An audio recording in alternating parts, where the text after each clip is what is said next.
A few months ago, I became the manager of the worst Premier League club, Sheffield United, and it was the hardest career mode I've ever done. We conceded goal after goal. I even lost my head. But in the end, I quit before I could get Sheffield United any success. And because of that, my reputation has taken a hit. You guys call me a big club merchant, a manager who runs away from the big challenges. And so when I heard Ipswich Town have secured back-to-back promotion to the Premier League, I knew this was my chance at redemption. This Ipswich Town team is even worse than what I had with Sheffield. We've got a 69 rated goalkeeper, a Man United reject in Twanzebe, and literally nobody else that looks even somewhat decent. Surviving in the Premier League with them is going to be an absolute task, but this time I'm not going to quit. Our goal is to become the manager of Ipswich and take them to Premier League glory. Now it might take us 5, 6, 7 seasons, but I'm not going to quit until we make it happen. Alright boys, it's time for a new career mode, and of course we had to do it with Ipswich. My shot at redemption. When I quit that Sheffield United career mode we did earlier on in the year, it was eating at my heart that we left the series without completing it. It was just a failure on my part. But I'll tell you this, taking this Ipswich Town team to a Premier League trophy is going to be a lot more difficult, a near impossible task. But you know what? I'm ready for this. Alright guys, let's first just meet the team. See the players that are going to carry us through this journey, or players that we're going to get rid of. I think it's best we play with the formation with 2 CDMs. The more protection we can get, the better. But yeah, I doubt these two guys, Luongo and Morsi, are going to be able to do anything. Oh boy, they've both got like 61 pace. Okay, we've got Chaplin in the cam position, and he looks rather decent. Good pace, good dribbling and shooting. 26 years old. Up top, we've got George Hurst. He actually looks decent, you know, 6'3" as well. An interesting player that we have is Omari Hutchinson, who's currently on loan from Chelsea, the Jamaican. And I know when I see a player with talent, he could be great for us.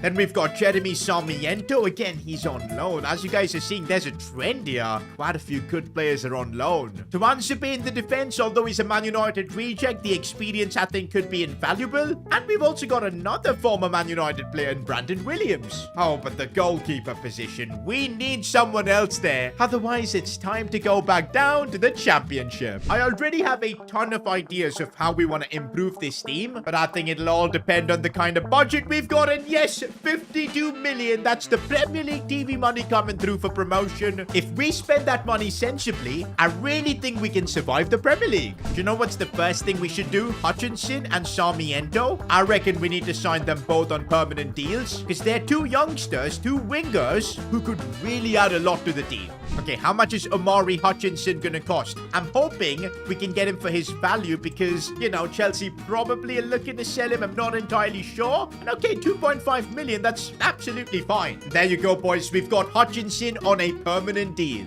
And of course, we've got Hutchinson walking back into the office like he was never here. Bro, you're already part of the squad. What are you doing? Okay, moving on to Sarmiento. Again, if we get him for 2 million, these are a couple of signings I think long-term could really help Ipswich. And it looks like that's what's happening. And there you go, Sarmiento to Ipswich is a done deal. Do you know what, guys? I'm thinking of doing a gutsy play. I know these two aren't the highest rated players we've got. We've got Burns, who's actually really quick with 91 pace, and we've got Broadhead on the other side, but there's no point developing them because they're like 25 years old. I want to play Sarmiento and Hutchinson as starters from the get-go. I don't know if they've got the level to survive the Premier League, but I want to take that risk. The good thing is, guys, we still have 47 million after signing those players permanently. That's more than enough to bring in like a centre-back, definitely a goalkeeper too, maybe a striker. Oh man, there's so much work to do here with Ipswich. I think first we need to outline our plans and goals for the season. The overall goal has to be for season 1, avoiding relegation. If we get relegated, all our plans crumble. We're going to be starting from square one. I think the second goal needs to be signing quality young players. With 47 million, we can definitely bring in a few, and we need to make those work. We cannot afford them to be fraudulent signings and flops. I gotta be really good with the scouting. And I'm gonna need your help as well through the comments, so let me know which players you think could save Ipswich this season. And also, while you're down there, subscribe to the channel so you don't miss an Ipswich upload. But I think our third agenda for this season has to be the Youth Academy, because I think finding new talents for free is going to be by far the best thing for our team long term. But of course, we'll focus on the Youth Academy later. For now, we need to get ourselves ready for the Premier League, because look look at this, guys. Match day 1, and we're playing Manchester City. It couldn't get any worse. Do you know what? Before the City game, I absolutely think we need a goalkeeper, because this Hladecki guy, bro, is mid. Literally the definition of mid. None of his stats are in the greens. Okay, I have found a goalkeeper I quite like. Anthony Patterson, 23 years old. Remember, part of our agenda is to bring in young players. 72 overall is a bit low, but you know he's gonna just keep growing, and that's what we need. I think we should be able to get him for like 4 million. If not, that'll be too expensive. 4 million, I think, is a solid deal, and there you go. And let's go, guys. We've got ourselves a new goalkeeper. Patterson better be ready for the Premier League. Bro's gonna be making his debut against Holland. We still have 42 million left, but call me crazy because I don't want to make any more transfers yet. I want to first experience Premier League football with Ipswich, just to get an idea of where this 42 million needs to go. It's taken 22 years for this to happen. It's time for Ipswich's Premier League return. In the realm of football, Snore, Ipswich Town, they've soared. Promoted high, their spirits roar, glory beckons forevermore. In the Premier League's gleam, they find their stride. Ipswich Town in glory now abide. No way, man. It's actually happening. Ipswich Town playing Premier League football. Of course, we had to start our season against Manchester City. Do you know what? We have not done a single tactical adjustment for this team. We're just going in to figure this side out. And I know City's the wrong club for us to be doing this. Okay, so far, guys, Hutchinson looks like an absolute baller. Really good on the ball. And he's gotten past a couple of players there. Good pass inside for our striker. Chance for Chaplin. Turns and shoots, but a big save from the keeper. So far, guys, Ipswich down. Pushing City back. We like to see that. Oh, here's Chaplin on number 10. Looks really agile on the ball. As he finds a bit of space, maybe a chance to shoot. Goes down. Referee! No pen given. Ball cleared away. Do you know what? I think this team is playing purely on adrenaline. The fact that we are back in the Premier League has got everybody excited. We're pushing City backwards. Oh, not for long, though, because now City have a chance off the post. No, we've conceded a pen. Of course, the first thing we do with Ipswich is concede a pen. It's Haaland versus our new goalkeeper signing, Patterson. He went the right way, but Haaland's pen was too good. Well, that's the Premier League for you. Games are gonna be like this, and we're getting a taste of it in match day 1 itself. Guys, things are going from bad to ugly. We just cannot do a thing. Haaland's got a chance to shoot here. Nope. He's made a pass in, and we somehow get it away. Yo, Man City aren't even using all their best players. They've got Rico Lewis playing, this cakey guy, O'Reilly. Half of the players I don't even know. But still, in this first half, they've absolutely dominated us. If this is how our team's going to be like for the entire season, I don't think we've got a chance of surviving the Premier League. We couldn't even create a single opportunity. Oh, and now Haaland's got space. He's running through, and, well, he scores. There was nothing our new goalkeeper could do about it. Bro, he's having a field day, man. He's going to just stat bad against us. Oh, come on, City. You don't need to be doing that against us. Imagine if Chaplin gets injured. He's one of our best players. And here's Chaplin on the ball. He's the only one trying to do something here. Keeps going, but he's going to run out of room. No, he isn't. Looks for a pass inside. Oh, we had a proper chance there, and we had to take it.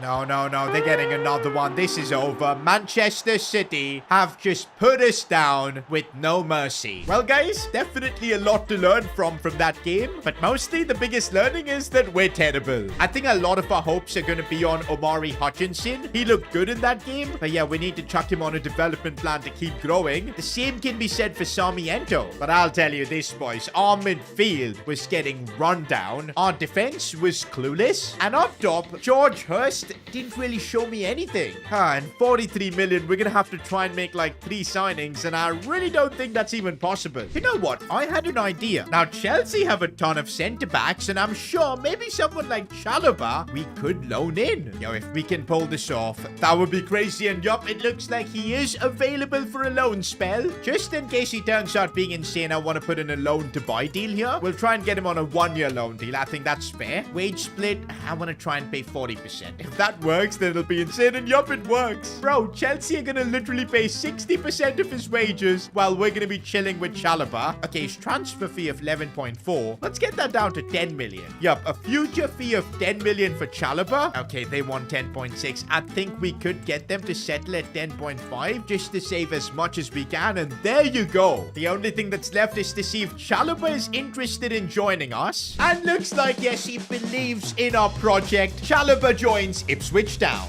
Okay, with Chalobah coming in, I do feel we're better equipped to handle the Premier League. But let's test this out in match day 2 against Luton Town, a team we're probably going to be battling for relegation. George Hurst. Oh, good ball here for Chaplin. He might be going through. Does he have the pace? I think just about. Chaplin, tough ankle. Oh, he puts it wide. I'm feeling it, boys. This might be the game we get our first goal with Ipswich. Oh, there's Hutchinson wiggling left and right. Oh, that's a brilliant pass. Hurst off the post. I mean, it was offside anyways. Gotta say, though, George Hurst, man, I need to see more from him. Otherwise, he's gonna get replaced. Not gonna lie, my favorite player so far has been Chaplin. He's just got that aura, man. Something about him. Look at him move the ball from one side of the pitch to the other. Oh, but now we've given away a chance here for Luton Town, and they've scored 2.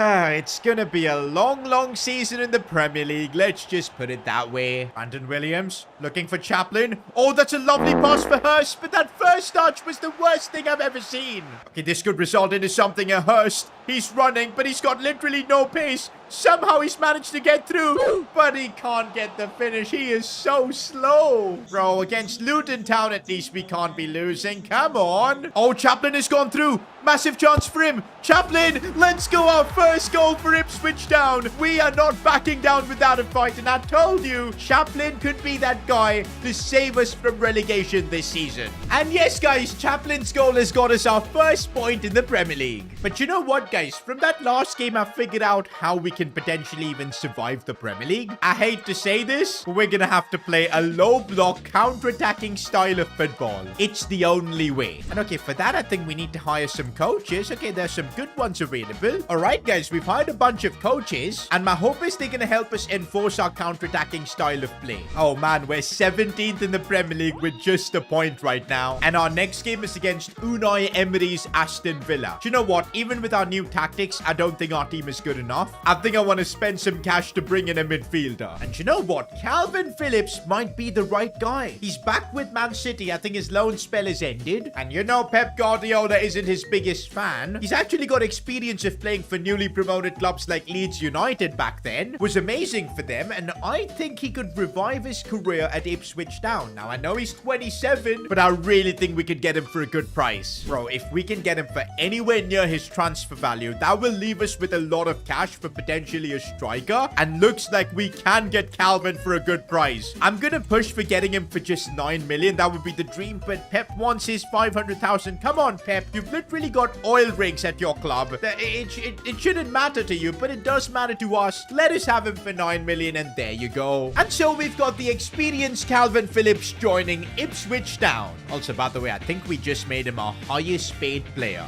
And yes, sir, Calvin's going right into that starting 11. I feel like it's a massive upgrade. And maybe, just maybe, with Phillips coming in, we could get our first Premier League win.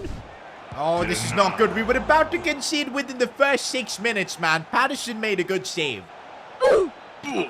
Okay, what just happened there? Did we concede a penalty? Are you joking? For a late challenge like that? Bro, how is that a pen? This is rigged. That is actually crazy. And they've panenkered me as well. Brilliant. I'm telling you, man, life in the Premier League, it's not been easy so far. And the ref is, by the way, allowing challenges like that. This is so unfair. There's Calvin Phillips on the ball. I'll tell you this, it's been a horrendous start, but having him in the midfield is certainly a nice feeling. Chaplin, though, looking to create something. Martinez with a big save. Yes, Sarmiento, we all want to see more from the Ecuadorian. He keeps going, gets taken out. And that's going to be a free kick. Wait, it's a red card too? Yo, I didn't even realize. Aston Villa are a man down. This could be our chance to get our first win. Okay, who's the best free kick taker in the club? I'm going to trust Chaplin with this. Bro, if he actually scores this free kick, it would be just ridiculous. Go on, Chaplin. It's decent. And he's done it. I can't believe it. Episode 1 with Ipswich. And we've scored a free kick. Chaplin, you absolute legend. Bro, he's already a cult hero for us. Nah, I'm still shell-shocked. I cannot believe Chaplin has just done that. In the Premier League, a free kick like that. What a moment. And guys, don't forget, these lot are a man down. We have a chance to get our first ever Premier League win. The man advantage has been massive massive, but still we're up against a really good team coached by Unai Emery. So we cannot get complacent, but we might just do exactly that to Anzebe, saving us there. We need to utilize the spaces that are opening up, man. Look at this. Hutchinson can just run down the wing, and there's nobody to stop him. There is a player coming in, though, but we found Hurst here. What a chance for him, and he's put it wide. Georgie Hurst, why are you so bad? If there's one thing we're learning from this game is we need a new striker. Chaplin. We're trying to use the open spaces as much as we can. Sarmiento. Oh, that's really well done. Cross coming in. Chaplin. Oh, the touch. But he couldn't get the finish. You know what? Even with 10 men, it still feels like these guys could get something out of this. I can't believe it. Even with Aston Villa being a man down, they're about to get a win over us. There's still time. There will be open spaces. We need to be there to capitalize, and this might be it. Omari Hutchinson, massive chance. Oh, it's gone in. Martinez with the howler. How has he not kept that one out? This game is crazy. But the craziness is about to end in a draw. I'm still gutted we couldn't get the win, but the fight we showed to at least come through with the draw, I think, is commendable. I know we're going to be in a relegation battle, but we're not going down without a fight. One thing's for sure, this entire 30 million, we need to spend it on a new striker. You guys saw how bad George Hurst has been. Let me know in the comments who we can sign. And next episode's about to be big, the striker signing. Setting up our youth academy, there is so much to be done. I took on the difficult job of managing newly promoted Ipswich Town, but this team is not ready for the Premier League. I mean, we saw that when we got destroyed 3-0 by Man City. We even brought in signings like Calvin Phillips and Chalobah, but clearly it wasn't enough. But saying that, there's still talent in this team. Players like Chaplin, our wingers Hutchinson and Sarmiento. We still have 30 million in the bank, and if we can bring in a couple of improvements, maybe, just maybe, it could elevate us away from a relegation scrap.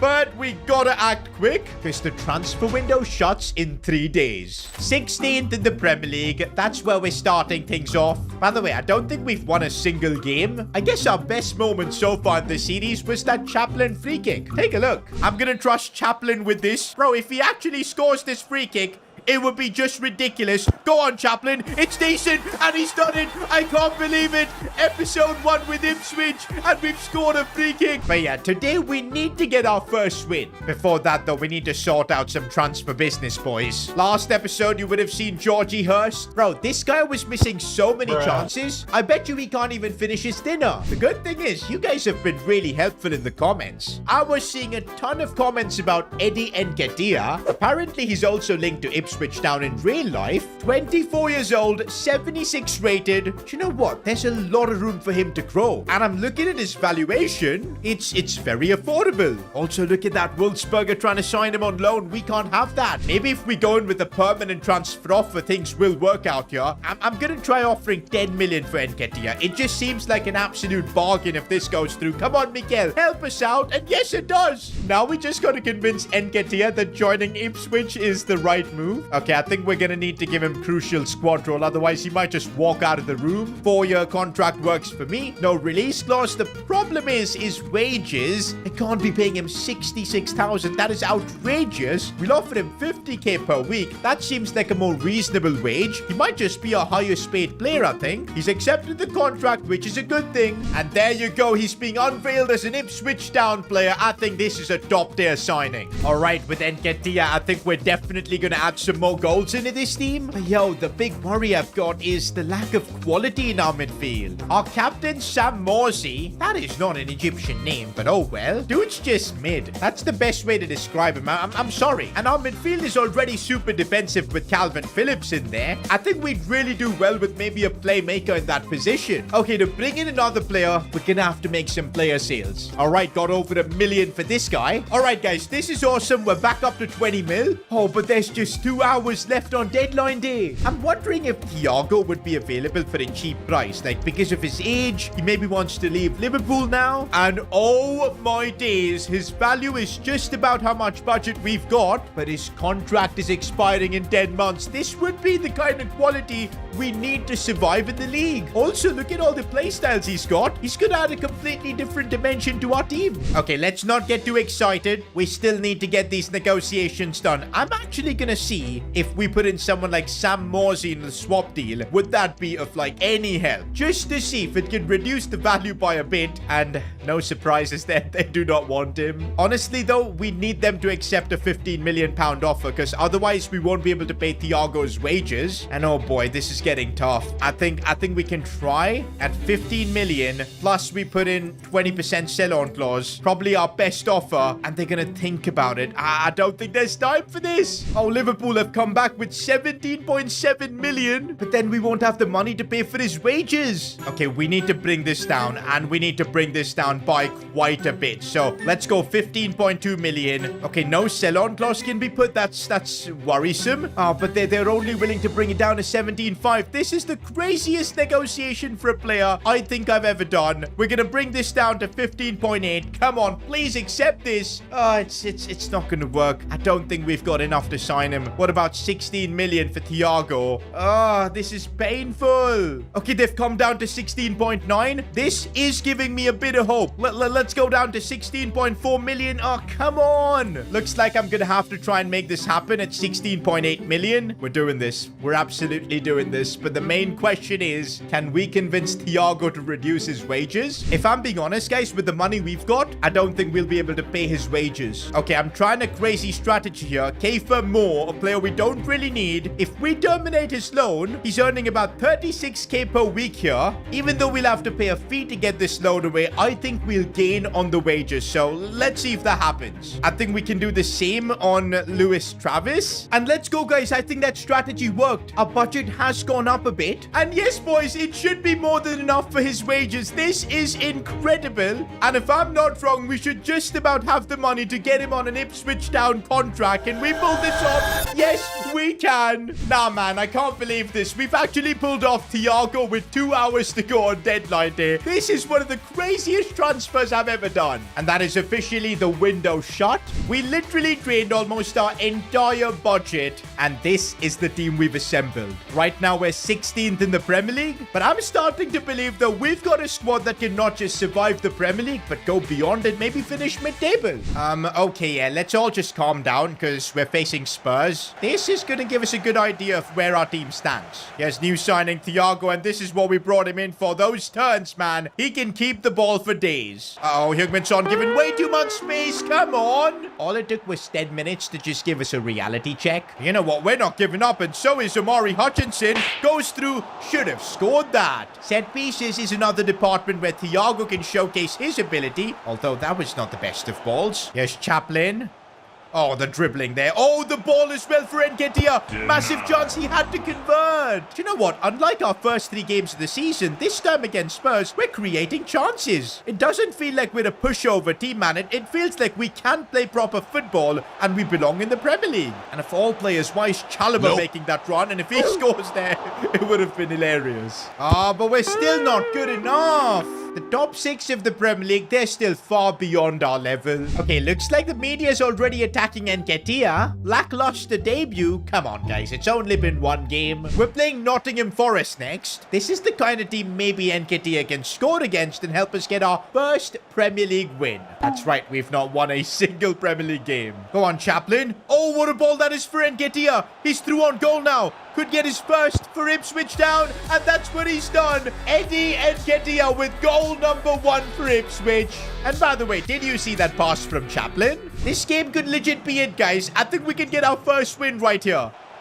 Okay. Please. We need a bit of luck. The crossbar is coming through, and Chalobah blocks that. I don't know what he's doing, but we somehow survive. Oh, there's Calvin Phillips with the experience winning the ball back, and now Thiago's got the ball. Lovely ball for Hutchinson. Nope. Oh, he should have scored. No.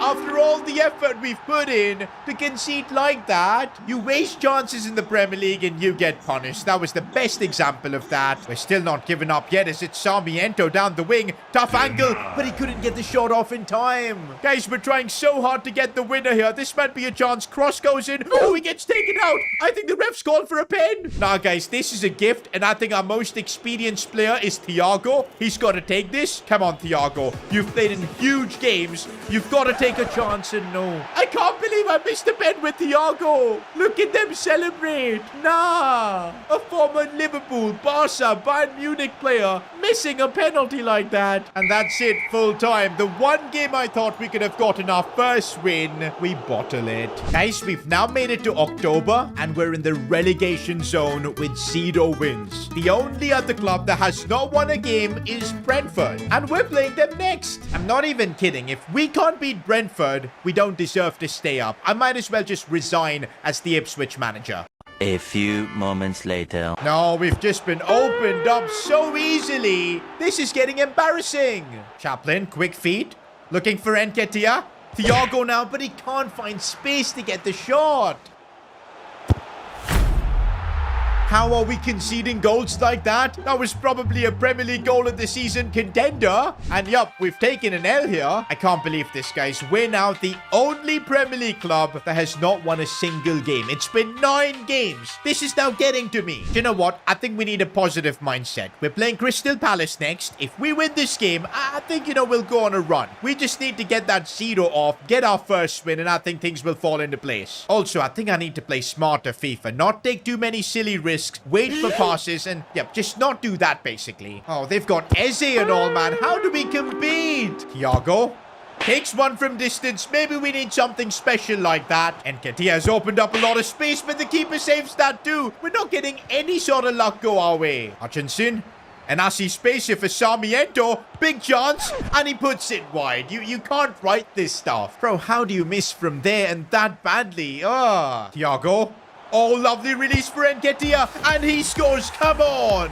It's taking time for our new signings to gel in, but that's what a player like Thiago can do, and Nketiah with the finishing touch. Hutchinson looking for Chaplin. It's a massive moment for us here. Chaplin scores. It had to be him, the main man himself on number 10. We could possibly be getting our first win of the season.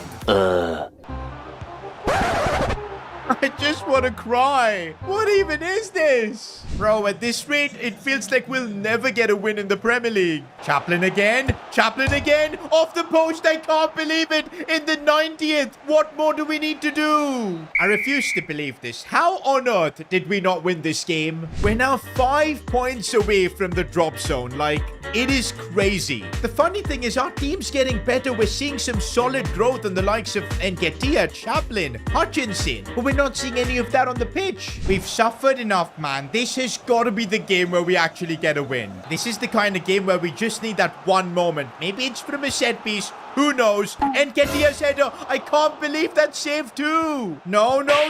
Patterson saves us there. Look at the team celebrate, but the scoreline is still 0-0. No. What a tackle from Chalapa. That is worth its weight in gold. And that's full time, and it's another draw. One thing's for sure. We've learned in the Premier League how to not lose, but we still don't know how to win. We're now in December, and this is an important month for us. Because we're still in the relegation zone. If there's no sign of even hope, then we're just gonna go down. If by Christmas Day we're not in a position to get out of the relegation zone, I think we're going down. We're playing Leicester next, and just like us, they're a newly promoted club. Surely this has got to be our first win. Yo, even though Leicester City are a newly promoted club, just look at how high of a line they're holding, and just look at how aggressive they are. I'm starting to feel our counter-attacking formation is really what's holding us back. Maybe we don't need to play like that, because look at that, we just don't have numbers forward for some reason. Nketiah, what are you doing? You know what? I want to change our tactics out to wing play, and maybe that makes a difference. Because one thing we haven't done is experiment with tactics, and that could be the difference tonight. We're finding a bit of space here for Nketiah. If he can run into it, that would be absolutely brilliant.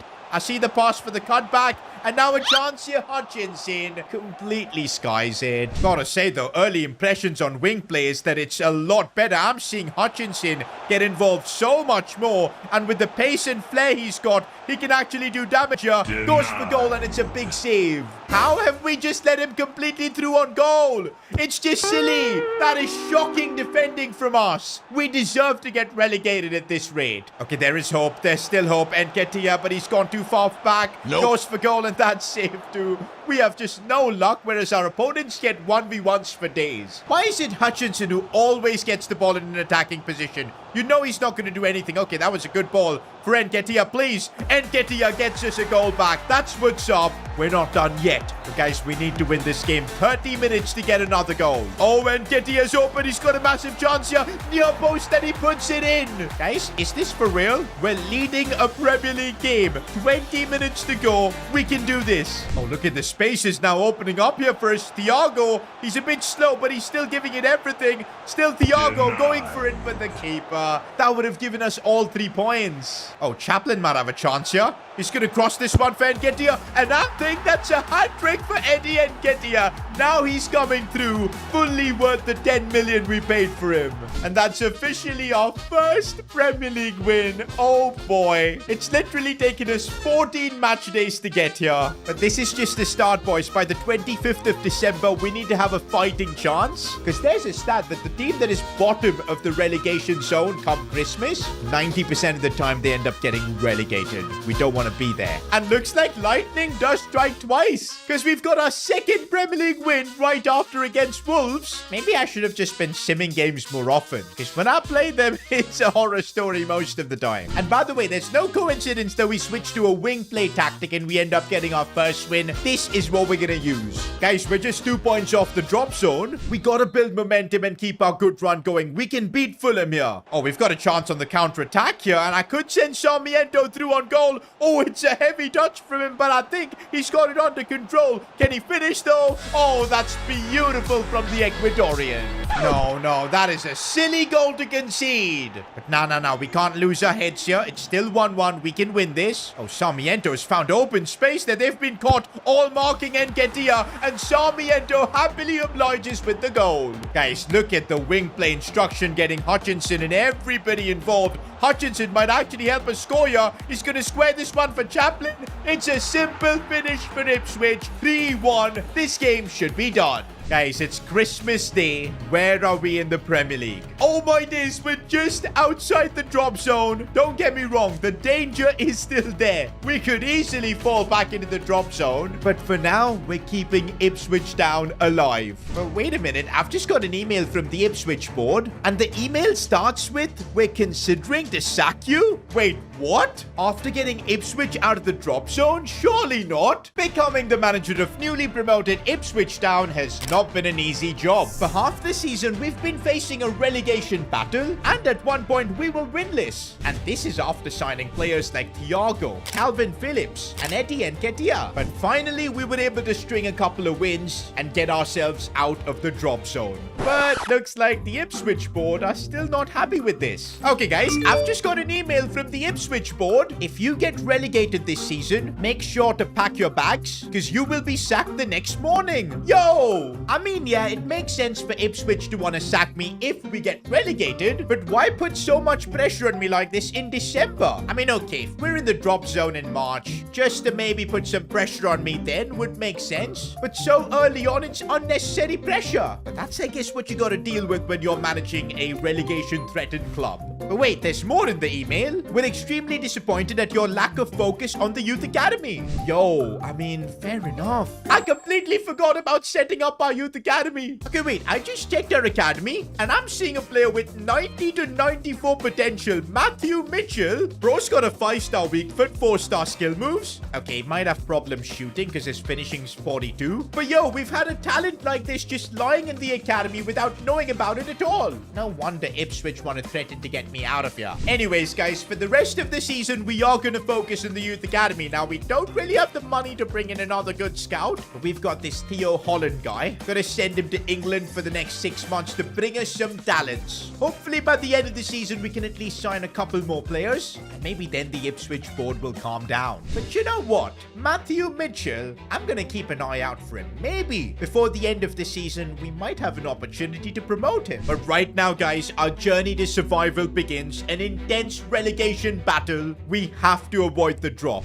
Okay. This is not how we're gonna avoid the drop. Mo Salah and Liverpool just cooked us. Yeah, we're literally no match to any of the big Premier League teams. And yo, the pressure's building, man. Wolves are just a point behind us. Yo, we're playing Luton down, and if you saw the Premier League table, they're literally lost. You know when they say pick and choose your battles? This is it.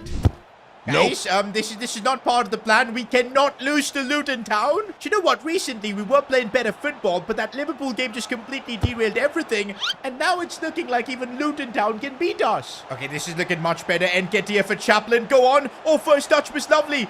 What's he going to do, though? Chaplin! Oh, it's come off the post. All right, Thiago, I need you to do something for me. A good delivery into the box. That was so bad. But we still might have a chance here.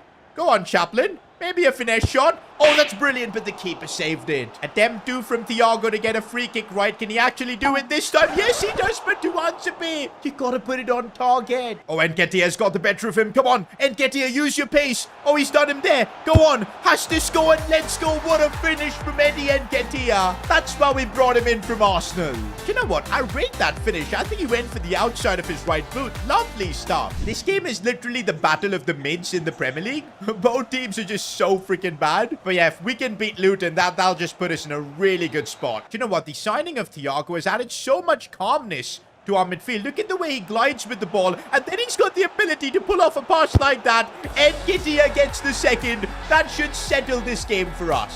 I cannot stress enough how big this win is for us. Oh, by the way, guys, we're in January. Maybe it's time to bring in some new signings to improve this team. Like, we could do maybe with a new defender, a left back. Options are there, but the money isn't. We've literally got just 3 million. What are we going to do with that, man? I mean, we could go with free agents, but nobody really impresses me. This is why we're going to rely heavily on the youth academy, because our budget's going to be limited. Let's see if our scout has brought us anyone good. Bro, these players are frauds. We're straight up rejecting them. Up next, though, we've got the FA Cup. But do we even need to focus on this? Because let's be real, there's still Man City in this competition. Teams like Spurs and even Chelsea. There's no way we're winning this. It's only going to distract us from what matters, and that's the Premier League. Staying up is the most important thing. But wait, I've just received another email from the board. We value the FA Cup tremendously, and so to incentivize you, if the club reaches the quarterfinals, you will be awarded 5 million to your transfer budget for next season. Semi-finals, another 5 million. The same for the finals, but if you win the entire thing, you will get a 10 million bonus as well. Guys, all this added up would be a total bonus of 25 million for next season. Bro, can you imagine the kind of signings we can make? Now we gotta take the FA Cup seriously. We're playing against Plymouth Argyle, who are, I think, a couple of divisions, or at least the division below us. And also, I'm thinking of doing something a bit crazy. Matthew Mitchell, our wonder kid, he's actually gone up to a 56 rated in a few weeks. I want to promote him to the senior team. I think bro's got everything to be insane for us, and if we start trusting him in like the FA Cup, he could end up being insane in the future. There you go, we've promoted him to the senior team. Our first academy player coming through. Bro was just chilling in the academy and I didn't even know he existed. And straight away I'm trusting him to play such an important FA Cup game for us. There he is, making his debut from the academy, Matthew Mitchell. Literally, there's 5 million on the line for this one. Yo, I just checked. Mitchell has got the power shot trait. You know what? That does mean we're gonna have to try it out, but his first touch and everything is dodgy. Oh, Mitchell, he's broken through. Power shot. Oh, imagine if that would have gone in. No, we can't concede. Oh my days. 5 million on the line. We can't lose this. Oh, we've got a chance here. No. Own goal. Oh, we'll take it. I thought I made a big mistake going for a cutback. This is literally Sunday League stuff, man, but we'll take it. Oh, Mitchell has found a bit of space and he's breaking through. Could be a big moment for him. Mitchell. No, he puts it wide. On his debut, he had the chance to be a hero. Oh, I can't believe it. That means we get a draw in the round of 16 of the FA Cup. And you guys know what that means. An FA Cup replay. But you know what, guys? I still want to show faith in Mitchell. Because what kind of a manager I am if I just lose faith in Mitchell already? I trust Mitchell to deliver in this game. Oh, Mitchell, he's done really well there. If he can find space to shoot, power shot, keeper saved it. Oh, I see a chance here at the back post for Hutchinson. Nope. On the volley, that's saved as well. Oh, not again. Come on. How do we concede near post like that? Bro, we can't get knocked out from the replay too. I need that bonus 5 million at the very least. Thiago, Chaplin, brilliant. Mitchell, he's completely open and he gets his first goal for Ipswich Town. Now, I know it was just a tap-in, but it's a big moment for the 17-year-old. Do you know what? The kid deserves this because he made a fantastic fantastic run there. Oh, Thiago's got in by himself here. Still Thiago. And he puts us into the lead. That's what the Spanish magician has been signed here for. Oh, we've sent Mitchell through. He could get another one. Power shot. He puts it in. Let's go 3-1. The Youth Academy prospect has gone through. We trusted him, and look what he's doing for us. And look at that, boys. It secured our spot in the quarterfinals, which means we're going to get a cheeky 5 million added onto our budget for next season. Wait, guys, my math isn't mathing, because I think we've only just reached the round of 16. And the deal from the Ipswich board was reaching the quarterfinals. That means all the effort we put to get through Plymouth Argyle was in vain. I mean, we still have a chance to get the 5 million, but for that, we're going to have to knock out Crystal Palace. Bro, I was just so hyped, man, for that 5 million, but all my hopes and dreams have just been crushed. But come on, hopefully we can get the better of Palace. By the way, you would have noticed Matthew Mitchell is still in the lineup. I'm gonna keep trusting him in the cup competitions. Wait, what? Is that Eze or Messi? Bro cooked us with a crazy finesse shot. Yo, we could legit get knocked out of the FA Cup here. The only thing that'll be remembered from this FA Cup run would be our crazy celebrations for knocking out Plymouth Argyle. And we didn't even get the 5 million for that, man. Come on, we can't get knocked out here. Oh, Matthew Mitchell is broken through now. He's got a proper chance here. If he can get the shot off, it's straight at the keeper. And that's it. Our FA Cup journey's coming to an end. And as per the deal we had with the Ipswich board, quarterfinals was the minimum to get any sort of a bonus, but we failed. But you know what? There were positives. Matthew Mitchell, remember the name. He showed how good he can be. And yup, we're definitely going to focus on growing his stats as much as possible, because you guys saw the kind of potential he's got. Definitely one for the future. But wait a minute. Focusing so much on the FA Cup has put us back in the relegation zone. And we're 5 points off Wolves. Just 8 games to go as well. Yo, trying to get a 5 million bonus through the FA Cup could end up costing me my job here. And guess who we're facing next? That's right, Wolves, at home at Portman Road. This is a game that could literally decide my job. We need to beat Wolves here to survive. Go on, Thiago. In a game like this, we need your experience. He's going to cut it back, but it's blocked. Getting the first goal in a relegation battle like this, I think, is everything. And I think we got to be more aggressive too, because a draw is simply not enough for us. A few moments later. Oh my days, I was just saying the first goal is everything and Wolves score. I'm telling you, boys, if we lose this game, I think we're done. Okay, maybe we can instantly get an equalizer here with Sarmiento. He's got to take this chance. I cannot believe these players can't finish to save their lives. Oh, brilliant run from Nketiah. That was superb. And he takes the chance. Of course, we can rely on our striker. We're kicking off the second half, and there's still so much more for us to do. We need to get a win here. A draw is simply not enough. Nketiah again might have a chance here. No, it's saved. Sarmiento, you can't miss it. Let's go. He puts it in. The easiest happen he'll ever get, but it's one that could save our season and my job. No, there's still a bit of defending that we need to do, because if we concede now, everything could be over. Patterson, what a save. Bro, this game has just been crazy. Right now, we're just surviving. Oh, but on the breakaway, Nketiah has got the pace and he's broken through. He's put in a tremendous shift, but can he finish things off? Yes, he can.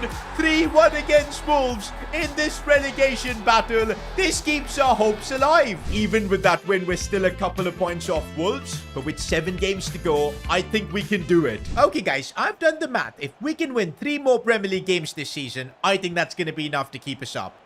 Oh, Nketiah chests that one brilliantly down, and he's kept hold of it. We're moving it around nicely. Chaplin, no. Sometimes I feel like Chaplin can be doing a lot better. I mean, he's a great player, and I love having him in the side, but it just feels like he can get better and better, you know? Okay, and right now, though, we've got a problem, and we concede. Chaplin, on the other hand, had a chance. He didn't take it, and then Everton took theirs. No. Patterson, good save. We concede one more, and that's just going to be curtains. Please, no conceding penalties. Oh, my days. I think Patterson got a hand to it. And okay, we've got Nketiah on the charge. Out of nowhere, we could get the equalizer. What have I just seen? Maybe Thiago's going to need to do it by himself. And that is a lovely ball out wide for our left back, Davies. Can he cut it back? He does. And oh, what a finish from Nketiah. That might legit be our best team goal. And it's come at the right time, because we're back in the fight. No way, we can't let them score. Patterson, big save. Oh, Sarmiento has won that back brilliantly. Can he finish the job? No, Pickford. I mean, to be honest, Sarmiento had to bury that. Oh, he's got a chance to get a bit of redemption here, though. Sarmiento keep pushing forward. Cut back for Chaplin, and that could be one of the most important goals in this club's history. 92nd minute winner. And yes, that was the last kick of the game. We're still a couple of points away from Wolves with 4 games to go. I'm telling you, man, if we can win 2 out of the remaining 4 games, we should be safe. Oh, but we've got Man United to play next. Imagine at Old Trafford, theatre of dreams, we're able to win and keep ourselves afloat. That would be the stuff of dreams. But this is the real world, and we're getting cooked. Amrabat scores. And Sarmiento's through on goal. It could be a big moment for him scoring against Man United, but his finishing is so bad. No. They're going to double up their lead. It's too easy. Manchester United, we're just simply not on that level. This is going to be bad for the relegation battle. Oh my days, Wolves have lost. That is such a relief. Okay, the good news is we've got a game in hand over Wolves. If we can somehow win it, we're going to be in a great position. But Newcastle United are not going to be an easy team to play. No. This is not what we wanted. Conceding first. The thing is, Newcastle are kind of like a top 6 club because they're really good. This is going to be a massive challenge. Maybe Hutchinson wants to take up that challenge. He's done really well there. Hutchinson goes for goal. What a shot that was, but not enough to beat Pope. Oh, and Nketiah with a good bit of dribbling there. He's taking matters all into his own hands, but it's tough. There's only so much he can do. Oh, I see you, Nketiah. He's made the perfect run. He's got the pace as well. One of the biggest opportunities of the season. And Nketiah puts it in. We level things against Newcastle. Come on, guys. We get one more goal in this game, and we're going to be above Wolves outside the relegation zone. Okay, Nketiah might have that chance. Nketiah again, bro. This guy is unbelievable. He's single-handedly keeping us up. Oh, Chaplin, you beauty. What a ball for Nketiah. Come on, big shot inside bag. Ah, the post. That would have literally killed the game off. No, don't let him shoot. I can't believe it, man. This is just so painful. 20 minutes to go. We can still do this. No. Have I just conceded a bicycle kick that could end up putting me straight to the championship? Are you joking? I genuinely want to cry. I cannot believe we lost this game. The gap is still 2 points. It's almost like our last 2 games are now must win. Otherwise, we're out. The good thing is Wolves have a game against Liverpool soon, which means there is a chance they drop points. But oh my days, to take advantage, we need to beat Spurs. And these guys are the best team in England right now. Bro, I think we're going down. What is this pressure we're dealing with, man? Having to go out there and beat the best team in England to survive in this competition. Nah, man, this is unbelievable. To be fair, it's our own fault. We had simple games that we squandered this season, and now this is must win. Do you know what? In the Premier League, stranger things have happened. These are the kind of games where you never know what could happen, but we need to be ready. I think Thiago's going to need to have a big game with all the experience he's got. He needs to be dictating that midfield, and so far, that's what he's doing. Can he look for a pass, though, is the real question. Or maybe go by himself. No, blocked. Oh, lovely ball for Nketiah, and that touch was really nice. Can he get it onto his right foot? No. But you know what, guys? First 25 odd minutes, and we've looked like the better team. Oh, it's a brilliant pass for Chaplin. 1v1. No, he took the heavy touch. Chaplin has gone through. Chaplin has gone through again. A cheeky chip, which ends up being a pass. Bro, Chaplin's chip was so bad that Nketiah was able to tap it home. We'll take it though. 1-0. We're surviving so far in the Premier League. I think Spurs have just been caught napping with that goal. They might get serious soon, but we need to defend like everything depends on this. No, just win the ball off him. What are you guys doing, man? Kulusevski's just standing there. Nobody can take the ball off him, and Maddison scores. That is ridiculous. Brandon Williams, and I see space here for Hutchinson. Come on. This might be something here. Hutchinson on the charge, looking for Nketiah. Oh, brilliantly done. Eddie Nketiah scores the goal. We take the lead, and as a former Arsenal player, you bet he's a happy man right now. Do you know what? I think Spurs cannot believe what's happening to them. Oh, Thiago almost ended the game. Do you know what? I might just take a pop from you, and it takes a deflection and goes in. Yo, the goal to keep us up. That might be it. Bro, the luck on that goal. And yup, it's enough to give us the win. And looks like Wolves did drop points. But oh my days, they've got a better goal difference than us. And that's why they're still above us. The good news is that we're playing Nottingham Forest and Wolves are playing Liverpool. We need need to hope that Liverpool smash them, and we need to try and win by as many goals as possible. Call me crazy, but in such a big game, I'm going with a 2-striker formation because we don't want to leave everything in the hands of Wolves. I want to score as many as possible. And yup, Mitchell, our youth academy prospect, he's getting a chance to play in a game like this. Bro, I don't think I've ever faced such an intense relegation campaign. This is absolutely crazy. But you know what? First thing we want to do is avoid conceding. We need to score as soon as possible. Here's Mitchell. Okay, he's taking a really good turn. Keeps going. Big chance here for Mitchell from the academy. Power shot, and that's in. I can't believe it's Mitchell that scored a potential goal that keeps us up. Bro, his power shot trait, I think is going to be so useful for us in this series. The problem is, guys, we don't know the scoreline in the Wolves game, so we need to try and get our biggest win of the series yet. But I do feel like the new formation is working really well. Mitchell is helping create a lot of chances. Tough angle, and he's testing the keeper. It's halftime right now, guys, and there's no way to know what's happening in the other game. But we're doing our job, and that's the only thing we can focus on. We need to, though, try and score more goals, and maybe this might be a chance. Chaplin puts it wide. A 1-goal scoreline is too tight. We need to get a bit of a cushion. Thiago helps us get that cushion, but we still need more goals. A few minutes later.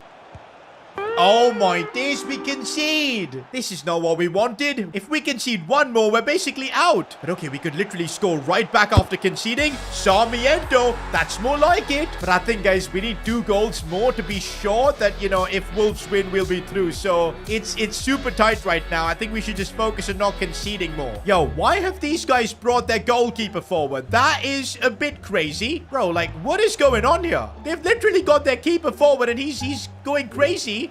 And actually now, we might end up scoring here. Calvin Phillips, please. If he can get this shot right, it might just be a sure shot goal. Phillips, oh, come on. Full time, guys. We've done what we could. Comprehensive victory to end the season. But I still don't know if it's enough for us to stay up or not. Bro, this is nerve-wracking. Guys, it's the moment of truth. Spurs have won the Premier League. But right now, we're not concerned with this. Have we survived the drop? We're moving bottom. We're moving downwards. And yes, guys, Liverpool did us a favor. Wolves couldn't win the final game. We did. 37 points. We survived the Premier League. Yo, what a season from Eddie Nketiah. He literally scored all of our goals. 23 in the Premier League. Bro was the 4th top scorer in the Premier League with a relegation-threatened club. Also this season, we saw the emergence of Matthew Mitchell. And oh my days, I think our Youth Academy scout has brought us another insane player, Henry Walker. 3.5 million value. That might be the craziest academy player I've ever seen. 67 rated right winger already. Bro, next season with him coming through, Matthew Mitchell, and hopefully a bit of funds from the board, I think we can build an Ipswich team that can go beyond these relegation battles, maybe mid-table. Next season, it's time to dream with Ipswich. Becoming the manager of Ipswich Town has definitely decreased my life expectancy. Bro, I'm even getting some grey hairs. That's because we were put through an incredibly stressful relegation battle. For the first half of the season, we could barely win any games. And that's even after signing players like Nketiah, Calvin Phillips, Chalobah. Thankfully, in the second half of the season, we brought in Thiago, and that extra bit of quality kept us in the fight. We had to win our last game, which eventually led us to just about surviving the relegation battle and staying in the Premier League for another year. But let's be honest, that's not what we're here for. I became the manager of Ipswich to take them beyond all this relegation scrap. We're here to become one of the best teams in England, and that's why this season we cannot be even associated with the relegation battle. For that, though, we're gonna have to make some serious improvements to this team. Question is, though, is the Ipswich board gonna back us? Okay, I've just got an email from the Ipswich board. Hey Sid, consider yourself lucky for keeping your job, but if this season you don't finish mid-table, you will get sacked. Of course, man, the board is already putting the pressure. And wait a minute, they're giving us even lesser money than last season. We had upwards of 50 million, I think, but this time round it's just 41. And well, the truth is, it's not gonna be 41 million, it's gonna be lesser, because you guys know Trevoh Chalobah, one of our most important players. We signed him last season, but it was a low deal. But we did sneak in a buy option, and we're gonna have to exercise it right now. To be honest, guys, the loan to buy deal was for 10.5 million, and look at Chalobah's current value, 14 million. I'd say that's a good bit of business. And there you go, we've got Chalobah joining Ipswich Town on more of a permanent deal. And just like that, we're down to 29 million. That's right, guys. That's all we have to improve this team and somehow make it a mid-table club. I mean, I really don't know how we're going to do that. To be honest, we do have Eddie Nketiah, who's now one of the leaders of this team, was our top scorer by a big margin. Also coming through the academy, Matthew Mitchell. Captain Connor Chaplin has also been incredible. Quality players like Thiago. So yeah, there is talent, but we gotta spend this 29 million right. Otherwise, we're gonna be in trouble. And I do have a transfer idea, but I don't think it's a smart one. I want to sign Angel Di Maria. Now, guys, before you all go, oh, he's 36, only 73 pace, he's gonna retire soon. Hear me out. Can you imagine a World Cup winner playing for Ipswich Town? Someone with the kind of quality of Angel Di Maria. He's still got the dribbling and passing. Yeah, he's not going to be rapid. But look at all those play styles, man. He's going to offer something completely different to our team. And you know what? We've already got a couple of young wingers in Hutchinson. And of course, Sarmiento. Imagine Di Maria mentoring these two. I think it just works brilliantly. The only thing is it needs to make a lot of sense financially because we're not some crazy rich club. Oh, he's got a release clause of 29 million, but no way we're paying that for a 36-year-old. Okay, this is great. His contract's expiring. And you know what? If we can get him for below 9 million, let's just try 8 million. It would just be an unbelievable deal. And nope, they want 12. I'm not surprised. We're talking about Angel Di Maria, one of the most underrated players of this last generation. But I'm stingy and we're countering with 9 mil. And okay, they're willing to work with it, a counter of 9.7. And also, look at that tension meter. Our next counter should be a bit more reasonable, but we're gonna try and get this as cheap as possible. 9.2 million is my next offer. Let's go. That's worked. When you're managing a club like Ipswich, every penny counts. Now we gotta convince Di Maria that maybe instead of retiring or joining Messi at Inter Miami, he should join Ipswich Town and struggle with a relegation-threatened club. I don't know how these negotiations are gonna go down. Well, for starters, Di Maria looks a bit interested. Crucial squad role he wants to play. We'll try and get him on a 3-year contract if that'll work, and nope, it isn't. We're gonna have to settle for maybe 2 years. Oh, and his wage demands are quite a bit, and he also wants a goal bonus. No way we're giving him a bonus for scoring 5 goals. Di Maria's gonna do that easily. Let's remove that out of the equation. The rest of it is fine, and yup, he's accepted it. Oh man, look at Di Maria meet Thiago. These two veterans are gonna have to lead our team. I still cannot believe we've got Angel Di Maria in an Ipswich Town shirt. This is wild. Bro, this really does improve our team so much, especially our attack. Imagine having Di Maria supplying balls for Nketiah. It could really work. I'm actually now looking forward to the Premier League season. Okay, maybe not. What on earth are these fixtures? Why are we facing Liverpool to start with and then Spurs as well? They're, by the way, last year's winners. This might be the most difficult start possible in the Premier League for us. Do you know what? One more area where we need to improve our team is the defense, because I've just noticed Brandon Williams is back at Man United. Now, do we try and sign him back? Because we can probably afford that. Or maybe we should look for someone better. But yeah, with 17 million, that's going to be difficult. But also this season, I'm going to try and clear the club out with a lot of deadwood. And let's see how much money we can generate before the start of the Prem season. And so the club clear out began. We sold a ton of players. I can't believe this. We've generated literally 12 million more just by getting rid of the deadwood. 29 million. With that, we can do some serious work, but we're not even done selling players yet. Got a pretty sizable offer for George Hurst, and I'm gladly going to accept this because from day one, whenever we played him, all he's done is miss sitters. No way. Our budget is now 40 million after completely clearing out the club. Okay, but maybe I went a bit too hard on this because now we're down to just 19 players in our squad. Yup, there's still a ton of signings we're gonna need to make with that 40 mil. Maybe you guys can help me with that in the comments. And while you're down there, make sure to subscribe to join me on this journey with Ipswich. But for now, we've got to kick off our Premier League season against Liverpool. But hey, it's a chance to see Angel Di Maria in action. And since we haven't signed a new right back, we've got this Clark guy playing in that position. To be honest, he's actually 23, so there may be a bit of talent. Here we go, guys. A brand new season. More expectations from this team. To start with this season, I at least want to compete against the big sides. Okay, instantly I can tell you the difference in ball control from Angel Di Maria is something we haven't seen. Bro is literally gliding, finesse shot and forced the save out of Alisson. That's what Di Maria can bring. Yo, all our attacks are going down this right flank with Angel Di Maria. He is by far the best player we've got on this team. Nope. Di Maria trying something and that almost resulted in a goal. Guys, 30 minutes in and we've never looked this good in a Premier League game. We've barely given a chance to Liverpool. And now that I say it, they're on the charge here. But, oh, Tuanzebe read that to perfection. Half time and we've actually gone toe-to-toe with Liverpool. If we can get something out of this game, it would be a huge boost. No, we can't concede. Good save, Patterson. By the way, there have been a lot of shouts from you guys in the comments to replace Patterson, but I want to give him time. He's still a youngster.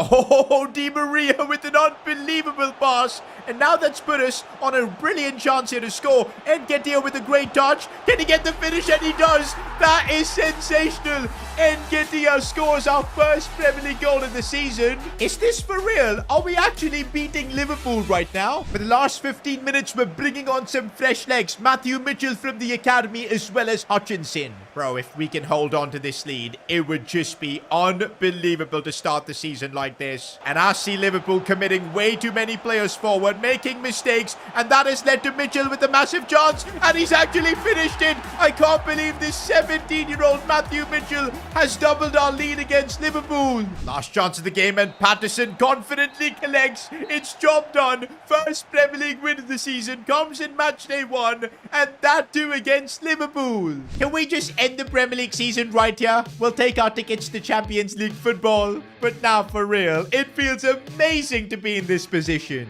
Last season, I remember it almost took us like 10 games to get a single win, and this season, first game, first win. And you know what? I gotta give a lot of credit to Harry Clark. A lot of you guys probably didn't even know he existed until this game, but he came through with an assist. I think he's gonna be a big part of this squad. Doesn't mean we're not gonna sign a fullback, but expect Clarky to be a part of the group. We're heading into our next game against Spurs, though, last season's Premier League winners. And yo, if we actually go back-to-back, it would be the craziest start to our Premier League campaign. A few moments later. No. Okay. Let's just calm down. Heung-min Son has just shown us levels here. I'm starting to feel like that Liverpool game was just a fluke. Okay, maybe not, because we've still got Angel Di Maria giving it everything, getting down the pitch here. Still Di Maria, but he couldn't get the shot. No, Ivan Toney's done me there, and he goes for goal and scores. To be honest, we are facing last season's champions. It was going to be tough. Okay, but you know what? We've got a proper chance here. Angel Di Maria brings it onto his left foot and scores his first goal for Ipswich Town.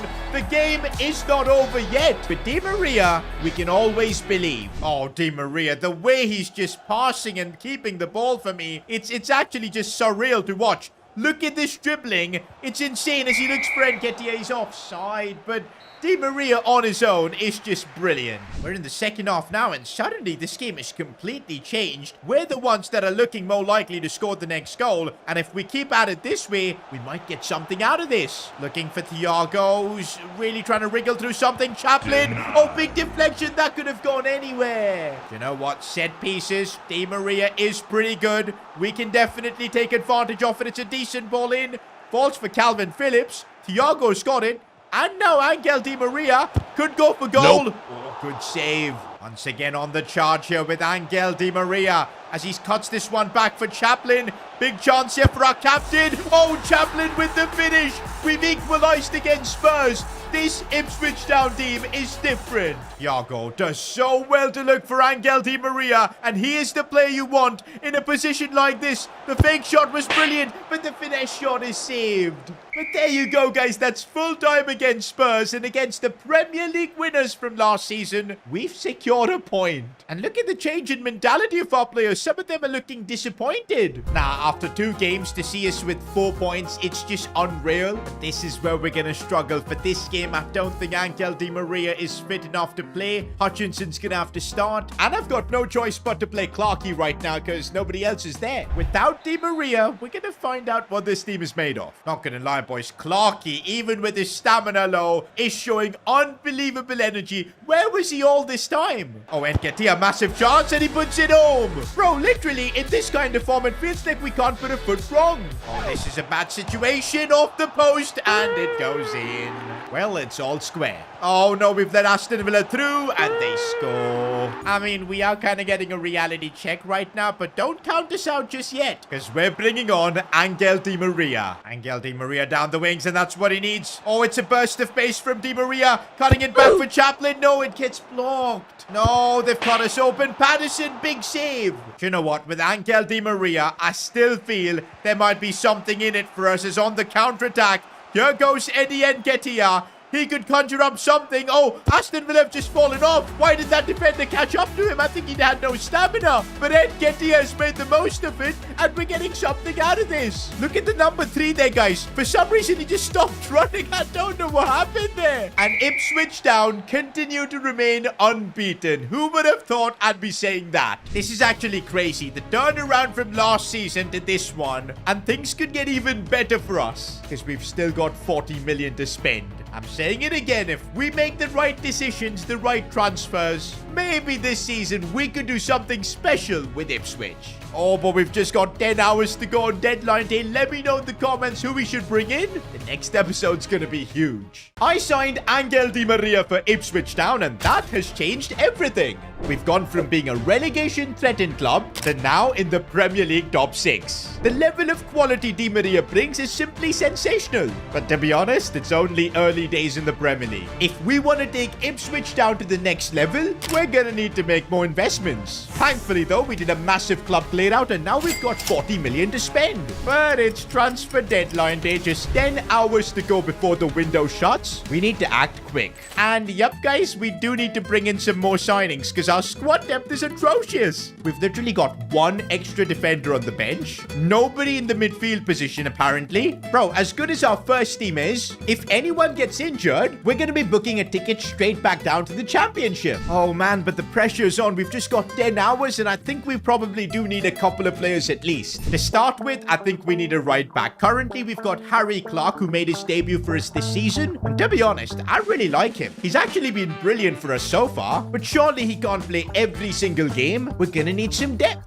And I actually read through your comments, and there were some really good ideas. Now, if you guys remember, last season, Wolves got relegated, and you guys in the comments are saying that we should be targeting some of their players. Funnily enough, it was us who kind of relegated them, and now we're gonna try and steal some of their players too. Hey, but that's business. Nelson Semedo, 30 years old, a ton of experience. He could also be the one guiding Harry Clark, and his contract's expiring in 10 months, and you know he's gonna try and do everything to get out of the championship. He wants to play in the Premier League, and I think we've got to take advantage of it. Here we go, boys. Negotiations begin. We need to make this as cheap as possible, because I want to keep cash for other transfers. Let's start with 9 million, but of course, we got to be careful. If they reject us here, this deal is done, because there's no time to negotiate again, and they've countered with 10.4 million. I reckon for 10 million, we should be able to get Nelson Semedo, which I think is pretty decent considering his overall. And looks like, yup, 10 million works. I know you guys are going to say he's 30, he's old, but don't forget, we've got Clark in the ranks waiting to learn from Semedo, and hopefully he'll be our starter in the future. But for now, I think Nelson Semedo could be a really good choice. And there you go, guys. On deadline day, we're bringing in Nelson Semedo. Also, I gotta say, this transfer is completely thanks to you guys, because I wouldn't have thought about it. To take advantage of Wolves, who got relegated last season, top tier plays. Oh, that's improved our defense massively, and we're down to 6 hours to go on deadline day. I still want to sign maybe another midfielder, because we've got Thiago in that position, but you guys know he's old.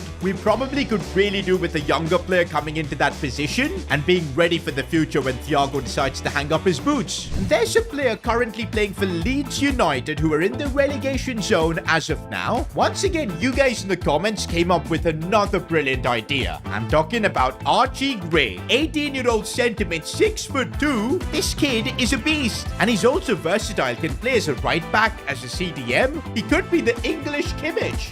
Really good stats all round. Got a long ball pass play style as well. And I think if we sign him and he learns from Thiago, bro could actually end up being a bit of a baller. Okay, he might be expensive because he's a wonder kid, so we might have to just go with the 10 million offer just to see what they say. And they're willing to accept it. 10 million plus a 4% sell-on clause? Absolutely. Oh, we want a release clause? Absolutely not, because if we put that, you know, Liverpool, Man United, Chelsea, Man City, all these clubs will be circling. In the Premier League, there's no compulsion to put a release clause, so we're not doing it. But we're gonna have to pay him well. About 30k per week, I think, is a fair offer for a Premier League player. He's going to accept it. And on deadline day, we've made yet another incredible signing. Archie Gray, welcome to Ipswich. And with that, guys, that's the transfer window shot. I'm not gonna lie, I'm really happy with the job we've done. We've now got a full bench of players I think we can rely on. First team's looking great, and we've still got about 16 million left, which in case we need to use this January. But now we're resuming our Premier League season, and we've got two debutants, Nelson Semedo, as well as the wonder kid Archie Gray. By the way, guys, here's a fun stat. We're currently unbeaten in the Premier League. Can we keep that going?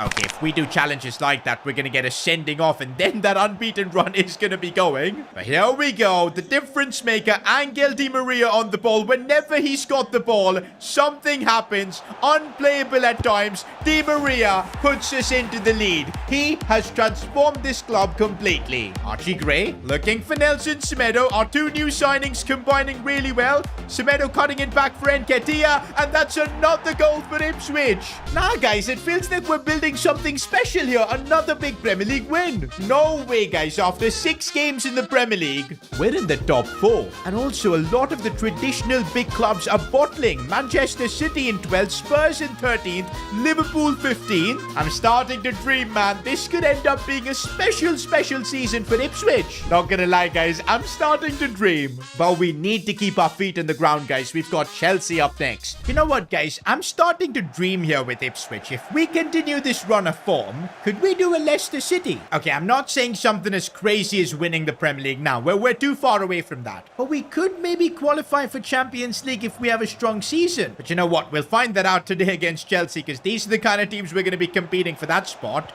Nope. Oh, brilliant defending. That's one thing I think we've really improved this season. Tuanzebe and Chalobah have been rock solid. And then when you've got Di Maria who can play passes like that, Nketiah through on goal and scores against Chelsea. This Ipswich Town team is on a run of dreams. Bro, the level of confidence I've got with this team, it's unbelievable. Last season, we were struggling to win a game. Few signings, and this season, it's completely different. Nope.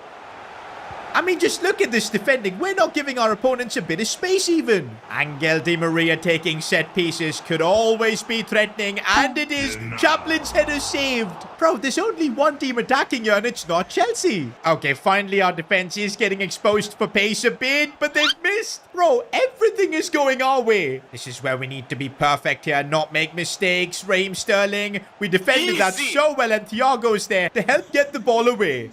Defensively, we've been exposed a bit, and fair enough, Sterling scores. That's the thing, we're still lacking a lot of quality in this side compared to the big boys. Positive is that we're still competing with them. No, it's getting bad, but Patterson's there to make the save. And well, Chelsea giving us a reality check. Still 15 minutes to go. The way this season's gone, I think we can fight back. A few moments later. No, Enzo Fernandez, it's over. Chelsea have made the comeback here. Well, finally, our unbeaten run in the Premier League comes to an end. And okay, now things are starting to get difficult for us. Another defeat to Man United. Yeah, guys, we're now in a position where I think we kind of belong. 8th in the Premier League. But you know what? We're still not far away from the top 4. It's just that we've had a bit of bad run of form. I think if we can get back to winning ways, maybe we could still have a fairy tale season, qualify for Champions League. But this is the Premier League. We're facing Man City next. Okay, guys, now we're starting to feel the heat in the Premier League. Just finding out how difficult it will be to get top 4. We're going to have to beat teams like Man City, and I don't know if we're in the position currently to do that. Do you know what? We've had special results this season, you know, beating Liverpool. With a bit of luck, anything is possible. And that bit of luck might come now. Chaplin, no. Oh, we've still got a chance here with Thiago's got it past this man. Goes for goal and scores. Ipswich Town leading at Etihad. I'm telling you, don't count us out from top 4. We've actually built a special Ipswich Town team that does not give up. The scoring against Man City is not going to be enough. We're going to have to defend against them. Tuanzebe is doing an incredible job. That was calm defending from him. But there's still a lot more defending that needs to be done. It's Paulo Dybala on the charge. And fair enough. That's Man City for you. No, no, no, no. Big save, Patterson. Free ball for Holland. He cuts it back. Please don't concede. The post saves us. One thing I'll tell you, boys. This season, we've had a lot of luck going our way. And we need to use all our luck here for Nketiah to score, but Edison saves it. Man City have been able to completely shut out Angel Di Maria. This is like the first time he's had space to run inside. And when he's got that space, he's absolutely brilliant. What a ball for Nketiah. And Nketiah could win us the game at the Etihad. This might be the game where people take Ipswich Town seriously. We've come to the Etihad and we're picking up all 3 points. I'm telling you guys, we're not far away from a top 4 spot. We've got some really winnable games in the month of December, but it's a pretty insane schedule. If we use our squad depth well, pick up some solid points, as crazy as it sounds, Ipswich might be in the fight. To think we had got an email at the start of the season from the board wanting us to finish mid-table, getting sacked if that wouldn't happen. Crazy. We're performing way beyond our expectations. Sarmiento looking for Chaplin. If he can get it onto his left foot, that he does, and it's brilliantly done from Chaplin, the captain. One thing I'll tell you, we've brought players left, right, and center around him, quality like Di Maria, but Chaplin is still keeping up to the level, in fact, even exceeding it. Oh, I see Matthew Mitchell making a good run. He's gotten past the defender, power shot, and in. Straight from the academy, he's making this technique his own. He's not gotten that many opportunities this season, but whenever he plays, he shines. And yup, that's another crucial Premier League win. But we gotta keep this streak going. We're playing Crystal Palace next.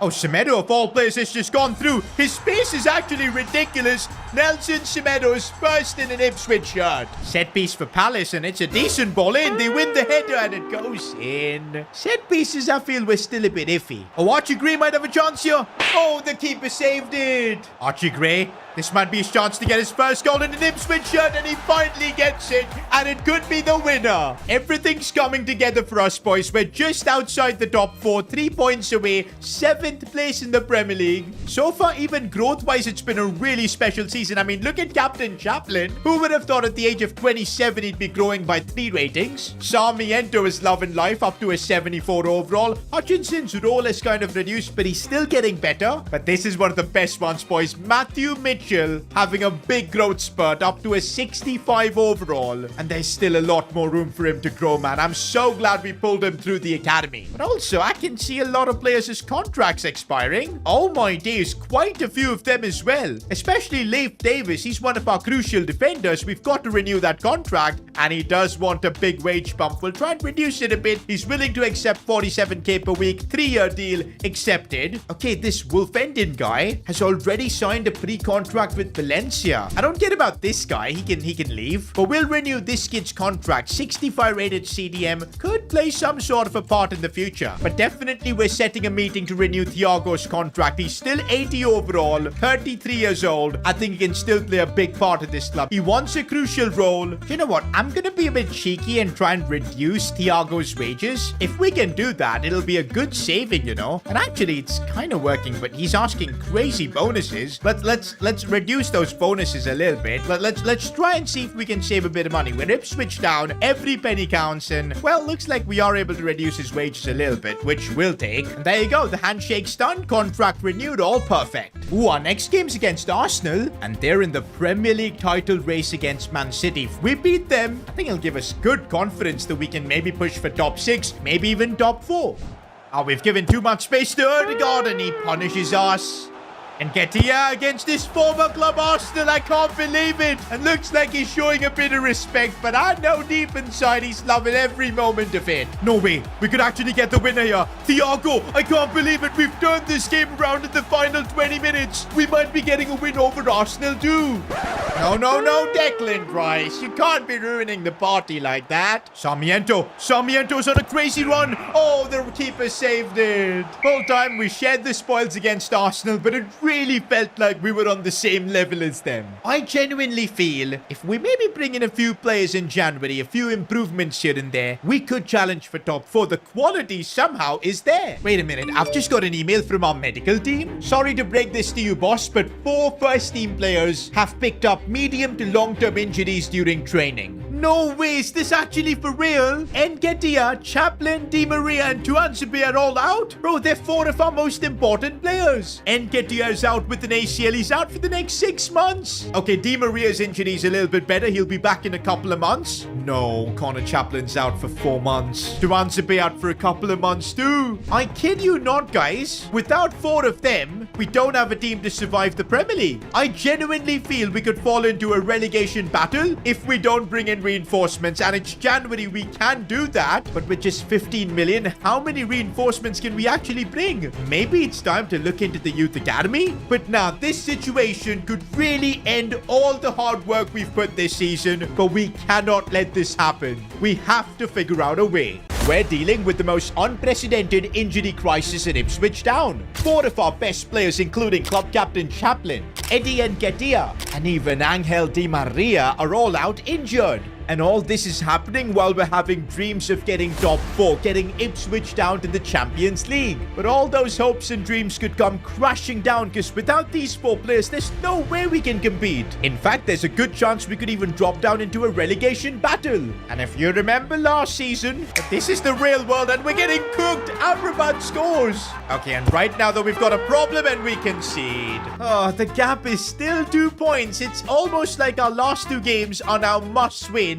No, absolutely not. We do not want to be getting into a scrap like that. We have to now figure out a plan to still compete at the highest level with Ipswich. And thankfully, we are in the January transfer window. We can bring in replacement signings. And it's not so simple because our budget is just 16 million. I really don't know how we're going to do this. But one thing's for sure, we're not letting all our hard work go down the drain. Bro, I think we're dealing with our most challenging moments so far at Ipswich. Like, I know we went through a relegation battle in everything, but this feels worse. Through no fault of our own, we've lost our biggest players through injuries. And I know this happens at a lot of clubs. It's just part of the sport, but it really does hurt. And the worst thing is, it's all long-term injuries. Nketiah is out for the next 6 months. Di Maria should be back in a couple of months. That's great. But Captain Chaplin's out for 4 months. Tuanzebe's out for a couple of months. We need to figure out a way to bring in the right players. With Nketiah out, I think this is what I want to do. Promote Matthew Mitchell as the starter. There's no money anyway for a striker. This is our only choice. And so as crazy as it sounds, a 65 rated striker, a 17-year-old Matthew Mitchell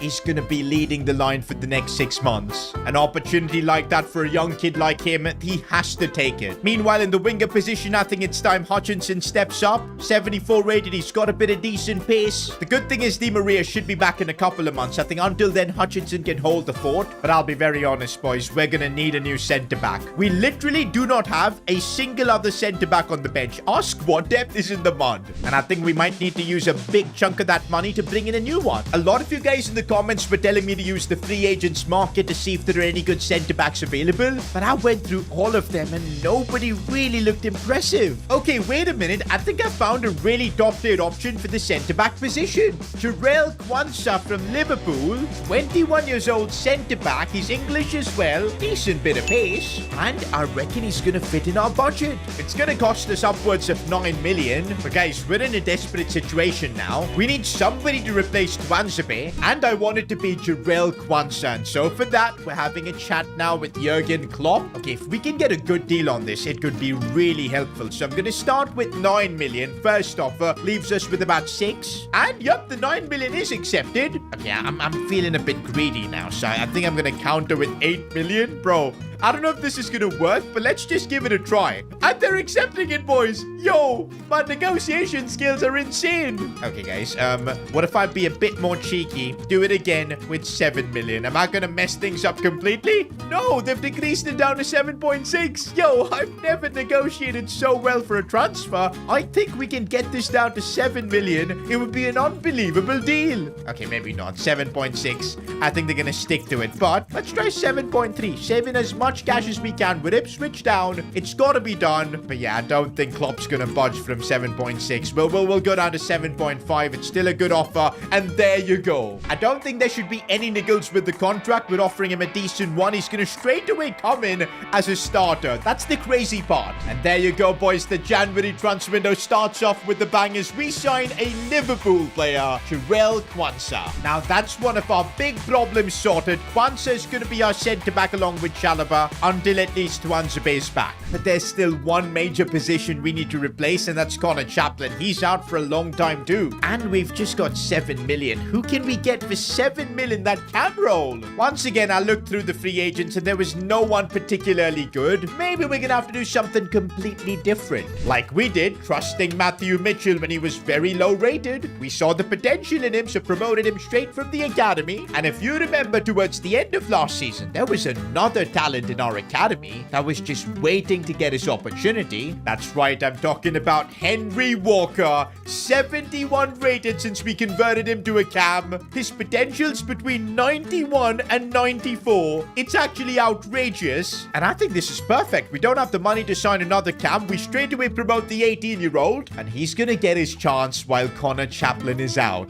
And honestly, guys, this is massive because he's already 71 rated. Solid passing stats. Oh, he's got the technical dribbling play style as well. I can't believe this, boys, but for the rest of the season, we're going to be putting our fates into academy, boys. Mitchell and Walker. Can these two keep our season afloat? Only time will tell. It's time for the big debut too as well. Henry Walker, 18-year-old, is ready to show what he's all about. Bro, I really feel like we've turned this injury situation into an opportunity because the amount of young players coming in. Quansah, of course, new signing. Hutchinson's going to get back into the team. And of course, having two academy players in key positions, it could really help us long term. But of course, we can't let it ruin everything short term. We still need to have a good season. Oh, dealing with Mohamed Kudus, and Quansah just got completely done by. I know it's his first game for the club, but that's just not good enough. Horrendous start against West Ham without our big players. Now, we just don't have the same talent anymore. It's a different team compared to the one that was lighting up the Premier League in the start of the season. It feels like we're slow to every second ball, deflections going everywhere. And bro, I already miss Angel Di Maria. He was such a threat down the wing. But yeah, the likes of Hutchinson, they've got a big chance and they need to make the most of it. But so far, they haven't been impressive. Hutchinson is still trying though. And oh, that's a lovely ball. I didn't know he had that in his locker. And Mitchell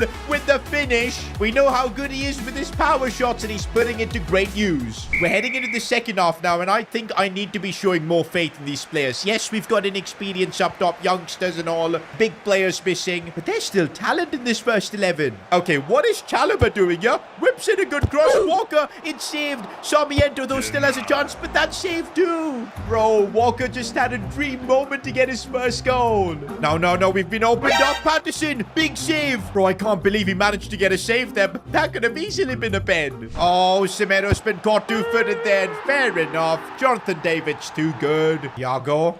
Phillips. Lovely ball for Sarmiento who puts it in. Let's go. The Ecuadorian is doing what Angel Di Maria did for us. That's what we need from him. Full time and we're only getting a draw from this, but I'm actually really happy with this result because it shows that even after these big injuries with academy players coming in, we can still compete. We're not backing down. Okay, one place we are backing down is the FA Cup where we've just been knocked out. And to be honest, our only goal this season should be to get a solid Premier League finish because it's possible we could still get top 6, maybe not top 4, but it's possible. It's also transfer deadline day. I think I've made my signings. We've gotten the replacements, promoted the players. We're now going to try and compete with what we have. Wait a minute, guys. I've just got an email from the Ipswich board. And you know, when this happens, it's never good news. But okay, this might actually be decent. Hey, Sid, because of the strong first half of the season we've had, there are offers from big brands to sponsor us for next season. And yup, that means new kits and a lot more transfer money to spend. spread. But for these deals to go through, you're going to need to guide Ipswich Town to a top 6 finish. Otherwise, these brands simply won't be interested. First thing, guys, I like the tone from the Ipswich board. From day one, they've been all about just wanting to fire us if we didn't perform. Now they're giving us a bit more respect. I like what I see. But honestly, boys, top 6 with the injury crisis we're dealing with, it's no joke. We're 5 points off. But hey, that's going to be our goal now until the end of the season. Games like this in the Premier League against Leicester, these are the games we need to target and pick up 3 points. Oh, Chalobah's just got rinsed for pace here.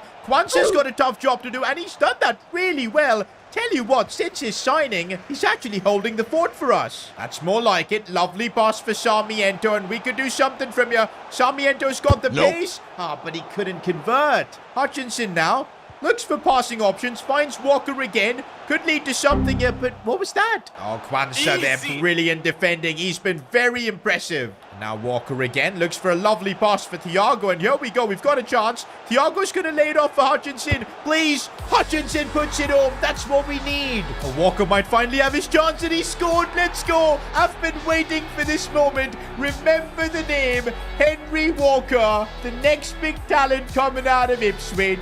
And this is why I think we did the best thing by trusting these youngsters. Because these games with the big players out, it's going to give them a chance to grow and become better. We're slowly climbing up the table, and we're playing Nottingham Forest next. Again, a must-win game where we need the 3 points. Oh, we've got ourselves a free kick, and remember Chaplin who scored our very first free kick? Sadly, he's not going to be here on the pitch. Who do we take this one with? Oh, Henry Walker is one of the best free kick takers in the team. An 18-year-old getting an opportunity to take a free kick in the Premier League. What a moment this could be for him. And if he can convert this, it would be insane. Nope. But the keeper saved it. Defensively, we've been exposed a little bit. Oh, he's missed it. If we're going to finish top 6, we're going to need that kind of luck. Thiago bringing it inside, looking for Mitchell. Oh, that left foot. In fact, he can do it with any foot. What a striker we've got. With Matthew Mitchell, I haven't felt the absence of Eddie Nketiah. Patterson, what? How did he let that through? Looks like this game we're going to be up against it. Here's Henry Walker, and there's that technical dribbling style coming to use. And we know he's good on the ball. But can he maybe go for goal himself as well? Big save. Oh, still a lot of defending we need to do, but we can't, and we concede. Walker. Hutchinson. Semedo's good in these positions, but I cannot believe he bottled that. We take an L. The good streak is done. We're now in March, and we have dropped down to 9th in the Premier League. 3 points away from top 6. The good news, though, is that some of the players are returning from their injury. Angel Di Maria, Tuanzebe as well. We can at least have them on the bench. We're playing Man United next, and I think maybe at some point we can bring them on. You know what? If we can get a result against Man United, who by the way 6th in the Premier League, I reckon that'll put us in a great spot for top 6. Old Trafford, though, it's never going to be easy. But you know what? With maybe Di Maria coming off the bench, I think we could do something special here tonight. But this first half, it needs to be good. And we're off to a good start here. Walker, first chance off the post. Hutchinson. Shots taken, Onana with the save. And now we've got Matthew Mitchell making a great run. But the angle is too difficult. Honestly, 20 minutes in, we've got Man United on the back foot. Oh, look at the defending. Kwanzaa's been such a good addition for this spell while Tuanzebe's been out. Just unbelievable. Henry Walker now. Smart release for Sarmiento. And we're on the charge again. Walker should get there. First touch, but maybe he should have just gone for goal on the volley. Okay, this looks really bad. United with a chance. It's off the keeper and the post. I told you, man, to get top 6, we're going to need a lot of luck. But we're in the second half now, and it's time for the big returns. Di Maria and Tuanzebe back in action. Sarmiento. Oh, lovely cross. Mitchell with his head, and he scored. I can't believe it. We're now leading at Old Trafford. Immediately as the injured players return, there's just a new sense of enthusiasm in the team. And Matthew Mitchell, the 17-year-old, is doing that at Old Trafford. And there he is on the ball, man. I've absolutely missed him. It's also Henry Walker's first time playing with Di Maria, and they're on the same wavelength. A lovely ball for him, and now he can go and attack.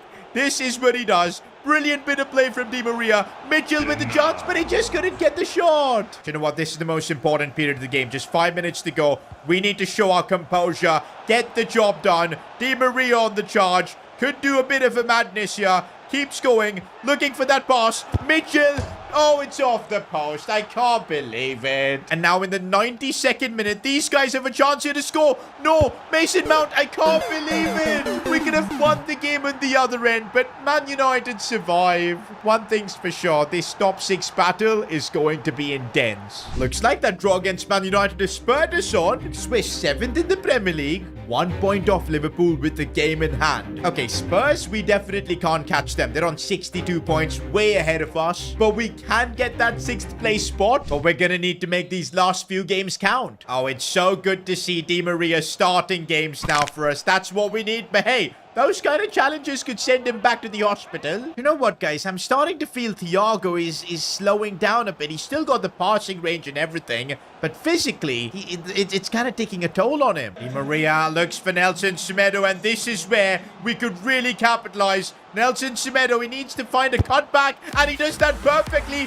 Mitchell, right place, right time. Huge goal. Full diamond, that's a huge win in the race for top 6. Also, guys, I think we're going to have to make a really hard decision. I think it's time for Archie Gray to become a starter here at Ipswich. This day was inevitable. Thiago is now going to be playing a role from the bench, but he's still going to be an important part of the team. I think Archie Gray is ready. Just 1 game to go in the Premier League, and we are in the top 6. This could be huge for the club, but Liverpool are also in the fight. Just a point behind us. Final game of the season, and we have to win it. And also, we do have some incredible news as Connor Chaplin is fully recovered from his injury. Our captain is gonna be back for the final game, and I'm hoping he can light it up and help us secure top 6. It's honestly been a tremendous season, man. Matthew Mitchell coming through. He's got it by 10 overalls. In fact, you'll notice it's been a season where everybody has played their part. Contributions coming from almost everyone. And also, overall growth has been solid. But winning our final game of the season is what we need to take Ipswich to the next level. You know what? First 30 minutes, Everton have been running the show. We're under a lot of pressure here. One thing's for sure, it's really nice seeing Connor Chaplin on the ball. It's been far too long. Oh, and now we're going to be cooking as Di Maria's on the charge here, releasing it for Mitchell. But he couldn't get the shot, and he got taken out there. Bro, we're now heading into the second half, and we still haven't scored. Bro, we can't be bottling top 6 this way. We need to see some fight and desire from this team. Are we going to get it? And who's going to be the one to provide it? Oh, Mitchell through on goal. Another massive chance, and it's of course him in the absence of Nketiah. Mitchell has made a name for himself. Unbelievable. Just after that goal, we're subbing on Walker for Chaplin. I don't think Chaplin's 100%. He will be next season. For now, Walker's coming on. No. Dangerous position. Big save, Patterson. Bro, now we're feeling the pressure, boys. Top 6 on the line. And we're seeing chances for our opponents. We defended that, but they've got a chance. Patterson again with the save. Bro, just 20 minutes we need to hang on. Okay, we might not need to hang on if Sarmiento can produce a magical moment. I can't believe Pickford saved that. Any moment the ref could blow the whistle, but any moment these guys could have a chance to. Leif Davies with the interception. It should be all over. And yes, it is. With that, we've secured top 6 with Ipswich Town. The fact that we were in a relegation battle last season and now among the 6 best Premier League teams, this is huge. And you know, as the Ipswich board said, it's going to mean big things for next season. Bigger budget, new sponsors, new kits as well, and maybe even European football. We are not stopping until we make Ipswich Town the #1 club in England. 2 seasons ago, I began my journey with Ipswich Town. The goal was to take them from being the worst Premier League club all the way to the best team in England. But that's easier said than done, because in our first season, we had to endure relegation battle. A win in the final game of the season was the only reason we survived. Thankfully though, things got better in season 2 as we got a bit more money, which led to signings like Angel Di Maria, Calvin Phillips. With that, we were now competing for Champions League football. But then disaster struck. 4 of our best players were out with long-term injuries. From dreaming of Champions League football to the reality of relegation was starting to sink in. But there was still hope. Our scouting projects finally paid dividends, and we discovered 2 super talents, Mitchell and Walker. And in this injury crisis, they came through and led us to finishing 6th in the Premier League. That's right, it means for season 3, we're going to be going on a European tour. And this could be our most important season yet, because it's finally time to elevate Ipswich Town to the next level. Maybe finally get that Champions League spot we're dreaming of. But doing that is not going to be so simple, because we're dealing with the Ipswich board. Here we go, guys. The Ipswich series is back, and so are the emails from the board. Hey Sid, we're slightly disappointed with your Premier League finish from last season. We believe you could have done better. Bro, are you kidding me? Bro, this board has lost it. Just look at our team, boys. We didn't have Chaplin last season. Tuanzebe was injured for a fair bit. Di Maria was out too. Nketiah is still recovering from his injury. And we still got 6th and the board is still complaining. Okay, wait. Let's read ahead. This season, though our expectation is Champions League football, we believe Ipswich are ready to make the next step. Bro, if you want me to get Champions League with this Ipswich Town team, you better fund me. Now, the good news for you is that we've raised quite a bit of money through sponsorships. Take a look at our new kits for the season. And okay, there's our brand new away kit for the season. Looks absolutely beautiful. A bit of Miami with the pink. And did you notice the new sponsors? We've got FedEx as a sponsorship. Bro, I swear if we get relegated, FedEx are just going to ship us straight into the championship. But also, we've got a Puma deal. And I think they've produced a banging away kit. And you know what? I think the goalkeeper kit as well looks pretty darn cool. Meanwhile, here's our home kit for the season. Connor Chaplin is the one debuting it. Honestly, I think it's absolutely cool. The FedEx sponsorship actually looks really good. Wait a minute, we don't have a third kit? Well, I think because we're a bit of a broke club, Puma decided not to make a third kit. Oh well. And okay, guys, for once the Ipswich board are backing me. 80 million this season. We deserve this. Okay, now at least aiming for Champions League football isn't outright ridiculous. Because honestly, we've got the talent. I know our players are a bit low rated like Patterson, but if you see how they perform in-game, it's a different story. Plus, Nketiah is going to be returning back from his injury spell. We're going to have Mitchell on the bench, who's just getting better and better. The same with Henry Walker, the 2 academy prospects. But yes, it is still a very thin squad, especially since we're competing in Europe. I think we can find out this way which competition we're playing in the Conference League. No, I don't think we're here. Europa League? Yes, indeed. 6th place in the Prem last season was enough. We're going to be going on a European tour. And for that, we're definitely going to need squad depth. By the way, guys, I think our first transfer decision is going to be a painful one. Angel Di Maria, I'm going to be putting him on the transfer list. He's worth about 9 million. We're not going to get anything crazy for him, but I think it's time we sell him. He's 37 years old. At this point, even Omari Hutchinson is looking better than him. He gave us an amazing one season. Like, I'll never forget the difference in quality he brought in when he just joined. But I think him being 37, it's time for him to move on as well as us. A few moments later. And I'm not surprised at all that Di Maria has decided to join Inter Miami. Makes a lot of sense. And it means our budget is up to 88 million. And you guys can already feel it. There's a reason I sold Di Maria. I feel if we want to take Ipswich down to the next level, we're gonna need an attacker of that caliber. And okay, guys, just hear me out before y'all lose your mind. I know what you're thinking. Mohamed Salah, what even?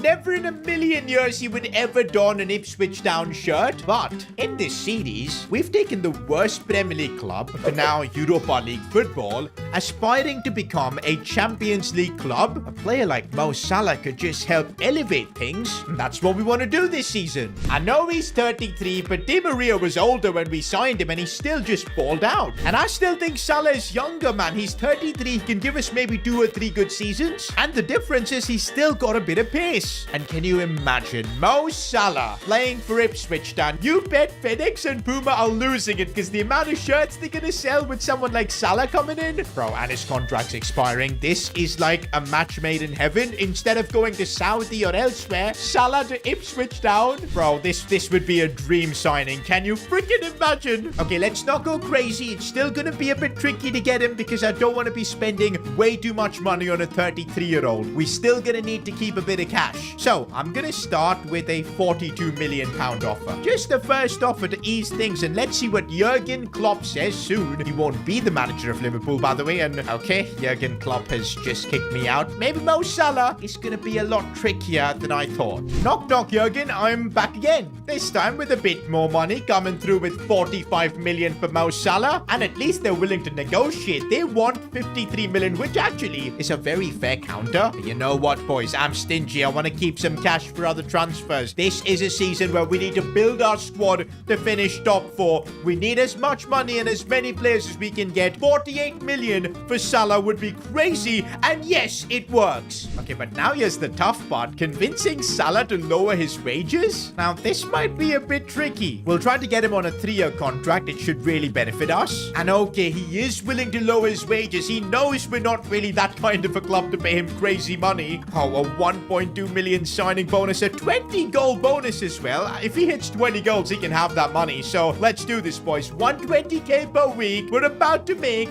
our craziest transfer yet with Ipswich. Nah, is this for real, actually? Did we just replace Angel Di Maria with Mohamed Salah? Are you freaking kidding me? We're so back with Ipswich, man. Come on. I'm so glad this series is back. Okay, guys, we're already feeling the effects of bringing in an older Mo Salah. He's gone down by an overall. I'm just hoping this deal really pays out because we've spent a lot of money on this. The good news is we still have about 30 million left, and I still want to make more signings. I think we could really do maybe with another good defender. Semedo as well is a bit old in that right back position. There are definitely some solid options. But for now, we're going to be starting off our Premier League campaign. Salah's making his debut and Nketiah's first game back from injury. And also, I kind of want to play Henry Walker. I feel like this season, the boy from the academy needs to start delivering more. I am so glad we're no longer heading into Premier League seasons as a relegation-threatened club. I just don't want to deal with those kind of battles. I want to be aiming for top 4. That's what we set out for with this Ipswich Town team, to bring them into Champions League football. And let's make an impact here in our first game of the season. Oh, Semedo's done really well. They're looking for Mo Salah. Almost got his first goal for the club. One thing Salah can bring us is just his dribbling ability, and also something that not many players have, that finesse shot. When those work, it's almost a guaranteed goal. Okay, we've whipped in a decent ball. Salah deciding to get a goal maybe with his head. So far, he's been so effective. Salah with his right foot this time, and he's actually scored. I thought he only knew how to use his left. Mo Salah with an incredible debut goal. This is why we've brought him to Ipswich Town, a worthy successor of Angel Di Maria. I did not expect him to put that in with his right. Can you imagine players like Walker playing week in, week out with Salah, playing passes to him like that? Salah just wriggling through. Walker with a chance, almost scored. Okay, this is not good. Some things never change. We're horrendous defensively. To be honest, last season we defended quite well. Maybe this was just a one-off goal that we conceded. And Nketiah, though, he's back from his injury, but he's not looking the same. Might take him a while to recover from that ACL, man, because he's not played in almost over 7-8 months. One player who can single-handedly get us back into games is Mo Salah. We're going to enjoy using him. What a player. Do you know what, guys? Recovering from that injury, I think we need to ease Nketiah into the side. We'll slowly give him minutes, so for the next half, Mitchell is coming on. We're getting cooked right now, but that's more like the defending we saw from last season. You'll love to see that. Archie Gray, by the way, has got a big role this season, taking that spot away from Thiago, but so far, he's not been able to control that midfield. It's a problem, but Patterson has it covered. I know a lot of you guys keep telling me maybe we need a higher rated keeper. I still want to trust Patterson. Oh, here we go on the charge with Archie Gray, and I see Mitchell making a lovely run, and Mitchell comes on and scores. He always does the right thing. And whoa, Mo Salah ended up scoring a couple more goals. Royce just scored 4 goals on his Premier League debut for Ipswich. Not gonna lie, Salah's looking happier than ever in an Ipswich shirt. End the Premier League now, boys. Just end the league. We're top of the league because of goal difference. Bro. Also, look at that. Compared to our last few seasons, we've got a relatively easy start to the Premier League. I want to win both against Leicester and Aston Villa. Oh, we've got an offer for Nelson Semedo from Manchester United. 13 million. Do you know what? I was anyway thinking of maybe upgrading the right back spot. Semedo's only going to get worse and slower. Meanwhile, Tuanzebe should be fine because he's 27. We've got Jarell Quansah that we signed from Liverpool too. There's talent in the centre-back spots, but Semedo? At his age, I think it's best we cash in. And to be honest, yeah, 13 million is a good offer. Let's just accept it. Take the cash for him. The deal has not gone through yet, and we're heading into this game against Leicester City. So I guess I'll just play Clark in there. He's also a good option as backup. For this game, though, our captain Chaplin's going to be back. I'm going to use Nketiah maybe off the bench. And also, let's give Quansah a chance to play and just see what he's all about. Bro, Salah is just, it's too good to have him in the team, man. Honestly, what a transfer that we've pulled off. And I'm sure players like Sarmiento are going to learn so much from him. Look at Sarmiento now try to cut inside, and let's see what he can do, finding space in himself, but the keeper stops him. Okay, our defense has just been completely cut open, and Leicester have a chance, and they've taken it. Well, looks like we're going to have to fight back in this one. Not gonna lie, boys, Leicester City are absolutely cooking us. We're 2-0 down. Here I was dreaming about Champions League football. You know what? Maybe this is the perfect game to bring on Eddie Nketiah and see what he can do. Not gonna lie, boys, Clark in that right back position, he's nowhere near Semedo's level. We're gonna need to wrap up that signing really soon. Chaplin sliding it through for Eddie Nketiah. His first goal from that ACL injury. I'm sure it's a big, big moment for him. We're back in this one. Oh, lovely ball here for Chaplin, who's having a really solid game. Still Chaplin. I can't believe the keeper saved that. I don't know how good Salah is with his set pieces, but let's see if he can put a good delivery in. It could really help us out. Chaplin's header goes wide. We're throwing the kitchen sink at it by bringing on Henry Walker for the last 5 minutes. I don't even know if we're going to get a chance. Okay, I think we might. This could be that one last chance we're looking for. And it falls for Walker. It can't be. It is. He literally comes on and scores after 2 minutes. A tactical masterclass from Marcel. Let's go. We're back in this one. From the situation we were in to come back with the draw, it's actually awesome. But all right, guys, right off the game, Nelson Semedo is walking out. We've sold him. That transfer is done. He's heading to Manchester United. Okay, we now need to get a new right back in because Clark is decent, but he's a great option to just have on the bench. He's the kind of player that gives you like a maximum 7 on 10 performance week in, week out. We need someone really, really good. And especially with 42 million, we can get that kind of a player. And I think I may have found the perfect player, and he plays currently for Barcelona. 22-year-old Connor Bradley. 79 rated, and when I see contract expiring, you know it does something to me. Yeah, boy. I genuinely feel we could get an unbelievable deal out of this transfer. Bradley's the kind of player that can grow so much in his overall. But negotiating with Xavi when actually it should be Hansi Flick, but no worries. For 20.5 million, we're about to get Bradley. The fullback position is such a high energy and demanding position. There was no way I was going to sign a veteran. We needed someone young with energy, and Bradley is that guy. That's, by the way, the second former Liverpool we've got assigned. Now this team, it feels like it has a bit of everything. The first team is incredible. There's depth on the bench. There's experience all round too. Let's see if we can use all of that to beat Aston Villa. A few minutes later. This is not part of the plan. This was never part of the plan. We concede first again. Bro, Salah after that first game has kind of fallen off. But just as I say that, he breaks through. But he's on his right foot. No, he uses his left. And that's absolutely brilliant. That's why we've got Mo Salah in the team. Oh my days, Raspadori, stop that. That was outrageous. Oh, Salah looking for Chaplin. Oh, what a tackle that was. Archie Gray driving it forward. Lovely stuff. And now Mo Salah's got a bit of space, but I don't think he's got the pace there. He's going to have to find Nketiah, which he's done brilliantly, but Nketiah couldn't shoot. I'm sure this level of pressure will be rewarded as Connor Bradley has gone through. Looks for a cross. Chaplin diving header. We're back in this one. I told you, boys, we're going to look back and realize how much of a bargain Connor Bradley signing is going to be. Oh, Hutchinson. Oh, what a lovely finish that is from him. Bro, this goal just popped out of nowhere. What a pass from Chaplin. The touch as well from Hutchinson. And I thought he completely fluffed the finish, but it was actually really well placed. No. We've let Ollie Watkins through. We can't let him score. He's cut it back. Diaby scores, and there's our effort all gone. Oh, yes, Connor Bradley on the charge again. He looks to cut it back for Nketiah, but he couldn't get through. Okay, wait a minute. We might have time for one last chance. Here goes Hutchinson. Oh, but he got robbed off the ball, and I don't think there is time for another chance unless there is. Mo Salah in the 95th minute. You cannot write this kind of stuff.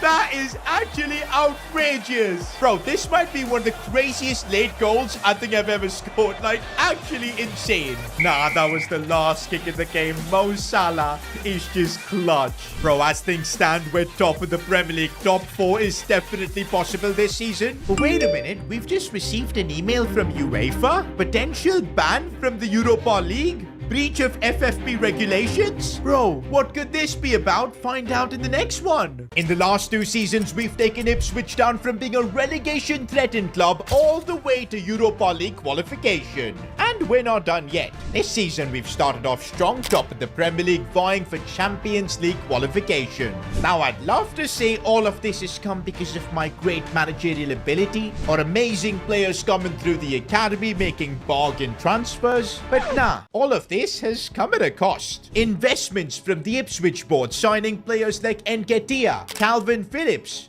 then Di Maria, and now of course our first big money signing in Mo Salah. The truth is, no matter what people say, to take a football club to the next level, you've got to invest money, and that's what the Ipswich board have done so far. But the question is, have we crossed the line? Have we broken financial fair play rules? Because if we have, we're gonna be in trouble. Alright guys, we're back again with another Ipswich Town episode, but starting the epi with an email from UEFA. Oh boy, this could get ugly. This email is to inform you that your club Ipswich Town have broken financial fair play rules. You have overshooted your revenue by 20 million, and if within this window you're not able to generate the same amount, UEFA will ban you from the Europa League. No freaking way, boys. I can't believe this. We need to make a player sale upwards of 20 million if we want to play in the Europa League. Bro, how are Man City not getting banned and we're going through this? To be fair, we did sign someone like Mo Salah. I should have known this was coming. But guys, we've got just 10 hours left on deadline day. Who can I even sell?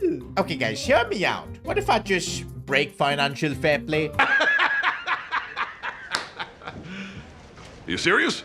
We'll only not play Europa League. That's kind of fine, isn't it? Okay, wait, there's another email and it's from the Ipswich board. We're aware of the breach in financial fair play, but there is no way we can miss out on playing in the Europa League. We need the revenue from it. Well, boys, there goes my plan of potentially just skipping the Europa League and just playing Premier League. We can't do that. The board wants to be in the Europa League and it makes sense. I've got 10 hours to now generate some money for Ipswich. This is so annoying because we were building something. Yeah? We've honestly had a pretty darn incredible transfer window, bringing in Mo Salah and Connor Bradley. And I thought maybe we could build on towards something more, because we still had a decent chunk left, but looks like financial fair play is going to be coming at us. I mean, this is a part of managing a football club, man, but the question now is, who do we sell?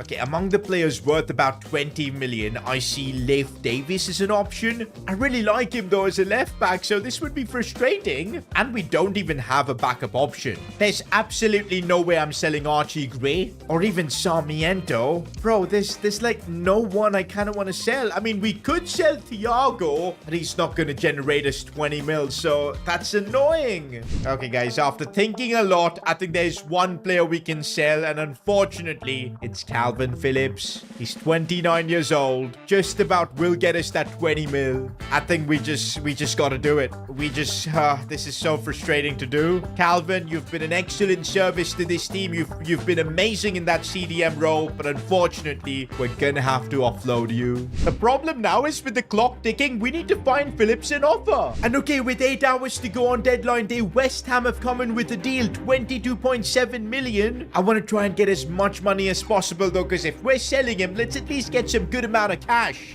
But remember, I can't go too crazy with the counter offer, because if they walk out, we're gonna be in trouble. Let's just counter with 25 million, see what happens. And okay, it's gonna happen. But okay, guys, it is now just hitting me what we've done. Being forced to sell Calvin Phillips like this. Nah, man, it's painful. He's been such an integral part of our midfield. I didn't want to sell him, but hey, we had to generate the money. At least now we'll be playing Europa League football. The worst thing is we've got 42 million, but we can't spend any more of it in this window. Guys, we literally need a CDM. Otherwise, there's no way we're gonna just survive in the Premier League at the top. We're gonna drop down, and all our efforts will be of complete waste. Wait a minute. What we can do, though, is potentially find a free agent CDM, and there should be a few available. All right, let's look around and see if we can find someone good, but the ratings aren't looking all that good. We need someone like decent at least. Oh, I think we found someone.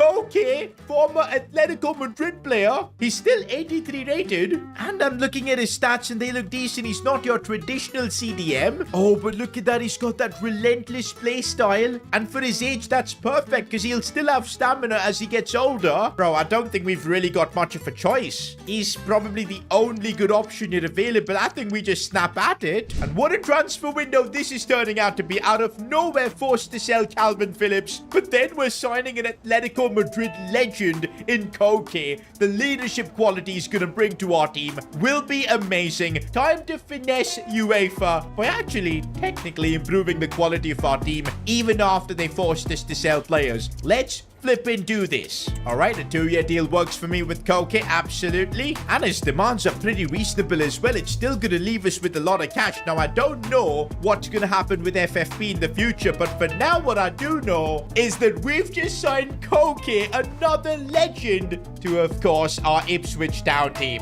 This is incredible. With that, boys, the transfer window is coming to an end, and we've really made the best out of a terrible situation. What we need to figure out, though, is when this FFP thing is going to expire, because I need to be able to spend this kind of money. Because imagine if we can use 40 million come January. Bro, we could really improve this team. But for now, I guess one place we can use our money is by hiring coaches, and we do have one vacancy in the staff. Can we get someone decent? Okay, a nice midfield coach right there. Perfect. This is what we sacrificed Calvin Phillips for, boys. The Europa League is about to begin. Bro, I can't believe we're taking Ipswich Town on a European journey. We're going to be playing Stade Rennais, Besiktas, Stade Bucharest as well. Going to France, Turkey, and Romania. I think it's going to be a lot of fun. First ever European game for Ipswich Town. And of course, we've got Koke making his debut. Bro, I'm still thinking, what is the competition we need to really focus on more? Is it the Premier League or, of course, the Europa League? Thing is, the Europa League only gives us unbelievable success if we win it, because it'll give us a Champions League spot. Premier League, though, we get top 4 and it's really good.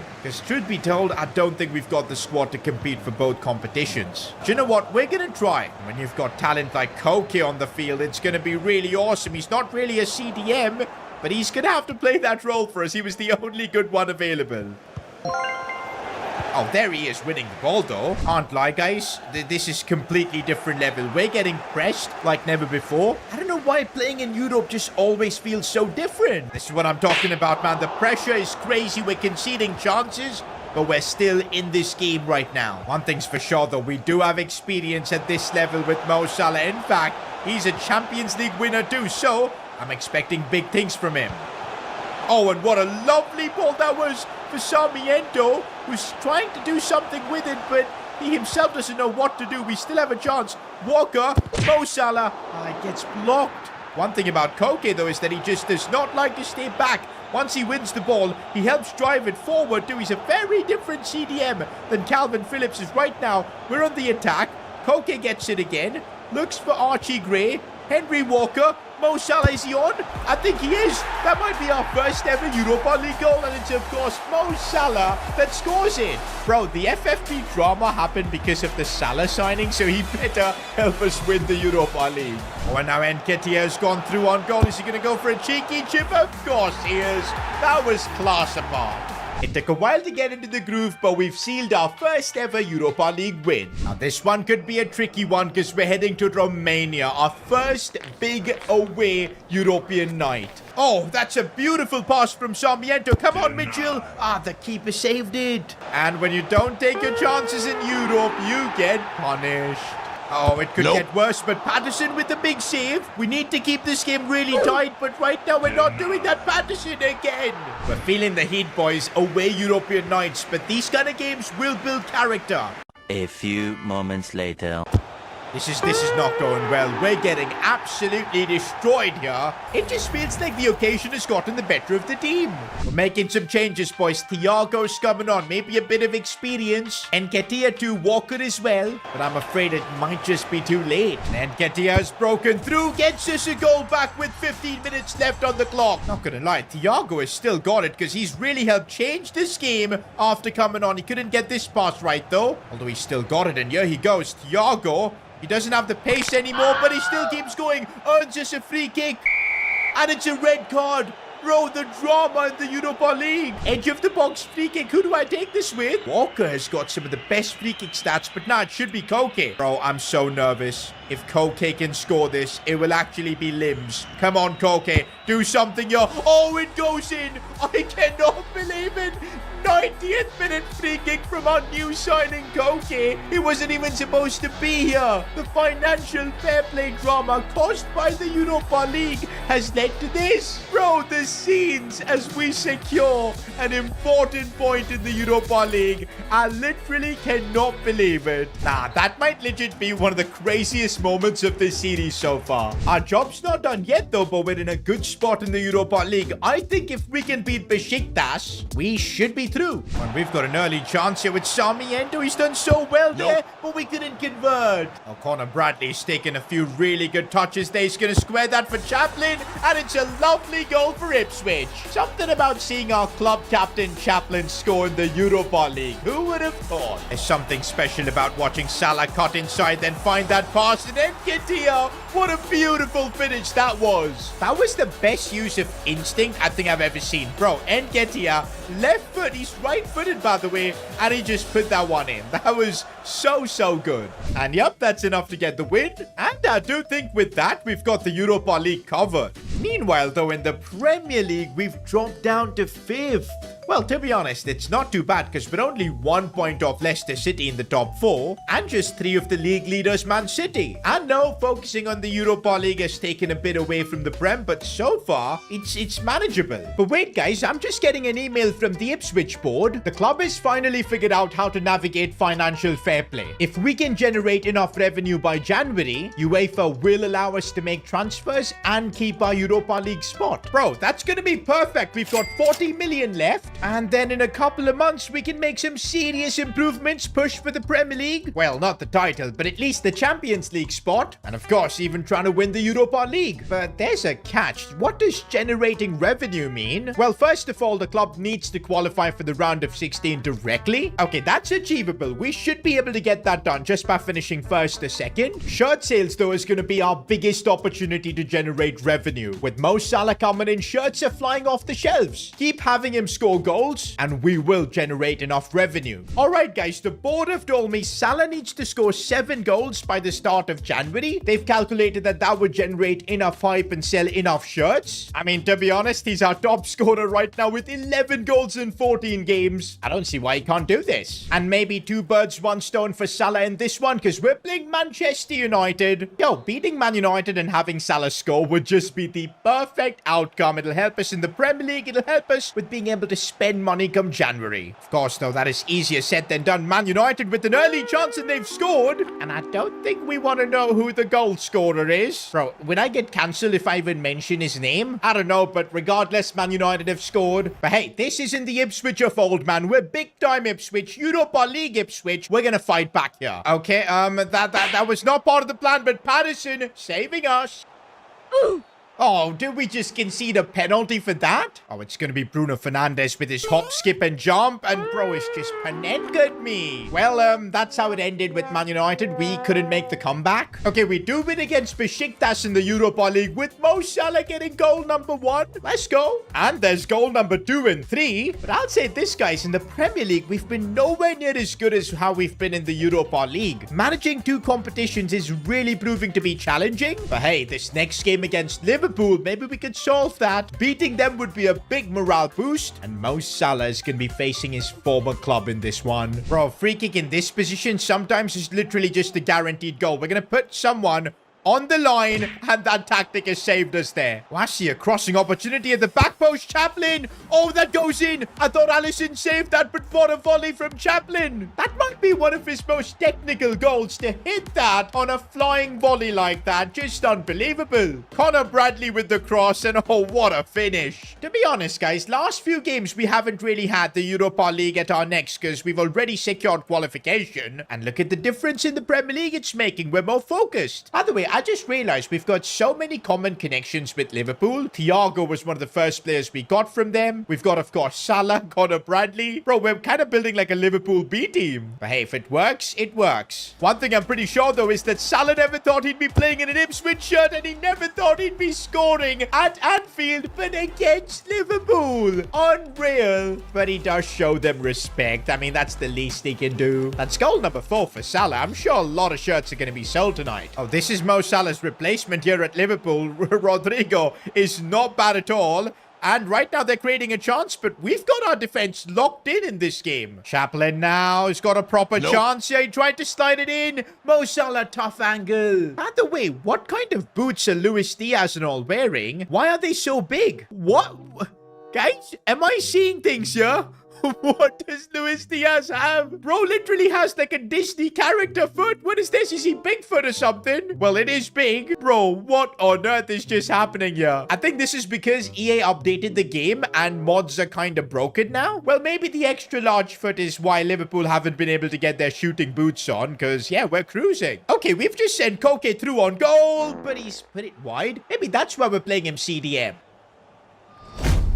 Okay, that's not very nice. It's gonna lead to a few nervy moments. Bro, if we end up bottling this game right now, I'm just gonna, like, oh my days. But thankfully, I think we've survived. Actually, more than that, Matip does not have the stamina, and Sarmiento just about does. We could be scoring another one. There you go. The Ecuadorian making the most of this opportunity. Lovely result against Pool, but we still need 3 more goals with Salah. By the way, Europa League group stage is done. We've topped it. That means we're gonna be skipping the preliminary round straight into the round of 16, and that's gonna generate some revenue. Come on, we're playing Nottingham Forest. I want to see some Salah stat padding. There you go. Salah gets a late goal, but we couldn't win. I'm sure the board is still happy with the shirt sales going up. Come on, Salah. We just need a couple more goals. So can he get a few against Brighton? It's a draw and he couldn't score. We're kind of falling off here in the Premier League. We need to win our next game, and it's the last game before January. Salah needs to score twice too. It's mission score with Salah and, of course, win the game. Oh, and looks like Salah has got the pace. He's through on goal.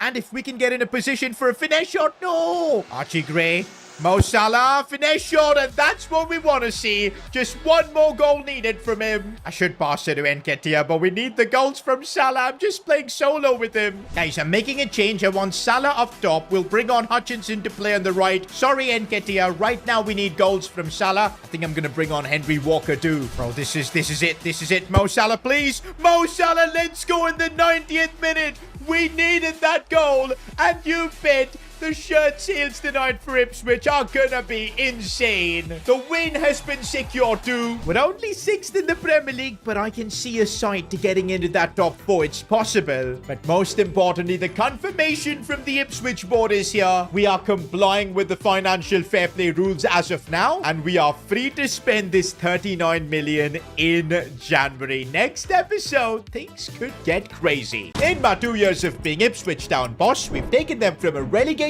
threatened club to now a top 4 contender in the Premier League. And of course, like every other big club, we've had to splash some cash to make this happen. Signings like Mo Salah don't come for cheap. But what I didn't expect was getting bagged by UEFA. They almost banned us from the Europa League, forced us to sell important players. I mean, I can't believe we got sanctioned for 1 charge, while Man City are chilling with 115. But in spite of this, we fought back, topping our Europa League group, and still being in the mix for top 4. And also, thanks to the TV money coming from UEFA and the extraordinary shirt sales, the club's revenue has doubled. We can thank Mo Salah for that. But yes, it means we are finally now in compliance with FFP, which means we've got absolutely no transfer restrictions. Here we go, boys, heading into the January transfer window with Ipswich, and finally, it feels good to say that we can improve this team. I've been waiting to make some good use of that 40 million, and we can actually do that now. And I think we're gonna need to make some signings, boys, because you look at the situation we're in, 7th in the Premier League. The board expects us to get top 4 now. Even I expect that from myself,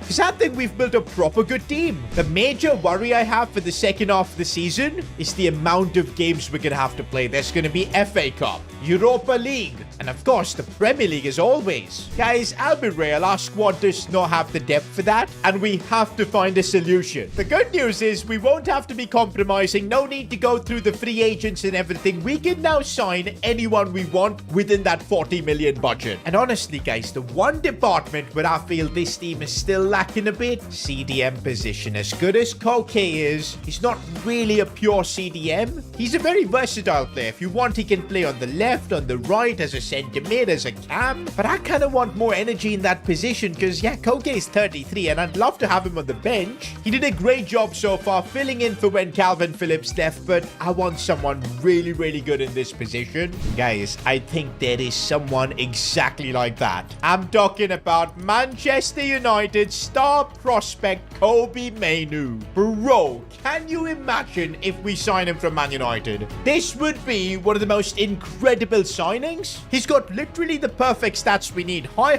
work rates. That energy is going to be tremendous. He's tall, 6 foot. Got some really useful play styles as well. A ton of pace for his position. And honestly, that price just seems rather reasonable. In fact, it seems actually quite cheap. Is his contract expiring? No, it isn't. I don't understand why Kobe Mainoo is available at such a price. It's incredible. Bro, if we can pull off this signing, it might just make us favorites to get top 4 and also favorites to win the Europa League. First, though, we got to convince Den Haag to sell Kobe Mainoo, which should be interesting. We've got the money here, so I'm not too concerned. Let's try 25 million. If we can get a cheap deal out of this, nothing like it. And I cannot believe... What on earth are you doing, Man United? How are you selling Kobe Mainoo? I just don't get it. Okay, Kobe Mainoo's got to make a real tough decision here. Because if he leaves Man United and joins us, he's moving from 3rd to 7th. I think we're going to have to fight a bit to convince him to join. And absolutely we do. Kobe Mainoo is willing to move to our club, but he's got some conditions. He wants to see progress with Ipswich Town. If Ipswich Town don't finish above Man United in the Premier League this season, Mainoo will be free to leave for the same price he's joined the club. Wow, man. Kobe Mainoo is a smart lad. He's put in a really good release clause in there. Because if he sees if Man United are doing better, he can easily just leave for 25 million. I'm sure clubs like Barca and Madrid will snap him up. This is like his insurance policy. Do you know what? I mean, when you're signing a talent like that, you've got to just accept their demands. What we got to do is try and finishing above Man United. Next up, though, we got to convince him that he's going to be an important part of the team, even though we've got Koke. I'm going to be starting Kobe Mainoo more often. He's willing to take a bit of a pay cut, wants a solid signing bonus, but I think we're about to pull off one of the most tremendous signings we've done. We've usually only made high-profile, older-age signings. Those bring a lot of quality, but a bit of youth and experience is sometimes what you need, and Kobe Mainoo is just the example of that. Nah, this is genuinely a tremendous signing. I did not expect to be signing him. Do you know what? The good thing is this signing really improves our squad depth because, again, Mainoo is very versatile. He can play anywhere. Koke 2 on the bench is a great option to have in that sense. Just with that one signing, we've really improved our squad depth. And you know what? With the condition Kobe Mainoo is put, we've got to prove to him that we're worthy of his talent. And we're playing Spurs next, who are a point above us. This is a chance to get into that top 4. Come on, man. I am so freaking excited to see what Kobe Mainoo can offer in this team. I've never used him, I think, in any of my career modes. That's, of course, he's burst onto the scene this season, but yeah, he's going to be amazing to try out. And already doing a lot more in that midfield with his energy. Look at him go, yeah. Still keeps fighting. Brilliantly done, and almost got the cutback or maybe even the goal. Bro, did you guys see him bully a defender right here? That's Christian Romero, World Cup winner. Dude just went flying. A few minutes later. Okay, we're in a bad position. We might concede, and we do. Richarlison with the lead. That's the feeling I've been getting in the Premier League. We're hanging on to a top 4 spot, but we've not really been that convincing. Maybe it's because most of our focus has been in the Europa League.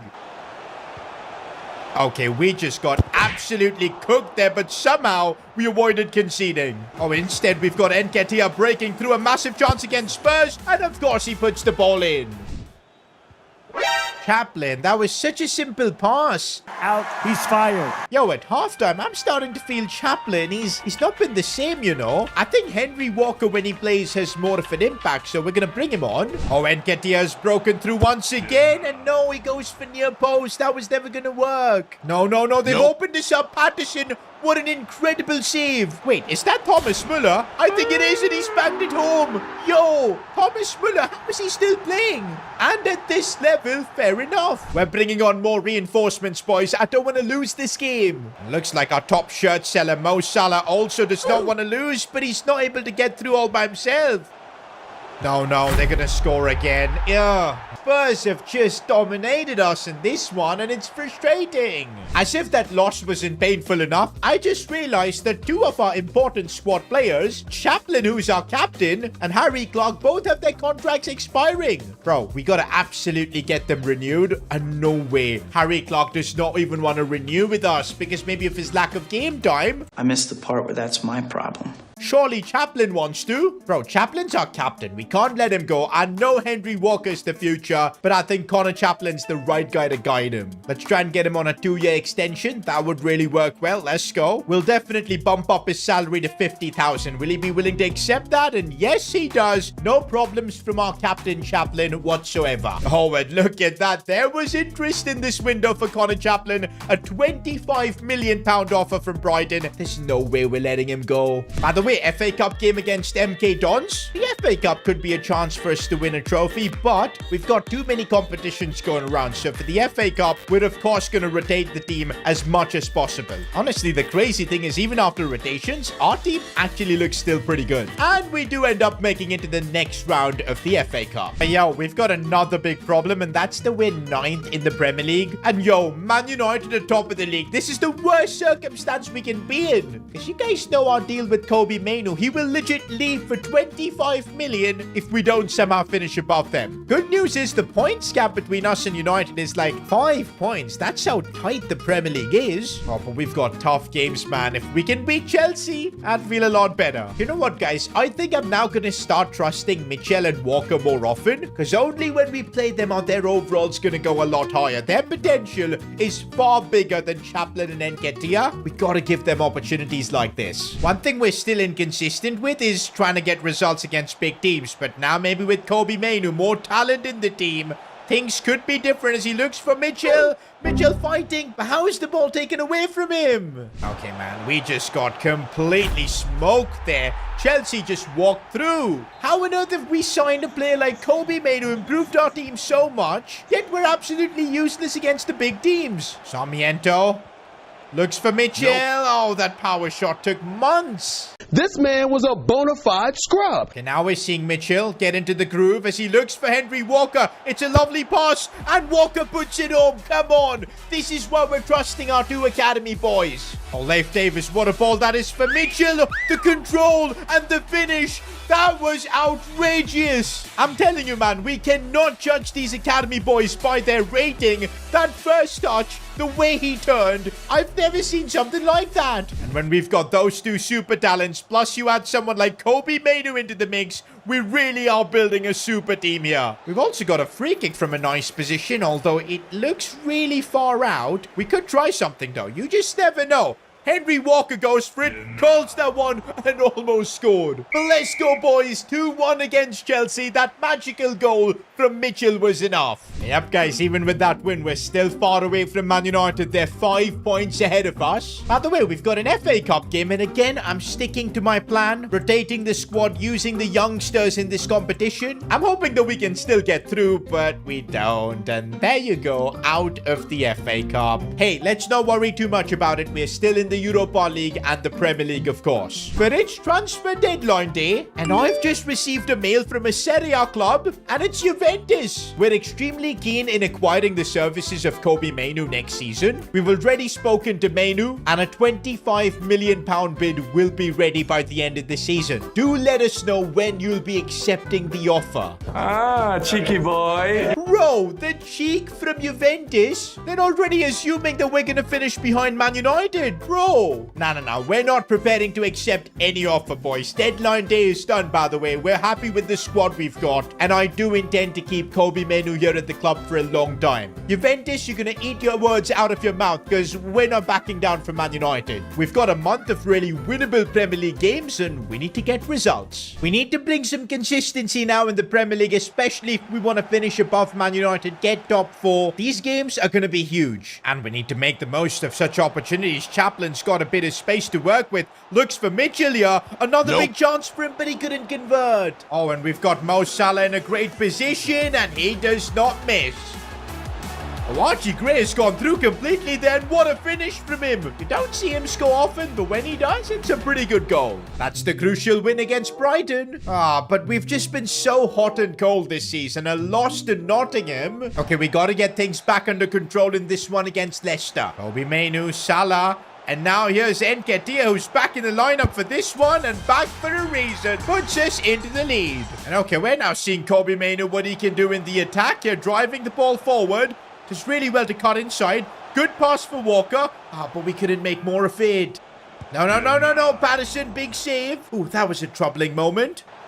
Okay, this is bad. Anthony Martial has just been completely left open. Kobbie Mainoo driving it forward. That's a good ball for Sarmiento. And I see Nketiah making a lovely run. He's got to score. I cannot believe the keeper saved that. Walker needs to put in a good delivery, man. We need to do something from this. It's off the bar. When things are not working, you make changes. And we're bringing on 3 players here. And I think we're going to be seeing some instant impact because we've completely broken through. This should be a simple goal. What? How have I hit the post from that Mitchell? What's that? Bro, look at the space he had to score. How did he miss? Oh, brother, this guy stinks! That might be the worst miss of this series. Okay, the job's not done yet, though. We could still get the win here. Hutchinson off the bench. Our super subs have delivered. No. There's still danger of conceding, but Patterson with a big save. And look at the team celebrate. I'm telling you, I'm so glad we've stuck by with Patterson. Bro, they've brought their keeper forward. Come on. We don't want anything stupid happening here. Patterson collects it. That should be it. Actually, guys, Kobbie Mainoo could do something crazy here. Strikes it and scores. Embarrassing. Let's go, boys. Kobbie Mainoo's first ever goal for Ipswich Town is from like 40 yards. They brought the keeper forward and they got punished. Guys, I literally went with a power shot from here. And yeah, it just somehow just went in. The shot had literally no power, it felt like, but doesn't matter. It's in the back of the net. And there you go, back to winning ways. And finally, guys, we're building up some consistency. And look where that's got us in the Premier League now. Second in the league. We could genuinely fight for the title this season. We're only 3 points off Man United. I'm starting to dream we could do the impossible, guys, because there's only 12 games left this season. Anything's possible. We're going to get a good representation of how good we are against Man City. We win this game somehow, maybe a bit of magic from our top scorer and the Premier League's top scorer, Salah, and we could be in for a title battle. I really don't know if we've got the talent to compete against the most expensive club in the Premier League, but let's give it a go. Okay, we're already seeing Manchester City on the charge with Jeremy Doku. Dybala goes for goal, big save. City are going to be absolutely ruthless. Doku's really going to be tough to deal with. Kobbie Mainoo stopping Dybala there. Oh, look at the space we've got here for Connor Bradley. It's absolutely brilliant. And we've got a proper chance here to score. Bradley hits it straight at the keeper. My set pieces have been a bit dodgy this season, but Archie Gray almost made it work.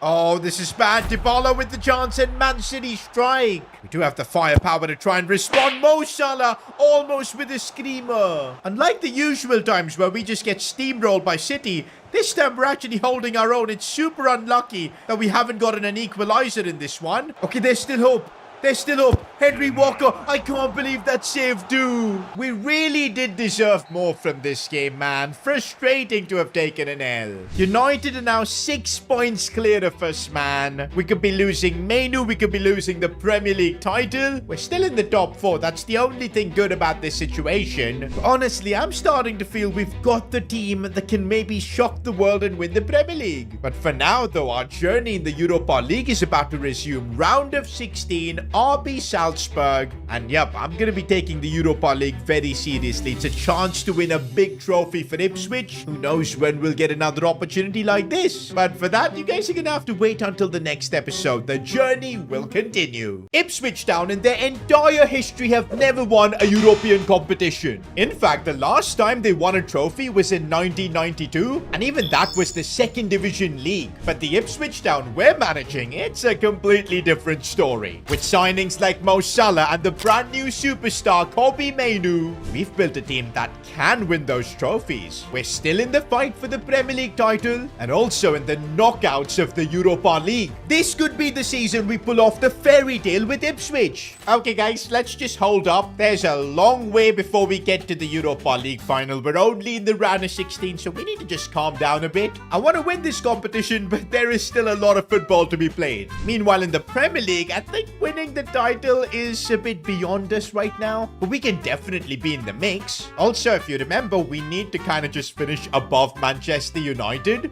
Otherwise, Kobe Mainoo's release clause could be triggered by Juventus or other clubs, and that wouldn't be too nice. I should have really thought twice before I agreed to Mainoo's conditions. But regardless, boys, I've got a plan to compete in both the Premier League and the Europa League. Because guys, we need a plan. It's not going to be so simple. Thursday night football is going to be very demanding, and we're going to have it right up until the end if we keep progressing. Here's what I'm going to do, boys. In the Europa League, we're going to have Mitchell, Walker, and mostly the youngsters playing. Whereas for the Premier League, the experience is going to come back in. Nketiah, Connor Chaplin. That's the strategy I've thought so far, and I'm just hoping it works. Bro, this could really be an episode where we win a trophy with Ipswich, and it all starts here against Salzburg. And as I said, boys, we're going to be using the youngsters in the Europa League. Mitchell, Walker, they're all starting here. I think it's the only way to give everything in both competitions. Here we go, guys. Our journey to potentially winning a trophy begins now. I'm not even kidding, guys. Winning a trophy here with Ipswich could literally change the fortunes of this club. The board might give us more money to work with. We could actually start focusing on winning the Champions League even. Okay, now I'm just getting way ahead of myself. Let's focus on getting through right here. Instead, we end up conceding. This is why you don't think so far ahead.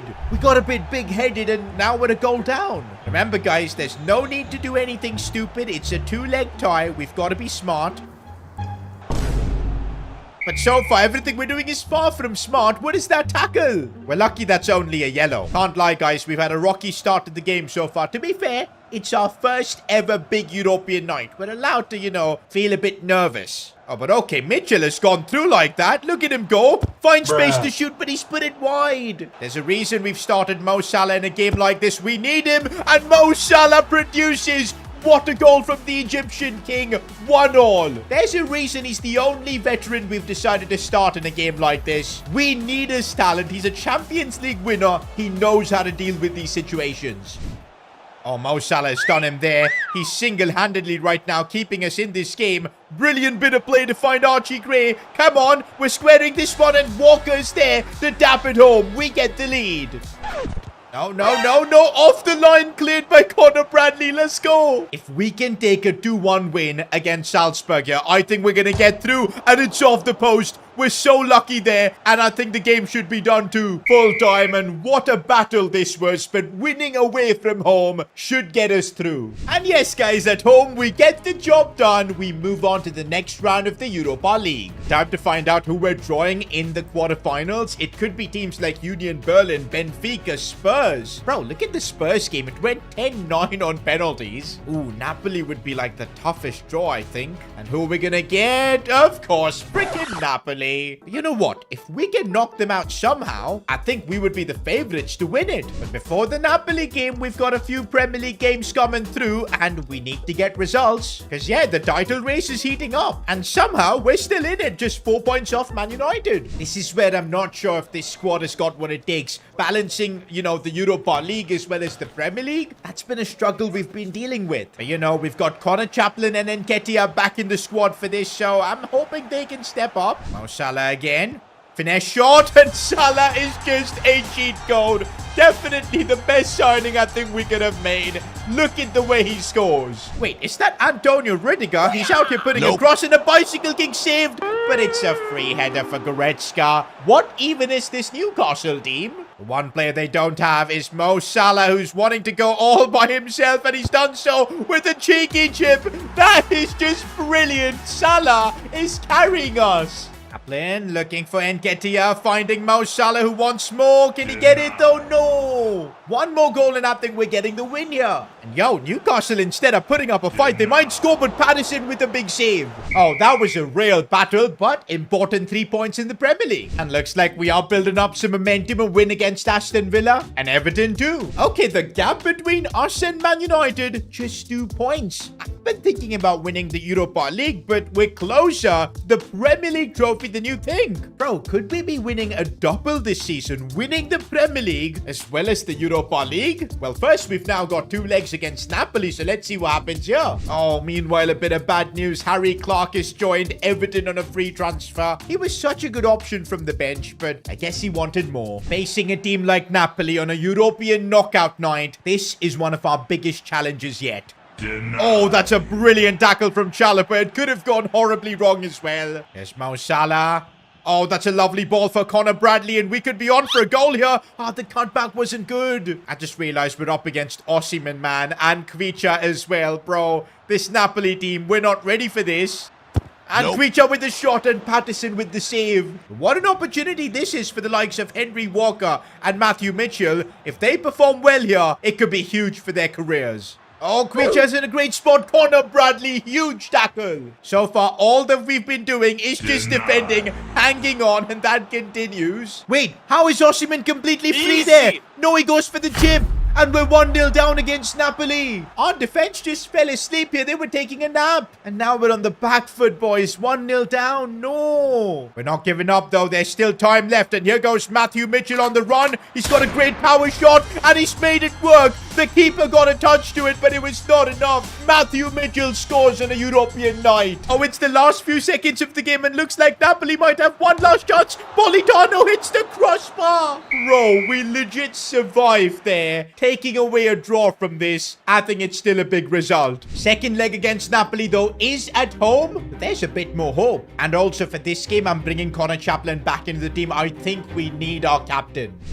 Oh, we've been opened up here, Kvicha. No! How has he put that in? Well, that's the start we did not need at home. Game's not over, boys. Game's not over because Sarmiento's got the ball in a great spot, but the keeper saves it. In European nights, you need some kind of luck, but where are we going to get it from? When you've got Salah, though, you don't need luck. You need quality, and he's producing it, but the keeper denies him again. Oh, it's not over yet because Mitchell has broken through here. Does he have the pace? I think just about, but he skied his shot. Not gonna lie, boys. I think we need the experience of Nketiah in a game like this. We need a goal. He can bring that. I'm also gonna sub on Hutchinson. And with those changes, we're heading into the second half. 45 minutes. If we don't score, we're out of the Europa League. And talking about goals, Nketiah might just be able to get us that goal. I can't believe it's cleared off the line. A few moments later.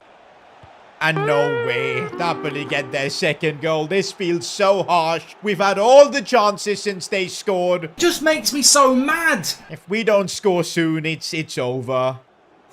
And it might just be over with that. Osimhen bicycle kicking us out of the Europa League. That was just sensational. I'm so happy, believe me. I'll be honest, guys, I was not ready for this. I really thought this was our season to win a European competition, win the Europa League. It was our best chance at a trophy. But quarterfinals is all we could do. Now, all we've got left is the Premier League. And if we end up not winning this, we're going to go trophyless after all the effort we took, dealing with the FFP saga, having to sell players, compromising on transfers. Nah, man, it would really set us back. Plus, Kobe Mainoo would probably leave then. 6 games to go. We're not the favorites, I know, but somehow we need to try and fight for the title. It's a massive test for us, boys. We're heading to the Emirates Stadium to play Arsenal. Salah, and a first chance that we should have taken. This is what was happening in the Napoli game. We weren't able to take our chances. But you know what? We can't just let our heads drop here. We need to win this game. Oh, here's Connor Chaplin. Has to score, and let's go. Captain Chaplin gives us the lead. Bro, we win against Arsenal here. I think we're going to be in the fight against United. Now, Salah taking it inside, should score from there. And how is the keeper saving that? One more goal and I think we should be able to get the win here because Arsenal don't look at their best. Oh, but forget about scoring another goal.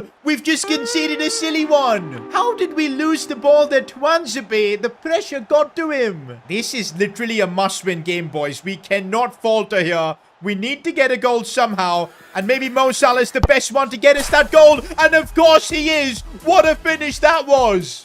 Salah looking for Nketiah. The header's saved. I'm sure he's the one player who's desperate to score in a game like this. And that's full time, boys. We're having to go to war just to survive in this title race. Bro, we've actually got a chance here. We're 2 points off Man United. Same points as Man City. I can't believe it. In Season 3 with Ipswich, we could actually win the Premier League. Okay, but let's not get ahead of ourselves. We did that in the Europa League and, you know, the pain we had to endure. And of course, our next game is the big one. At home, we're hosting Manchester United. Bro, this is it. We're up against Højlund Garnacho, he who must not be named. This literally could be a Premier League deciding game. And oh my days, Kobe Mainu, are you setting us up? Why aren't you fit for this one? Gonna have to play Koke. Also, Chalobah looks absolutely knackered. We'll put in Kwanzaa. Do you know what? I feel like Nketiah had an off day in the last one. I want to play Mitchell, so yep, those are the only changes I'm making. One of our biggest ever games,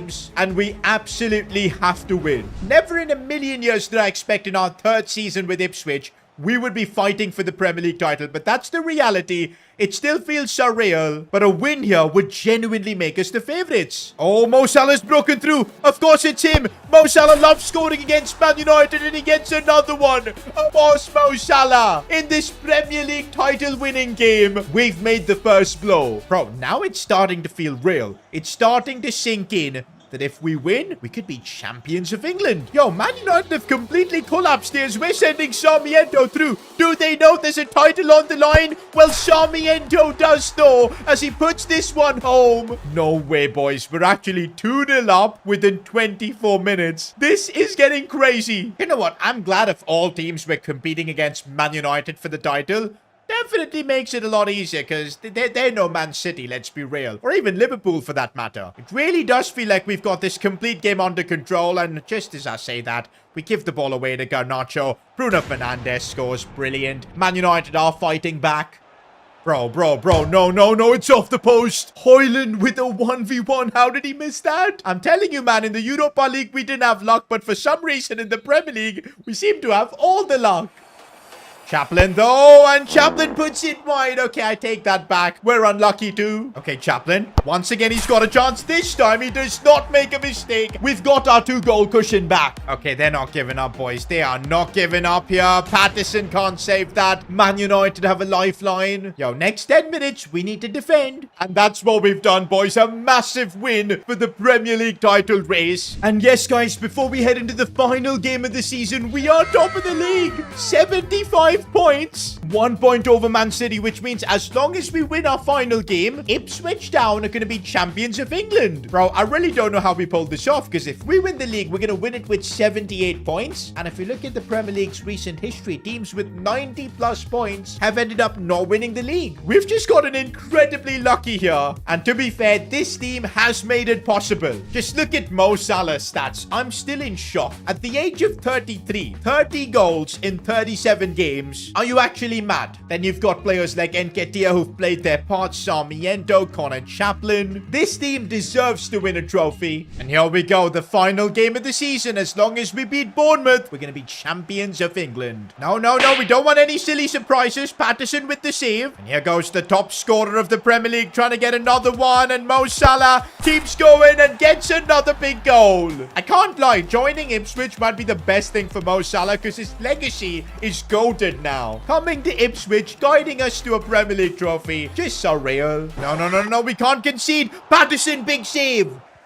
Oh, Chaplin slides this one through for Eddie Nketiah, who's onside. He scores now. We could be champions of England, and yes, 2-0 against Bournemouth. We are going to win the league. Oh, and now Captain Connor Chaplin's through on goal. It would be nice to see him score as well. And of course, he does. That should be it, boys. Get ready for the celebrations. Against all odds, from being a relegation-threatened club, we've taken Ipswich Town to eternal glory. Premier League champions. I literally can't believe it. This was one of the goals we started out to do, and I did not expect it to happen this season. It just so happened happened that the rest of the teams were all bottling, and we were there nicking the right points, winning the right games, and we've got the reward of seeing Connor Chaplin, our club captain, lift the Premier League trophy. Ipswich Town, champions of England. But guys, I don't want to stop here. With the money we'll get from Champions League football next season, I want to go for the UCL title. I think we've got the squad, we've got the talent. But wait, I've just got an email from the board. Congrats on winning the Premier League. The board is extremely happy. The good news is that we'll now be able to cash in on some of our players and generate some solid profits for our investors. Wait, no. We don't want that. Just as we become champions of England, this is what the board are thinking about? Cashing in on some of our players? No, we can't let that happen. My dream is to still get Ipswich Town the Champions League. Next episode, we're gonna have to have a chat with the board, figure this out, because I'm not stopping until we make Ipswich Town the world's greatest club.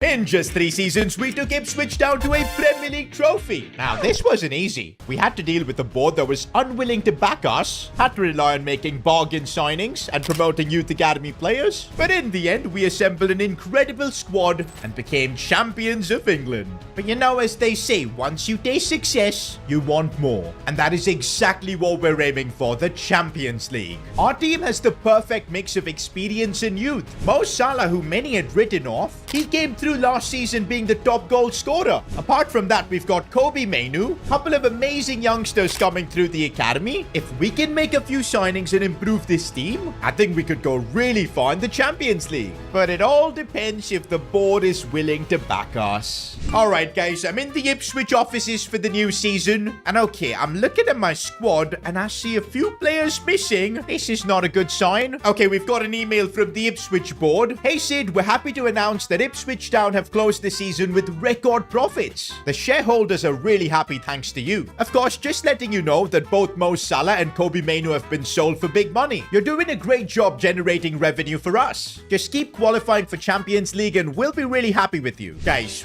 what on earth has just happened? Without me even knowing, the Ipswich board have gone ahead and sold Mo Salah and even Kobe Mainu. Bro, they cashed in on Salah for 87 million. Well, to be fair, that is a crazy amount. But Kobe Mainu for just 70? Yo, we were building something here.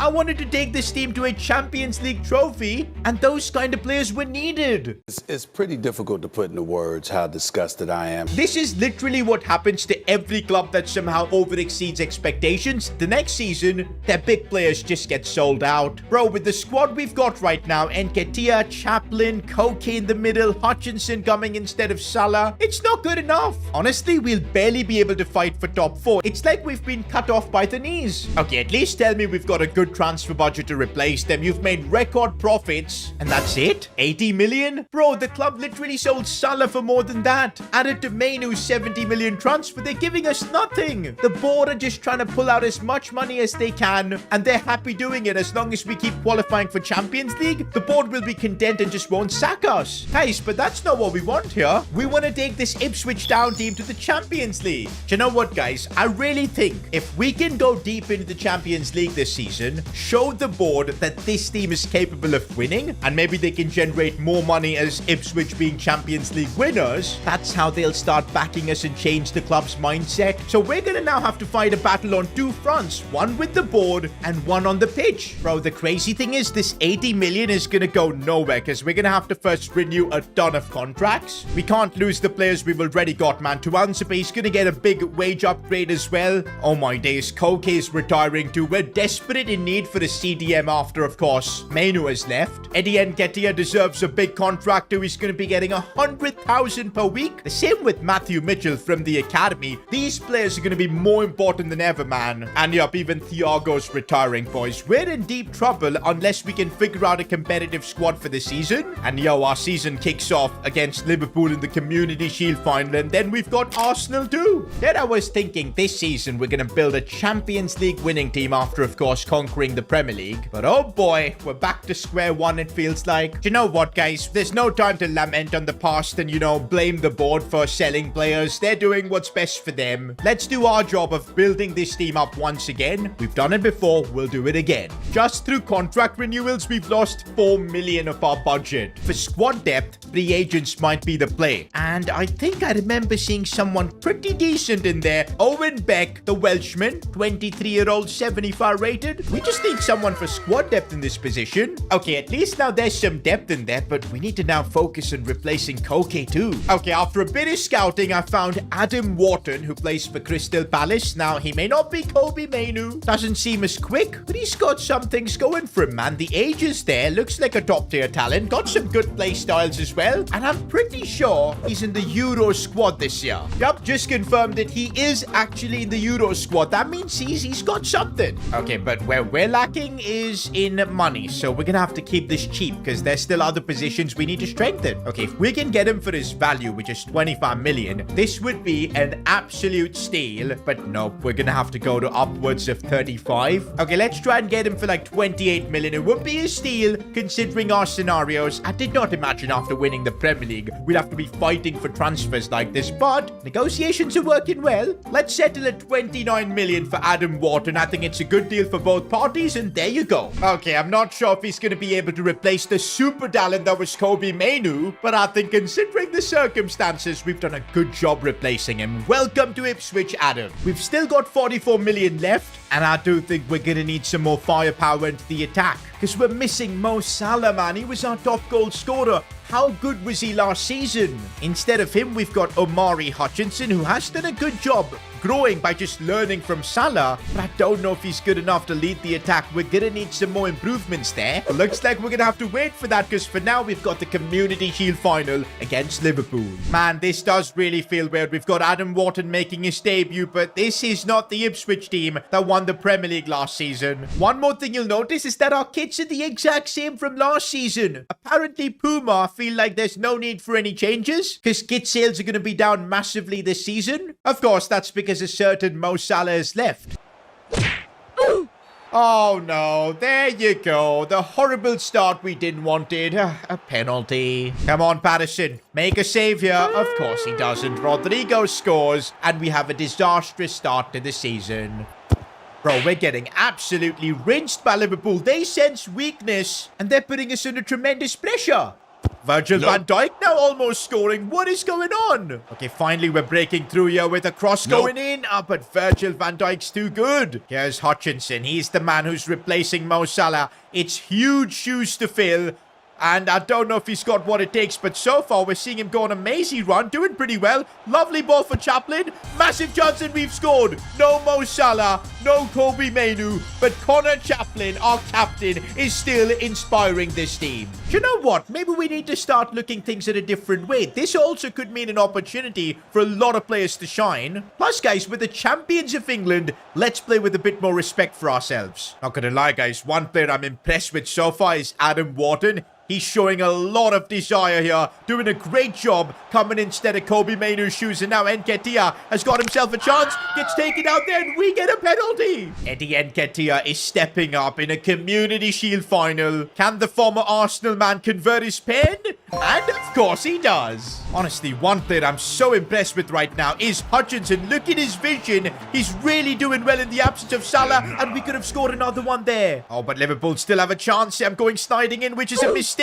Conor Bradley doing brilliantly against his former club. Somehow we don't concede, but they still have a chance. What is going on here? Patterson with the save. And let's clear it away before I start celebrating. Okay, on the other side of the pitch, we've got Leif Davis, who's making a fantastic run. Can he actually score? Yes, he can. Ipswich Town, champions of England, are not bowing down to anyone in spite of what the board have done to us. Hutchinson on the ball right now, and oh, that's a lovely diagonal for Sarmiento. He heads it down for Connor Chaplin. Our captain could score another one. He chips the keeper. I can't believe the football we're playing. This is a statement performance. We're still going to compete at the highest level. And there you go, guys. We're celebrating our second ever trophy with Ipswich. This team does not give up. Not gonna lie, guys. Hutchinson kind of moved me in that last game. Bro has learned a lot from Mo Salah by the looks of things, and and also he's unhappy with his current contract. We'll give him a new one, no problem. But I think we can afford to wait a bit before signing a new winger. I think eventually we do need another winger because there's just no squad depth. But let me know in the comment section, which winger do you think fits our team? Do we go for another veteran winger like we've been doing with Di Maria and of course Mo Salah, or something different? 43 million in the kitty, we could do something amazing. Let me know in the comments. And also while you're down there, make sure to subscribe to the channel. For now guys, we're beginning our Premier League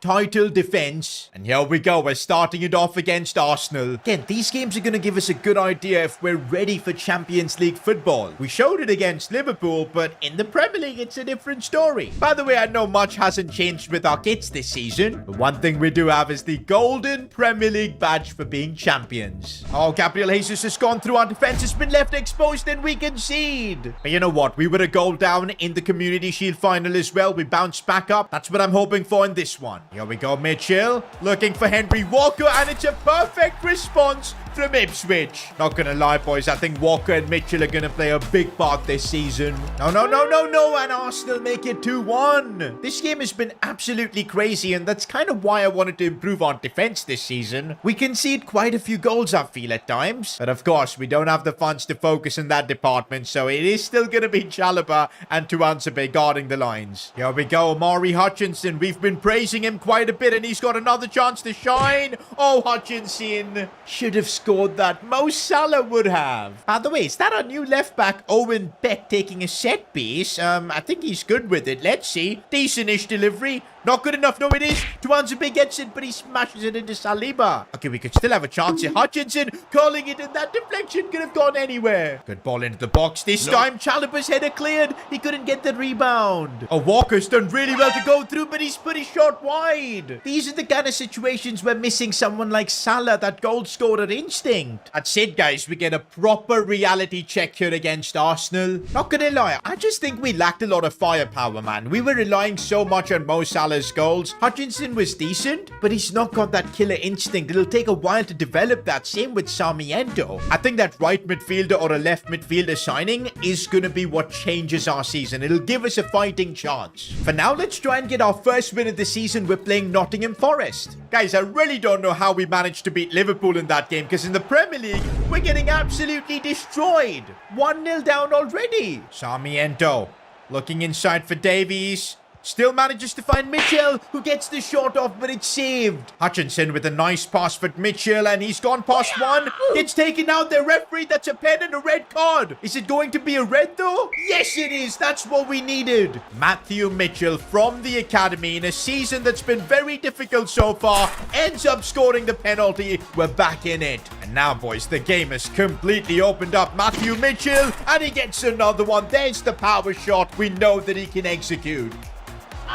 Oh, we've conceded a penalty too, but it's only a yellow card. Bro, what is even happening in the Premier League this season? It's absolutely crazy, but we concede. Even with the man advantage, we're looking very shaky. Hutchinson looking for Connor Chaplin. Our captain could get us the lead back again, and he does exactly that. Now let's try and get our first win of the season. I reckon if we can score the next goal, it's job done. I can't believe we couldn't get a fourth goal, but we somehow managed to hang on for the win. Even with the man advantage, we didn't look all that convincing. Guys, I'm starting to feel our problem is going to be more than just a winger. We probably even need a new centre-back. It's going to be tough to figure out how to use this 43 million. One thing I am going to do is hire a new coach for the midfield. I do feel we've got one vacancy, and we can maybe hire a 5-star coach. Absolutely brilliant. It's going to help our players grow more. Up next, we're playing Brighton, and let's hope this time around we can win a game that's 11v11. That'll be a good way to see where the squad stands.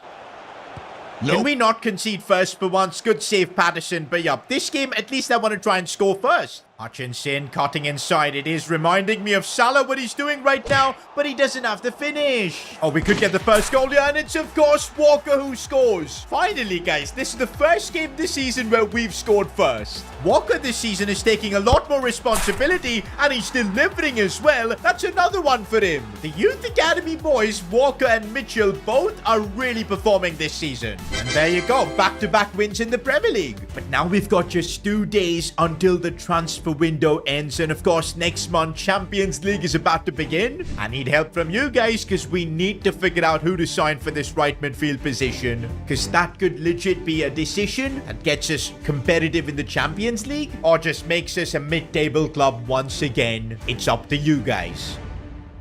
You'd think after guiding Ipswich Town to a Premier League trophy, the board would be willing to back us to try and win the Champions League. But wrong. Instead, they ended up selling some of our best players, Mo Salah, Kobe Mainoo, all gone. The board are literally pulling money out of the club to just please the shareholders. In spite of that, we're not giving up. I still am desperate to win the Champions League with Ipswich. With the limited budget, signing players has not been easy. We've had to delve into the free agents market, find bargain deals like Adam Wharton from Crystal Palace, but there's still a massive gap that needs to be filled in our squad. That's right, Mo Salah's replacement, our best player from last season, our top scorer. We need to fill that void. And with the transfer window shutting in just a couple of days, time is running out. This signing could dictate the rest of our season. Here we go, guys. We're about to make one of the most important signings of this series. 43 million in the bank. A lot of suggestions from you guys in the comments as well. We have to get this right. Also, with the Champions League starting next month, the draw will be soon.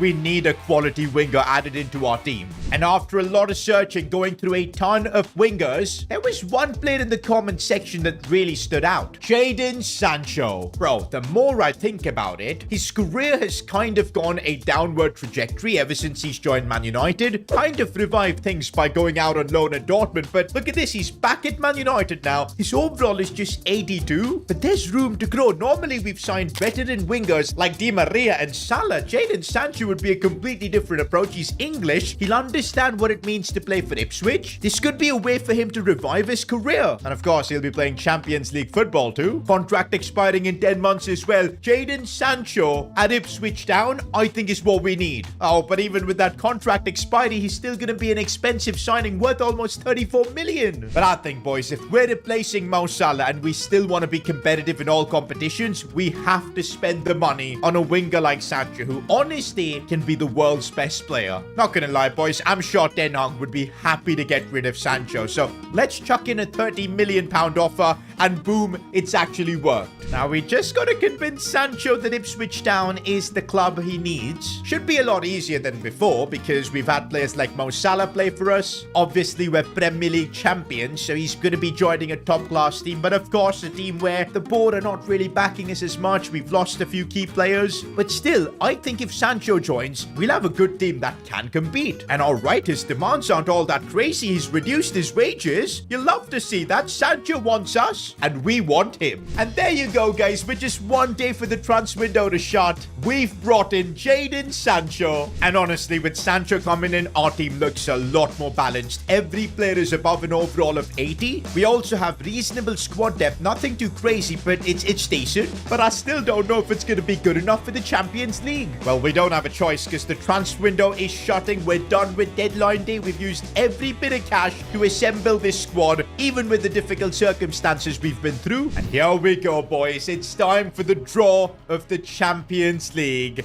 Which group are we going to be in? Oh my days, we've got Bayern in our group. It couldn't get any worse. Plus, the Real Sociedad are actually pretty darn decent. This is a pretty tricky group. I think our approach in the Champions League has just got to be taken step by step. We're not aiming to win it. For now, the aim is to just get out of the group and see what happens. Even though our focus is going to heavily be on the Champions League, good thing is we're picking up key results in the Premier League. And okay, guys, we're starting off our Champions League campaign against Real Sociedad away as well. Of course, we're going to have Jadon Sancho making his debut, but in the Champions League, I do feel like having the Youth Academy boys could be the play. We need them to grow as much as possible in their overall. There are trump cards. So yeah, that's a decision I'm making. Plus, for this first Champions League game, I kind of want to play Koke. He knows what's life like in Spain. He's played there all his life. That experience in this game could be invaluable. Here we go, boys. I've been waiting for this, experiencing Champions League football with Ipswich Town. It would have been really nice to be able to experience this as a contender to win, but things have changed. We've lost backing from the board. It's a different scenario, but there's still no doubt we've got talent. With Jadon Sancho in the team, things could get really spicy. And go on, Sarmiento on the charge. Still Sarmiento. He was just about to walk through the entire defense.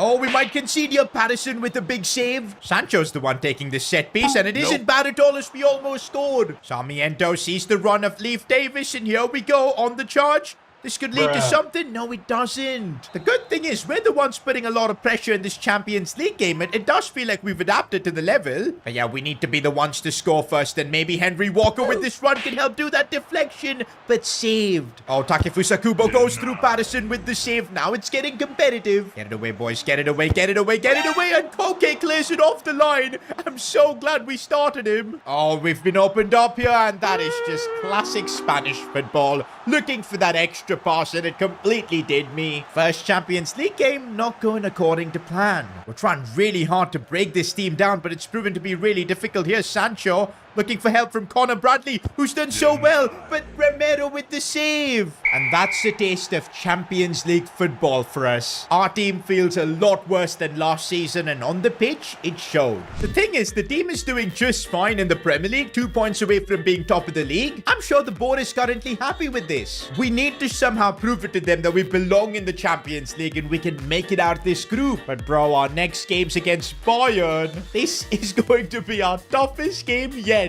You know what? Before this game, I think there's a few things I want to do. First of all, we need to give Sancho more freedom. Stay forward, get in behind, let him do his thing up top. And also, it looks like we've got a few tired legs. Walker is not fit for this game. Chaplin's going to be playing this big Champions League night. But here we go. Champions League night at Portman Road. We're up against Bayern Munich, where if we lose 2 losses in our first 2 games, it's going to be difficult to break out of this group. Here we go, boys. A Champions League night against Bayern Munich. And considering our situation, we need to kind of win this. Look at this, boy. Sancho in his new role is excelling. He's gone through. He's actually gone through the entire Bayern defense. They were not expecting this. Sancho puts us into the lead. His first ever goal for Ipswich Town. That kind of magic is why we signed Sancho. On his day, he can produce stuff like that. Bro, I'm now starting to feel that we could pull off an incredible upset in the Champions League. Winning this game will give us momentum to get out of this group, but already Bayern have a massive chance.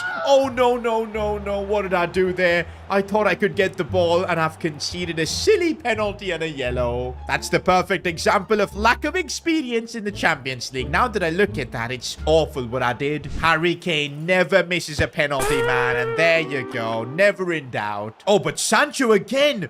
Bro is having the time of his life down this right side. Still keeps the ball. Can he look for a pass? Finds Connor Chaplin here.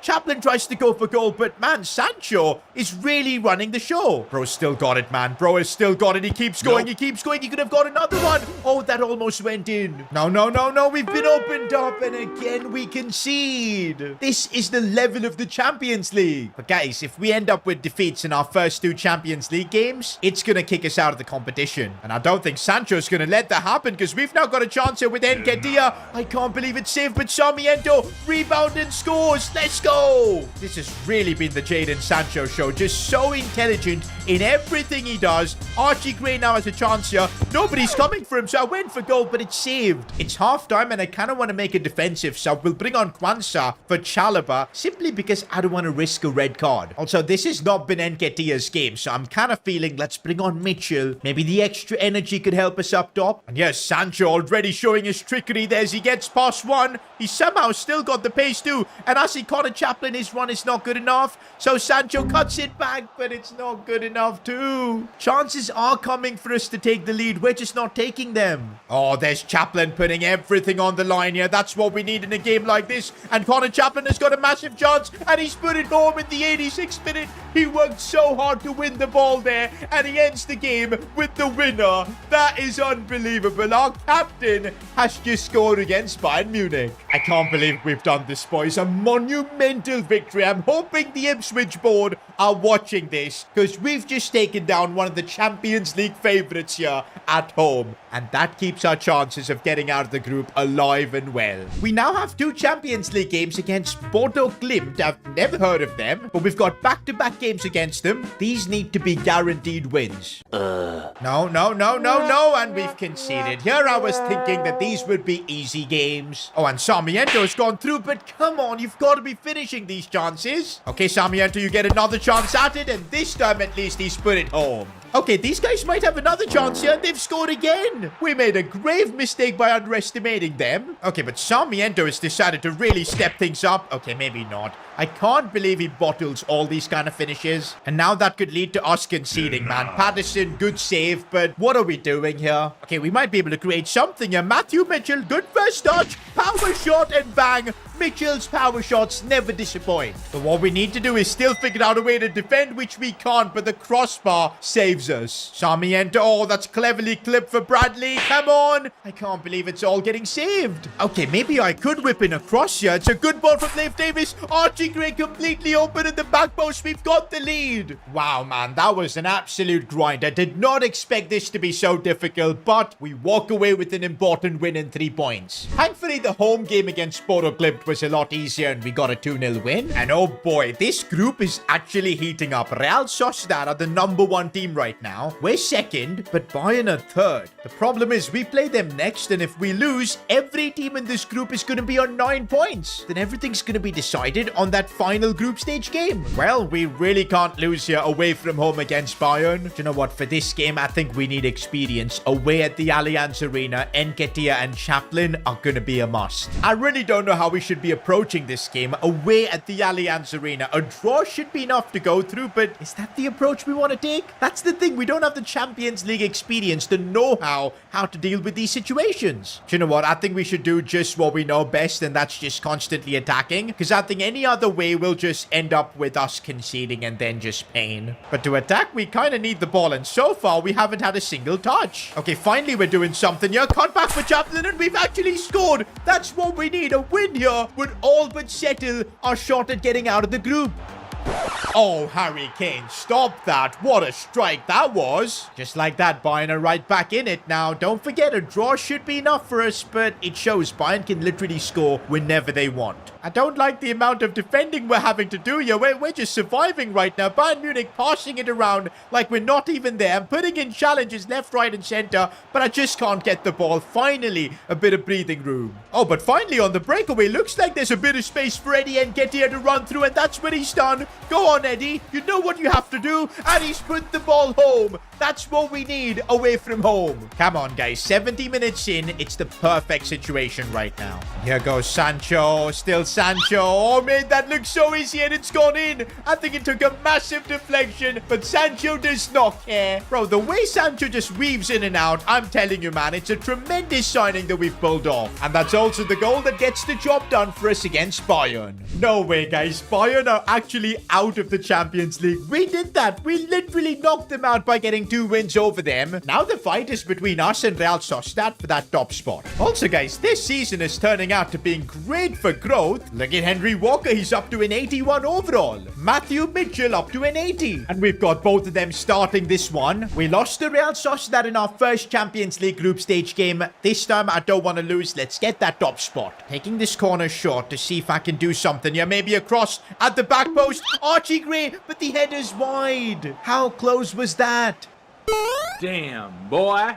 Yo, what was that touch from Sancho? Man literally thought he's killing Mbappe. There was no way he was getting to that. For all players, it's Chalobah driving it forward, and he's played a good pass here for Sancho. If he can bring the ball inside, good fake shot. Now Mitchell, massive chance, and he's put it home. We take the lead against Real Sociedad, and if the scoreline remains the same, we're going to top our group. Bro, Matthew Mitchell has just powered through defenders. They keep scoring. Power shot, and it's a goal. Bro, did I just see the power shot plus thing pop up for Mitchell? I think it did. That goal has helped us get the win, and officially we have topped our Champions League group. But the most interesting thing is the growth on Mitchell, because there you go. He's just unlocked the power shot plus playstyle. How did that happen? I'm pretty sure it's because EA added some sort of a patch with the Euros update that makes Youth Academy players actually grow playstyles. But this is honestly huge for the series. It's the 1st of January. New transfer window opens. The knockouts is about to begin soon. But I'm kind of worried. You see, we've got no money to bring in any reinforcements for this team. But the big worry we've got is whether the board decides to cash in on some of our players. They've grown a lot. Players like Nketiah could fetch a decent value. Next episode, we're going to find out whether the board lets us keep this squad and go on a Champions League knockout run. With this board, you never know what happens. You'd think that after winning the Premier League with Ipswich Town, the board would be willing to invest more money into the club so we could potentially win the Champions League. But instead, the Ipswich board betrayed us. They don't share the same ambitions. They ended up cashing out on players like Mo Salah and Kobe Mainoo. We were literally forced to rebuild key parts of our team. But in spite of that, we've managed to top our Champions League group. That's right, we're gonna be in the knockouts. And this is the best way to prove the Ipswich board wrong. If we can perform in the Champions League, it's the only way they'll change their mindset. But we've got the most difficult draw possible. Real Madrid, the kings of the Champions League. Going past them is gonna be the most difficult challenge possible. Especially if the board decides to cash in on more players. There have been rumors from the media that Nketiah is another player the Ipswich board are looking to sell. No, if that happens, our Ipswich project is dead in the water. It's over. Here we go, boys. Back again with another Ipswich episode, and it's a big one. I really was not expecting this. Real Madrid is just such a brutal draw. Especially after we topped the group with Bayern Munich in it. Saying that, who would have thought a few seasons ago that we'd be in a Champions League knockout game with Real Madrid? It's honestly a bit mad. But okay, guys, we've just got an email from the board, and I'm not liking the look of this. Hey, Sid, this time we've got a bit of good news. Initially, we did plan on selling Nketiah. We had a £70 million offer for him, which was really good. But seeing your team perform in the Champions League has moved a lot of people on the board. So at least for this January window, we won't be selling any of the players. But also, we're not going to be giving you any more money for signings. Keep impressing the board with your Champions League run, and we'll see what happens. Guys, for the first time, I'm actually happy after getting an email from the board. I told you, if we keep performing in the Champions League, the higher-ups will notice. We just got to keep it going. Okay, one thing that is annoying me is that we can't make any sort of improvements to the team, not even for squad depth. Because just 8 million, like, Brother, And I think it's going to be important having a decent squad size. Reason being, Champions League, big games coming up soon. So I'm thinking, even though the board is not giving us money, we should have enough for maybe free agent signings to fill the squad up. I'm thinking we could get a backup right back, possibly a centre back or even a midfielder too, because Thiago's fallen off. We'll definitely consider that, but right now we've got a game that's very important for the title race. Don't forget, we can't ignore the Premier League. Okay, snowy conditions for a game like this is not good in Patterson. Yo, the snow is affecting him too. Oh, here's Jadon Sancho. Striking it well. Oh my days, it's off the crossbar. It's crazy how this season, though, that we're still in the title race, because most of our focus has been the Champions League. It just shows that we've built a really well-balanced team. But yeah, we need to still win these kind of decisive games if we want to defend our championship. Here's Jadon Sancho looking to do something here. Still Sancho. Oh, smart bit of play. Connor Bradley, cut back for Sancho. Oh, what a save that is. Sancho again, he looks in the mood. Honestly, I'm so glad we signed him. The perfect kind of player we need for this team to work. And right now we've got another chance. No, the Chelsea are defending really well, but I don't think really well is good enough to contain Sancho. And he gets the goal. I just love it when he's cutting down that right side. I don't know how he's got the control to pull it off, but he somehow does. Okay, though, that was a big fumble from the goalkeeper. Okay, and Kunku's a bit too good. Honestly, Chelsea are back in it. Here's Daryl Mitchell, though. He's got the power shot now, but he still needs to master it. Oh, here goes Mitchell now. The power shot again, and it's working. But as I said, Matthew Mitchell is yet to completely master it. Here goes the Ecuadorian Sarmiento, a lovely run, and I see Sancho completely open. We had to square it for him. 2-1 up against Chelsea. Chaplin looking for Matthew Mitchell. It's the easiest goal he'll ever score against the current Premier League leaders. We've shown them why we're champions. Not gonna lie, that was good warm-up for Real Madrid, but we're still only 4th in the Premier League, but only a couple of points off Chelsea. It's really close. 4 teams could legit win the Premier League this season. But now, guys, we need to figure out some free agent signings to just improve the overall squad depth. And I think I found a solid option for the right-back spot. In fact, Kane Kessler Hayden, he can play even on the left, but as a right-back, bro has got low defensive work rate. I think we can fix that. And there you go. Who doesn't love a free agent signing? And guys, I think I found a couple of regens as free agents, and they actually look really decent. Starting with Carl Kuhn, what a name. 74 rated, centre-back, decent pace, a ton of play styles. And then we've got John Peter Peters. What a name again. He looks like maybe the next Frankie de Jong or something. Yeah, not bad at all. I think signing both of them is going to fill quite a bit of the gaps in this team. I don't know how much they're going to play, but just having them in the squad I think will be useful. But here we go, guys. The transfer window is shutting. And honestly, I'm really happy with the team. We've kept our first team intact. Players are growing. The bench looks amazing. And we've genuinely got more squad depth than ever before. And this is the moment, boys. Real Madrid versus Ipswich Town, Champions League knockouts. We're not just playing to try and win the Champions League. We're playing to try and win the board over so they can finally start supporting us. Good lord, what are we up against? Vinicius Jr., Bellingham. They've even signed Kevin De Bruyne and Courtois in the same team. Yikes. Who invited my man Boniface in there? I can't believe he's playing for Madrid. Well, let's be nice. Let's be nice. Okay, but now we need to decide what team we're going with. I think I want to go experience, at least in the first leg, so Nketiah and Chaplin are going to play. It's a tough one, man, leaving Mitchell and Walker out, but I think Chaplin and Nketiah have earned the right to play at the Bernabeu. Here we go, kickoff at the Bernabeu. If we can put in a performance in one of the most iconic stadiums in football against one of the biggest clubs in the world, the board will start supporting us, and Nketiah can help us do that. I can't believe it at the Bernabeu. Ipswich Town have just scored. This is iconic. Nketiah's running straight down to the camera and celebrating. The board members, you better be watching this, because this is what Ipswich Town can do. Okay, guys, one thing we need to do is not get carried away. It's a two-legged affair. We've just made it 1-0. There's a lot of football to be played. Honestly, the one player that scares me these days is Vinicius Jr. He could create something out of nothing. Bellingham as well. He's a clutch one. This Madrid team has got so much talent as these two are combining. But we're defending well. Look at this pressure from Real Madrid, but somehow we're playing out from it. Half-time, and we still have the lead at the Bernabeu. Bro, if we can take a win to our home stadium, Portman Road, bro, I think we've genuinely got a shot of knocking Madrid out. Yo, we could score another goal here. Go on, Chaplin. Oh, the finish was lacking. Courtois saved it. Oh, Vinicius Jr., you are literally too good, man. Patterson, though, top class save.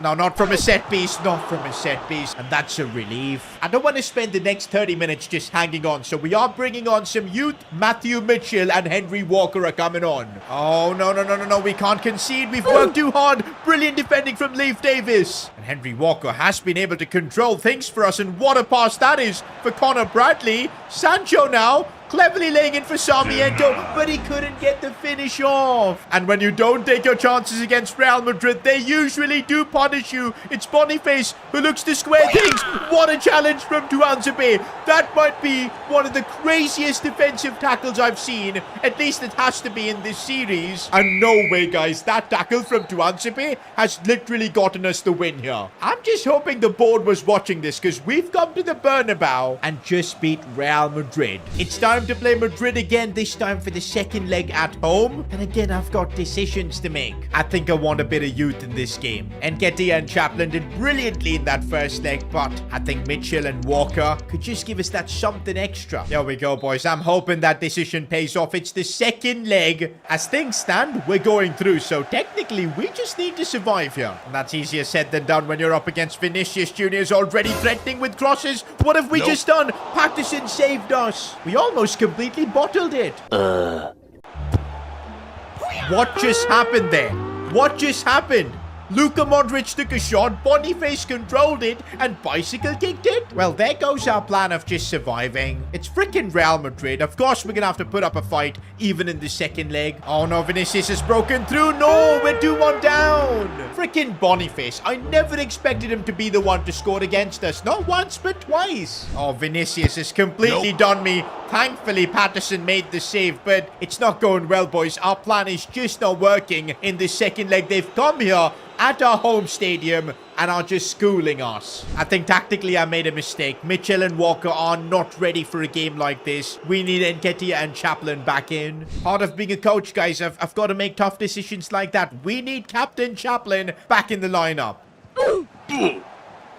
How was that not a foul, man? Everything's going Real Madrid's way right now. It's the worst situation to be in. There's a reason they're the kings of the Champions League.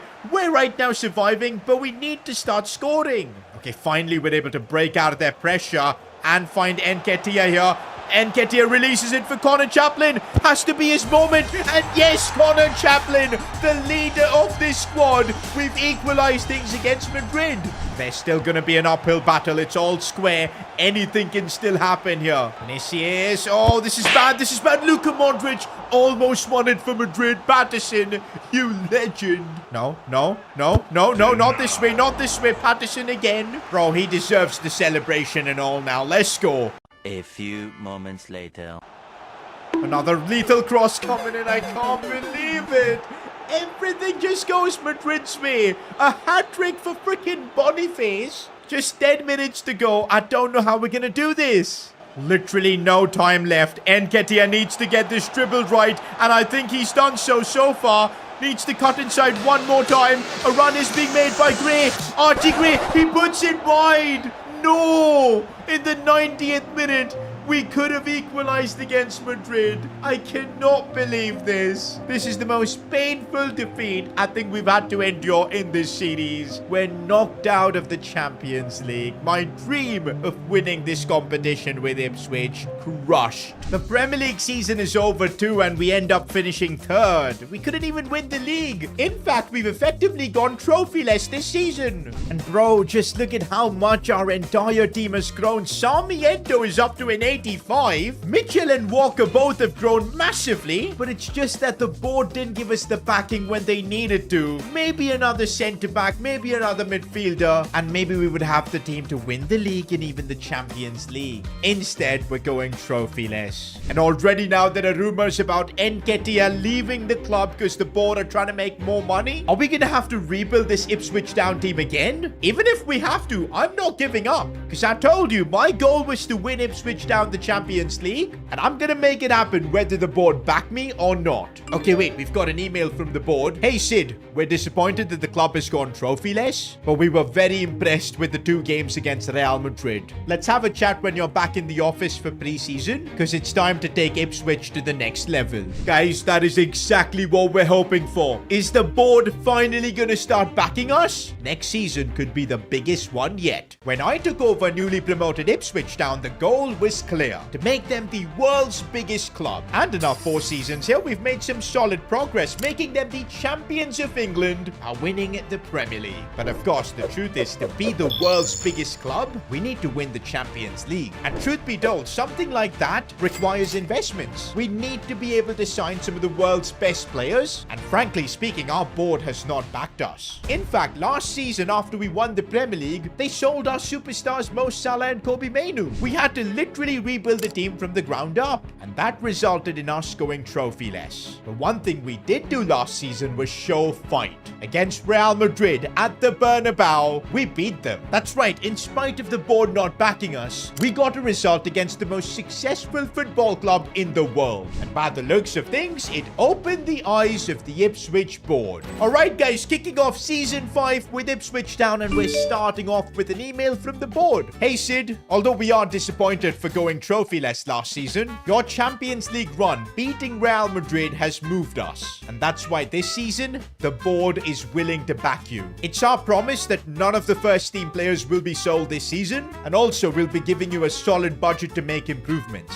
But in return for all of this, we're expecting the Champions League trophy. What am I hearing, guys? Finally, after 5 seasons, the Ipswich board is getting some sense. They're willing to back us now, and honestly, that's literally what we need. We've already got so much talent in this side, a squad that's capable to win the Champions League. We're just lacking a few improvements. If we can bring a centre-back this season, maybe a midfielder, goalkeeper as well, it's debatable. But yeah, just being able to upgrade our team with world-class players, that could change everything. Let's first look at the budget and see if the board mean business. And oh my days, I have prayed for times like these. 131 million is our budget. That is absolutely ridiculous. The Champions League TV money, the Premier League money, everything coming together. The board are willing to let us spend. And I think one reason the board has been able to pull this off is because of our new sponsor deals. That's right, guys. The club is partnered with Adidas and Sony. And because of that, our new kits look absolutely amazing. This is our home kit. And of course, since it's Adidas, they have cooked for our away kit as well. And this is what we've got for our goalkeeper kit. I'm telling you, the only reason we got this Adidas and Sony deal, it's because we beat Real Madrid. Madrid. That's the influence, man, of getting a result against Madrid. We didn't even knock them out over 2 legs, but just to go to the Bernabeu and get a result has kind of changed the trajectory of this club. Oh, and I completely forgot, we've also got a 3rd kit this season.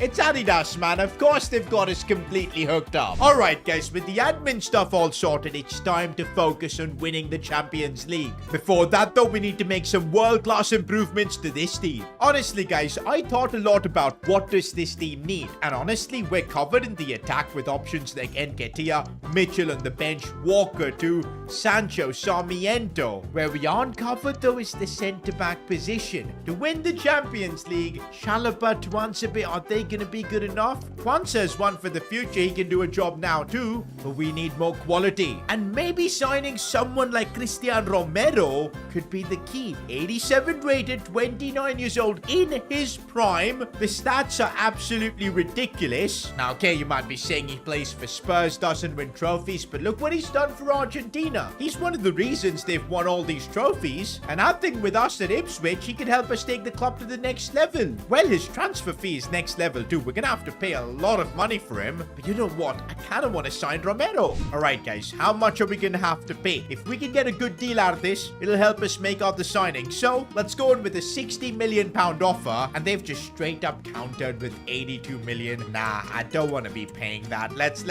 bring this down to say 65 million and see what happens. Even though we've got 130 million, I'm still gonna be stingy, man. That's what we do, and look at how much we've reduced the transfer fee. It could be the difference between signing another player. I'm still gonna negotiate those 66 million. There you go. That's what's up. And with that, we've signed a World Cup winner to Ipswich Town. Funnily enough, he's not the first World Cup winner to play for us. That was actually his international teammate Di Maria. And I know that was an amazing signing, so I've got a feeling Romero's gonna be insane for us too. Oh man, to be able to sign players in their prime like Christian Romero, that's what I've been waiting for. And you know what, guys? I'm not done. We've still got about 60 million left. And as good as Wharton is, he was a nice signing that we made last season to replace Mainu, but I really think we could do better. And I've actually found a really interesting option. João Gomez, a player I've never used in career mode before, 84 rated, 26 years old. For some reason, he kind of reminds me of Fabinho. Stats look amazing all round, and having a bit of Brazilian flair in our team, although it's in the CDM position, I think could be a lot of fun. But okay, let's not get too excited. We still need to sign him. We've got 60 million, so I'm thinking it is possible. Let's start with 40, and that's actually worked. Making transfers with Ipswich Town has never been this easy in our 5 years of managing them. We're finally bringing the players we want. The Brazilian João Gomez is joining us. We've made some serious improvements to this first team, signing a Brazilian and an Argentinian. Who would have thought? But one thing you'll notice, I didn't go crazy and brought in like a superstar or something. I feel we don't need it. We've got Nketiah, who I trust, Mitchell in the ranks as well, Walker too. In the attack, we've got the recipe for success. But one big decision I'm gonna make is benching Connor Chaplin. I think it's time for Walker to assume a starting role. In this scenario, we are going to give the armband to Archie Gray. I think he can be the leader. It's a tough decision, but I feel Walker is now better than Chaplin. The stats don't lie, and we gotta make decisions like this if we want to win the Champions League. With that, our squad is ready for the season. We're wrapping up deadline day, and it's now time for the Champions League draw. This is the only competition that matters this season, and we've got in a very interesting group. Bayer Leverkusen are gonna be tough to beat. Real Betis are interesting too, but no excuses, guys. Now we've got the team to get the job done. All right, guys, it's match day 1, and we're up against Real Betis. This time, we're not coming into the Champions League as debutants. We've experienced this. We're not phased by the situation. Although we've got Gomez making his debut, Romero as well. Let's see how they get along. Oh, Jadon Sancho has been sent through, and we could be getting goal number 1 in the Champions League. And of course we do, taking the lead against Real Betis. Oh, but we've just been opened up, and that's too easy. Terrible defending. Come on, we can't be defending like this. We've just spent over 100 million on a CDM and a centre-back. Okay, this isn't part of the plan. We're getting absolutely rinsed by Real Betis. We're supposed to be aiming to win the Champions League, but losing on match day 1? Nah, that's not what we want to do. Okay, what is happening here? We're trying, but we just can't get the ball from Real Betis, and they've made it 3-1? No way, man. This is literally the worst possible start for us in the Champions Champions League. We literally have 0 points after match day 1, and we just spent 100 million to build our team. Okay, maybe that was an off day, because in the Premier League, we're still doing pretty okay, just 1 point off the top. We need to get back to winning ways against Bayer Leverkusen. This is an important game in the group. You know what? I'm kind of feeling we need to be trusting Chaplin for this game. Extra bit of experience, it might pay off. This is literally match day 2 in the Champions League, and why does it feel like a must-win game?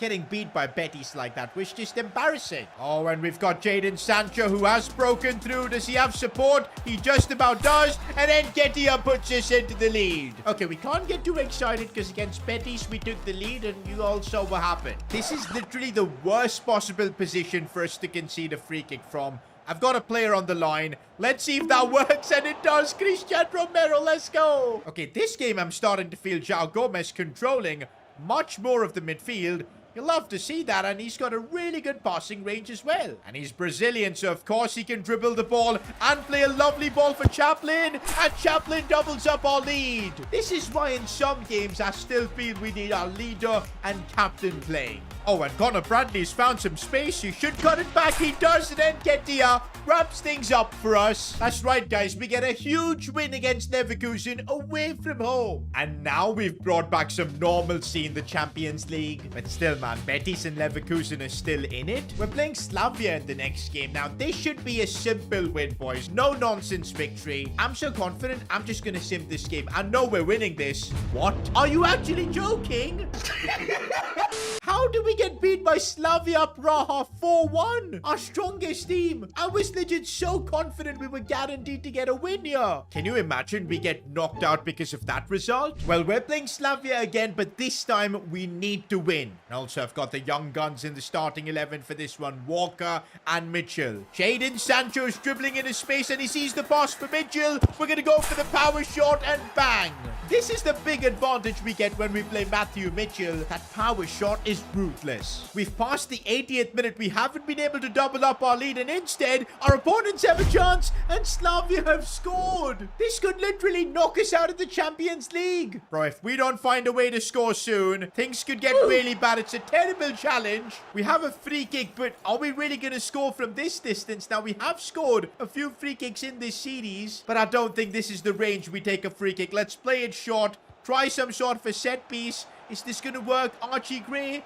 He's lost the ball. Full time, and I can't believe we haven't been able to win against Slavia in 2 games. Here we are dreaming about the Champions League, spending over 100 million to build that squad to make it happen. And look at this now. We're bottom of the group with 2 games to go. We could literally be knocked out of the Champions League if we don't win our last 2 games. The worst thing is, even if we do win our last 2 games, there's no guarantee that we're going to go through. I cannot believe we're in a must-win situation in the Champions League, and it's just match day 4. But you know what? We can still get out of this group. We just need to beat Leverkusen and Betis, and it starts here. Already we might be conceding first, and good challenge from Davis. We cannot afford to concede. And also in this game, we've got the Academy boys playing, and for a reason, what a pass that was for Mitchell. He should score. He's not. That was a golden chance for him. But okay, we've started on the right foot, and we almost could have scored again. There we go. Mitchell waiting for the run of Henry Walker, who's gotten past 1 and 2 and gets the finish off. Brilliant stuff from Henry Walker.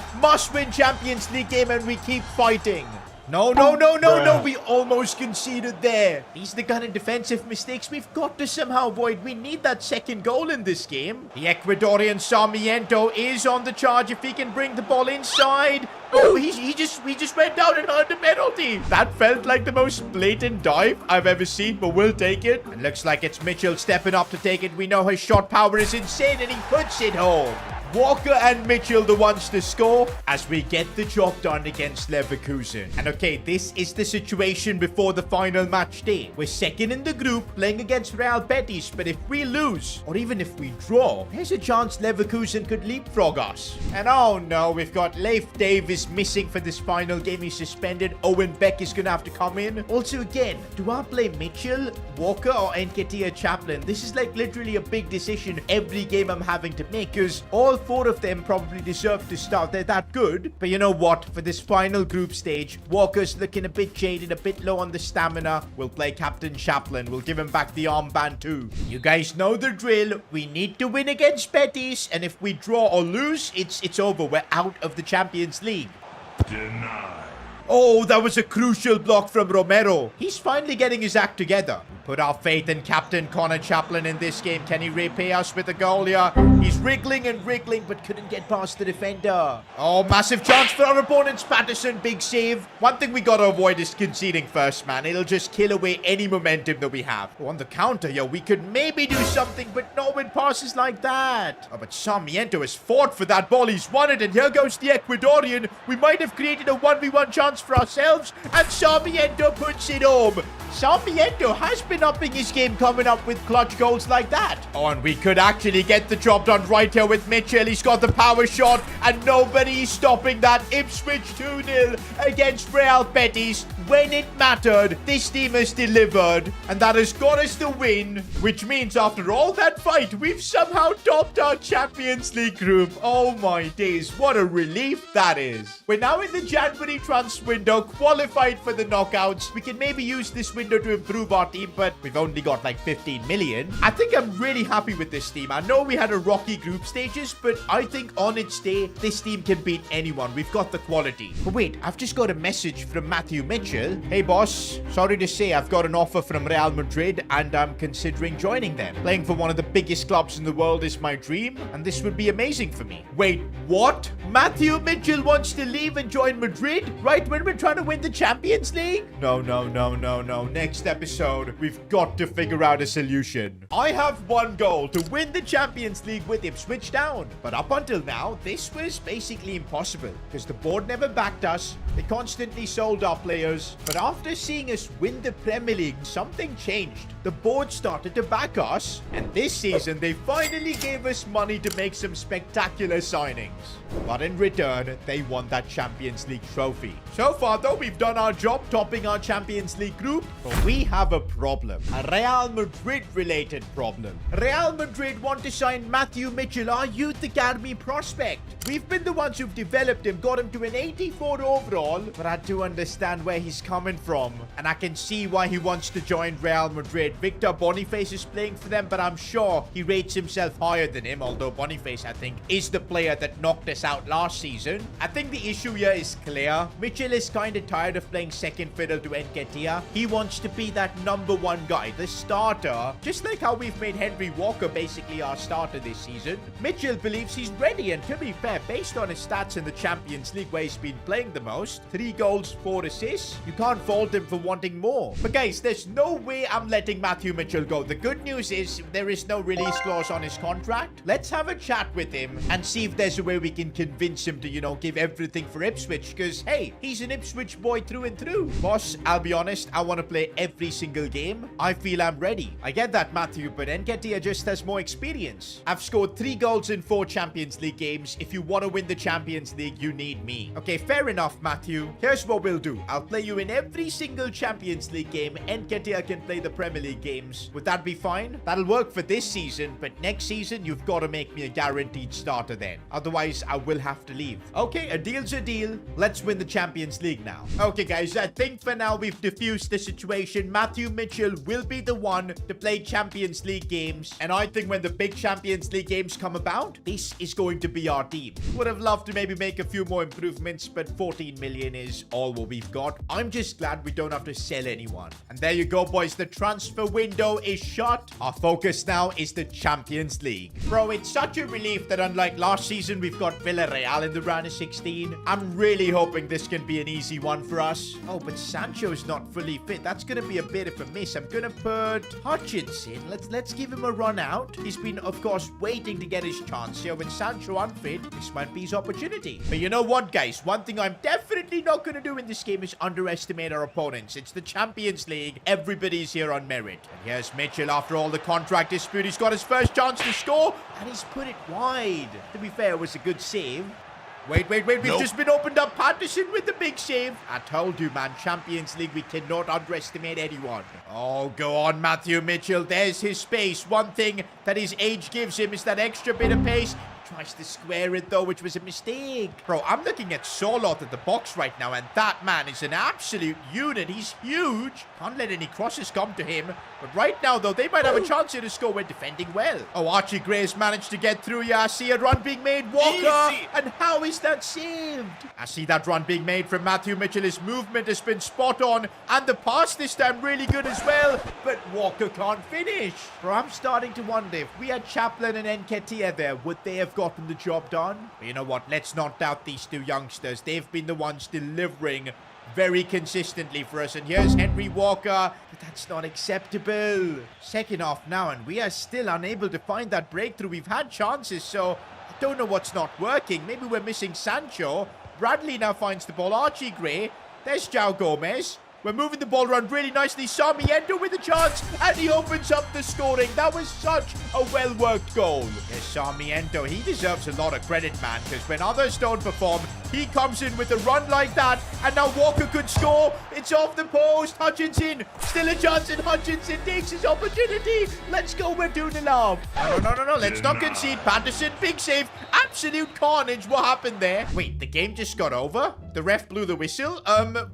What just happened? Yep, we're just entering a press conference. I guess we just won 2-0. With that first leg result, boys, I'm not worried at all. I think we're knocking out Villarreal. There you go. And look at that, boys. Real Madrid have been knocked out. See, Mitchell, that's why you don't join them. You've got a better chance of winning the Champions League with us. Okay, guys, we've gotten a very interesting draw in Juventus. They're doing pretty darn well in the Serie A. Second, just 3 points off. This is a good Juve team. But for this game, Romero's having fitness issues? I don't get it, man. Why are some of our players just unable to maintain their stamina for these big games? We're going to have to play Chalobah instead. Or do I go with Kwanzaa? You know what? The extra bit of pace. I know he's a bit unhappy with his game time, but this might be his chance to prove himself. This is the first time we're playing a Champions League quarterfinal, boys. I'm freaking ready for this. Oh, it's also good to have Sancho, because you know that dribbling that he's got is going to create so many chances. Look at him weave in and out, trying the elastico. That was a bit too much.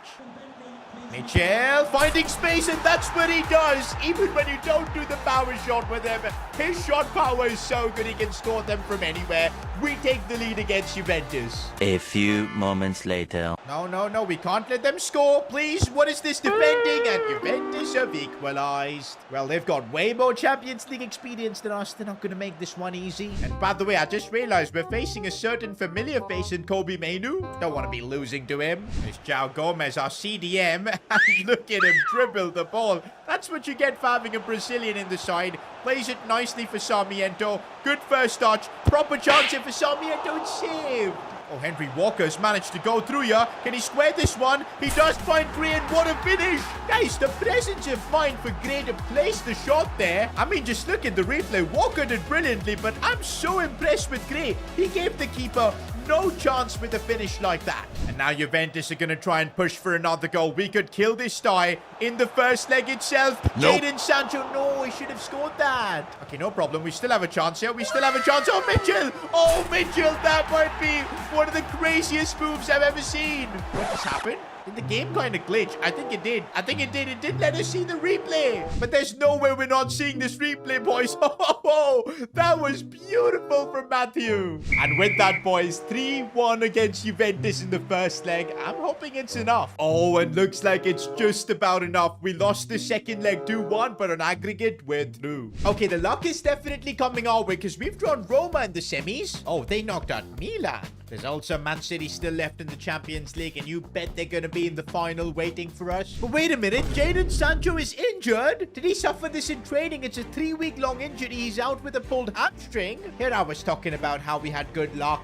And yep, Sancho's going to miss both games against Roma. He should be back in case we make it to the final, but now we've got a big decision to make. Who plays instead of Sancho? Do we just trust Hutchinson, who, by the way, if you remember, did score in the round of 16 when he was given a chance? Or do I go with Captain Connor Chaplin? He's got pace. He's actually faster than Hutchinson. And you know what? I've got a sneaky feeling this way we can implement Chaplin in the side. Get our leader back on the pitch. For the first leg, we're going to try this out. Here we go, boys. boys. Champions League semi-finals. The draw has done us a bit of a favor, but we need to get the job done on the pitch too. Oh, Roma have a proper chance here. I'm blocking with Romero. That's brilliant bit of defending, but he gets pushed off the ball. Still a chance here for Roma. Somebody please put in a challenge. What are we doing finally to answer against that? That was a bit of a warning for us. We cannot underestimate Roma. Honestly, guys, first 30 minutes, it's been all Roma. They should have been 1-0 up. All we've been doing in this first half is defend. This is really not good. Roma actually have some ballers as well. I'm seeing João Felix, Kolo Muani all playing for them. Look at Felix here. This is a bad situation to be in. We survived. That first half was an absolute disaster. Things have got to be better in the second. First time I'm seeing Connor Chaplin on this left side, but I don't know if it's working, boys. Maybe Hutchinson would have been the better pick down this left side because, yup, Chaplin is struggling. Oh, they've opened this up brilliantly, and fair enough. Roma take the lead. Bro, they've actually been so dominant. This Roma team is no joke, man. They've got some serious ballers in their side. If we keep the scores 1-0 or even somehow get a goal, I think in the second leg we can do something. Bro, they've got Frankie de Jong too. What is this Roma super team? Connor Chaplin, oh, bro, is legit struggling. He keeps hold of the ball. Let's get him into central areas. That's where he can really do something, but nope, it's not clicking. And that, guys, is full time. Champions League semi-finals, and we're a goal down. Guys, I think we really missed Jadon Sancho. And now I'm really confused. I don't think we need to play Chaplin there. Maybe I just need to trust Hutchinson. He's a natural winger, and that might legit be the play. The second leg begins against Roma. We're playing against the clock. We're a goal down. This is our toughest challenge yet. Conceding first is not an option, man. But Roma making life really difficult with their passing. We just can't seem to get the ball off them. It's so difficult. Finally, though, we're able to move forward here with Hutchinson. Lovely pass for Walker. He's got the pace as well. Go on, Walker. Henry Walker's made a lovely run. He's going to square it inside. Mitchell slides home. We get the equalizer. Ipswich Town keep fighting. Now the pressure's on Roma too. That's what we wanted. It's going to be an interesting game. Okay, unless we just let them score. No, no, no, no, no! That's exactly what we've done. Bro, this Roma super team looks so tough to beat. There's Hutchinson, who's actually been really good in this game, making a lovely run down this left side. And he tried to score there. Came so close as well. Oh, Christian Romero has done really nicely there. We might have a chance here, but Mitchell, what was that for a pass? That's the first half done, guys. Everything to play for in the second. Oh, we might have a chance here. Mitchell, gonna go for the power shot. No! 99% of those chances go in, but the one chance that he had to miss was that one. But we can't let our heads drop, boys. There is still time to do something. What a pass for Hutchinson. The first touch was a bit dodgy, but we're still moving the ball around nicely. Can we please get into a shooting position? Mitchell, Walker again. He needs to dribble a bit. Still Walker. It's off the post. I can't believe it. Bro, I'm starting to lose hope, man. We seem to have absolutely no luck here. Maybe Sarmiento could go on one of those runs, but he gets blocked. We're moving the ball around so nicely. Finally, Mitchell has got a bit of space. Looks for Walker. Walker can't get the shot off. They're defending so well. This could be one of the last chances of our game here. João Gomez driving the ball forward, does so well there, and I see Mitchell making a lovely run. Has to be the chance, and Mitchell scores. We get the equalizer in the 87th minute. We are still alive. If we could not concede literally after scoring, it would be nice. Romero clears it away, and this game is going to extra time in the Champions League semi-finals. You know what, guys? This is the perfect time to make changes. We're going to bring on Chaplin, bring on Nketiah. Mitchell and Walker have done their job. Let the others shine too. Oh, credit to Hutchinson. He's put in a terrific performance dribbling through. We should have started him in the first leg as well, and we might have a chance here to wrap things up. Nketiah didn't score. Chance for a set piece as Romero's header goes in. Let's go, boys. We make it 3-1. As things stand, we're going to be in a Champions League final. Can we please not concede now? Because I don't want to be going into penalties. No, I just talked about not conceding, and that's exactly what we do. Honestly, Roma have given us one of the greatest ever Champions League games, boys. This is insane. We need to win this challenge, and Romero going strong. That's what I like. Just 10 minutes to go. If we can't find the goal here, this game's going to pens. Oh, Leif Davis with incredible energy, but he's got no support unless Nketiah can make that run. He can, and we've taken the lead in the 118th minute. what a run from Nketiah. The extra energy helped him out there. And that's it. It's all done. We're through to the Champions League final. Bro, this was a classic. And I can't believe we pulled through. Fair play to Roma. They gave us a fight, but we were just about better than them. And now we have just one team to beat to win the Champions League. Of course, it's Man City. Meanwhile, the Premier League season comes to an end and City have won the league. We actually finished 5th outside the top 4, and entire focus this year was on the Champions League, so I'm not surprised. This makes winning this Champions League even more important, because if we end up losing, I don't think we'll ever be able to achieve this again. Because you know, without the Champions League TV money, the board are going to sell all our best players, and yup, the project will be crushed. But honestly, I feel we've got what it takes to win this. Sancho should be fit now for this final. Yup, he is. We're going to put him instead of Hutchinson. Hutchinson did his job. We've built an incredible team. Just look at some of the ratings. Who would have thought Sarmiento would get up to an 89 overall? Henry Walker from the academy up to an 88. Nketiah 87. Connor Chaplin 86. 5 seasons of hard work. And it all comes down to this. Bro, look at that City team. They've got Rodri, Haaland, Foden still playing for them. A few new regens and also we don't know how they're going to be. Okay, this regen, Jamie Saavedra, he's 89 rated. Yo, this Man City team looks really good. Of course, we're going to have to make some tough calls in this final. I'm sticking with Walker and Mitchell. But of course, if we need the energy, Nketiah and Chaplin will be there. Ooh. Oh, we're starting the Champions League with some naughty challenges. Okay, Man City definitely opening us up way too easily here. Oh, what a pass that was from Haaland. Unplayable as we're already a goal down. I'll be honest, guys. In a million years, I did not see that back heel from Haaland. It just completely threw me off. But that's the Man City team we're dealing with. In 6 minutes, they've scored in a Champions League final. By the way, Jadon Sancho was in the Man City academy too, so he would love to score in this game, I think. What we need to do here is not get faced by the scoreline. I know we conceded early, but we're capable of doing comebacks. Let's just keep this game tight. I'm so glad Sancho's back from his injury because he can play passes like that. And now Mitchell is 1v1. He's going to make the most of it. Of course he is. That's why he's a starter here at Ipswich Town. It is all square in this Champions League final. 20 minutes of madness already. Oh, look at the space. This is what Man City do. They use a high line, but with players like Mitchell, we can bypass it. Can Mitchell score though? Edison with a good save. And that's halftime in a Champions League final. It's been close, man. I think whoever scores the next goal, they might just end up winning it. Not from across like that. No, Alex Garcia missed. He's missed a sitter. I cannot believe he's missed an empty net from there. This could be the reason we win the Champions League. Unbelievable miss. Mitchell sees the run of Leif Davies, and this could be massive. Our left back is running with everything he's got. Plays a good pass for Sancho with the dagger. Ipswich Town get the lead in the Champions League final. Honestly, I didn't think Leif Davies was going to get there, but he just about did. And what a finish from Sancho that was. Also, we're making a change. The captain is coming on. We need him on the pitch to wrap things up. No, no, no, not this easily. Not this easily, man. We've just gifted City a way back into the game. But we've got a chance to win it too here. Sarmiento is on a mazy run. Keeps going himself. Looking for the cutback. Chaplin, no. He should have scored. No way, man. If they would have scored in the 90th minute there, I would legit be in tears right now. Once again, a Champions League game for us going to extra time. And you know what? I think we need to employ the same strategy. Nketiah needs to come on now. That extra energy could be what wins us the Champions League. Mitchell has done his job. He scored in this game. It's now Nketiah, your turn. Bro, tired legs everywhere, and that could result in us winning the Champions League. Connor Chaplin has gone through.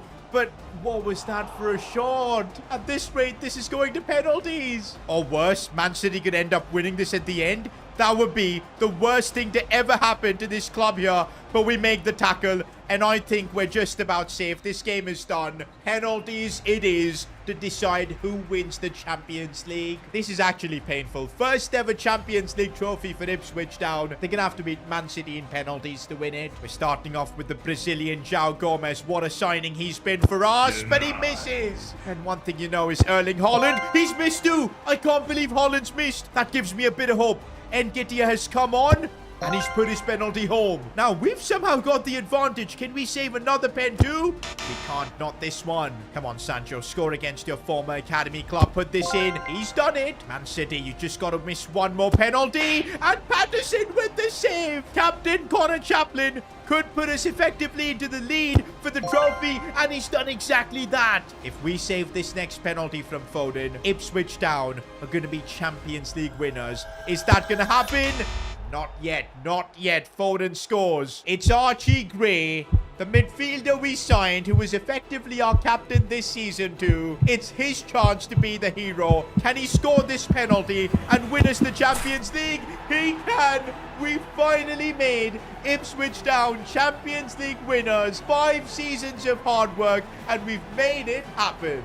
Man, this feels so satisfying. Who remembers the days when we were just a newly promoted club fighting relegation, seeing our players being sold? 5 years later, though, we built an incredible team and have won the Champions League. Connor Chaplin lifts the Champions League as we make Ipswich Town the world's best club. What a series this has been. Thank you all for watching. I'll be back for my next managerial job.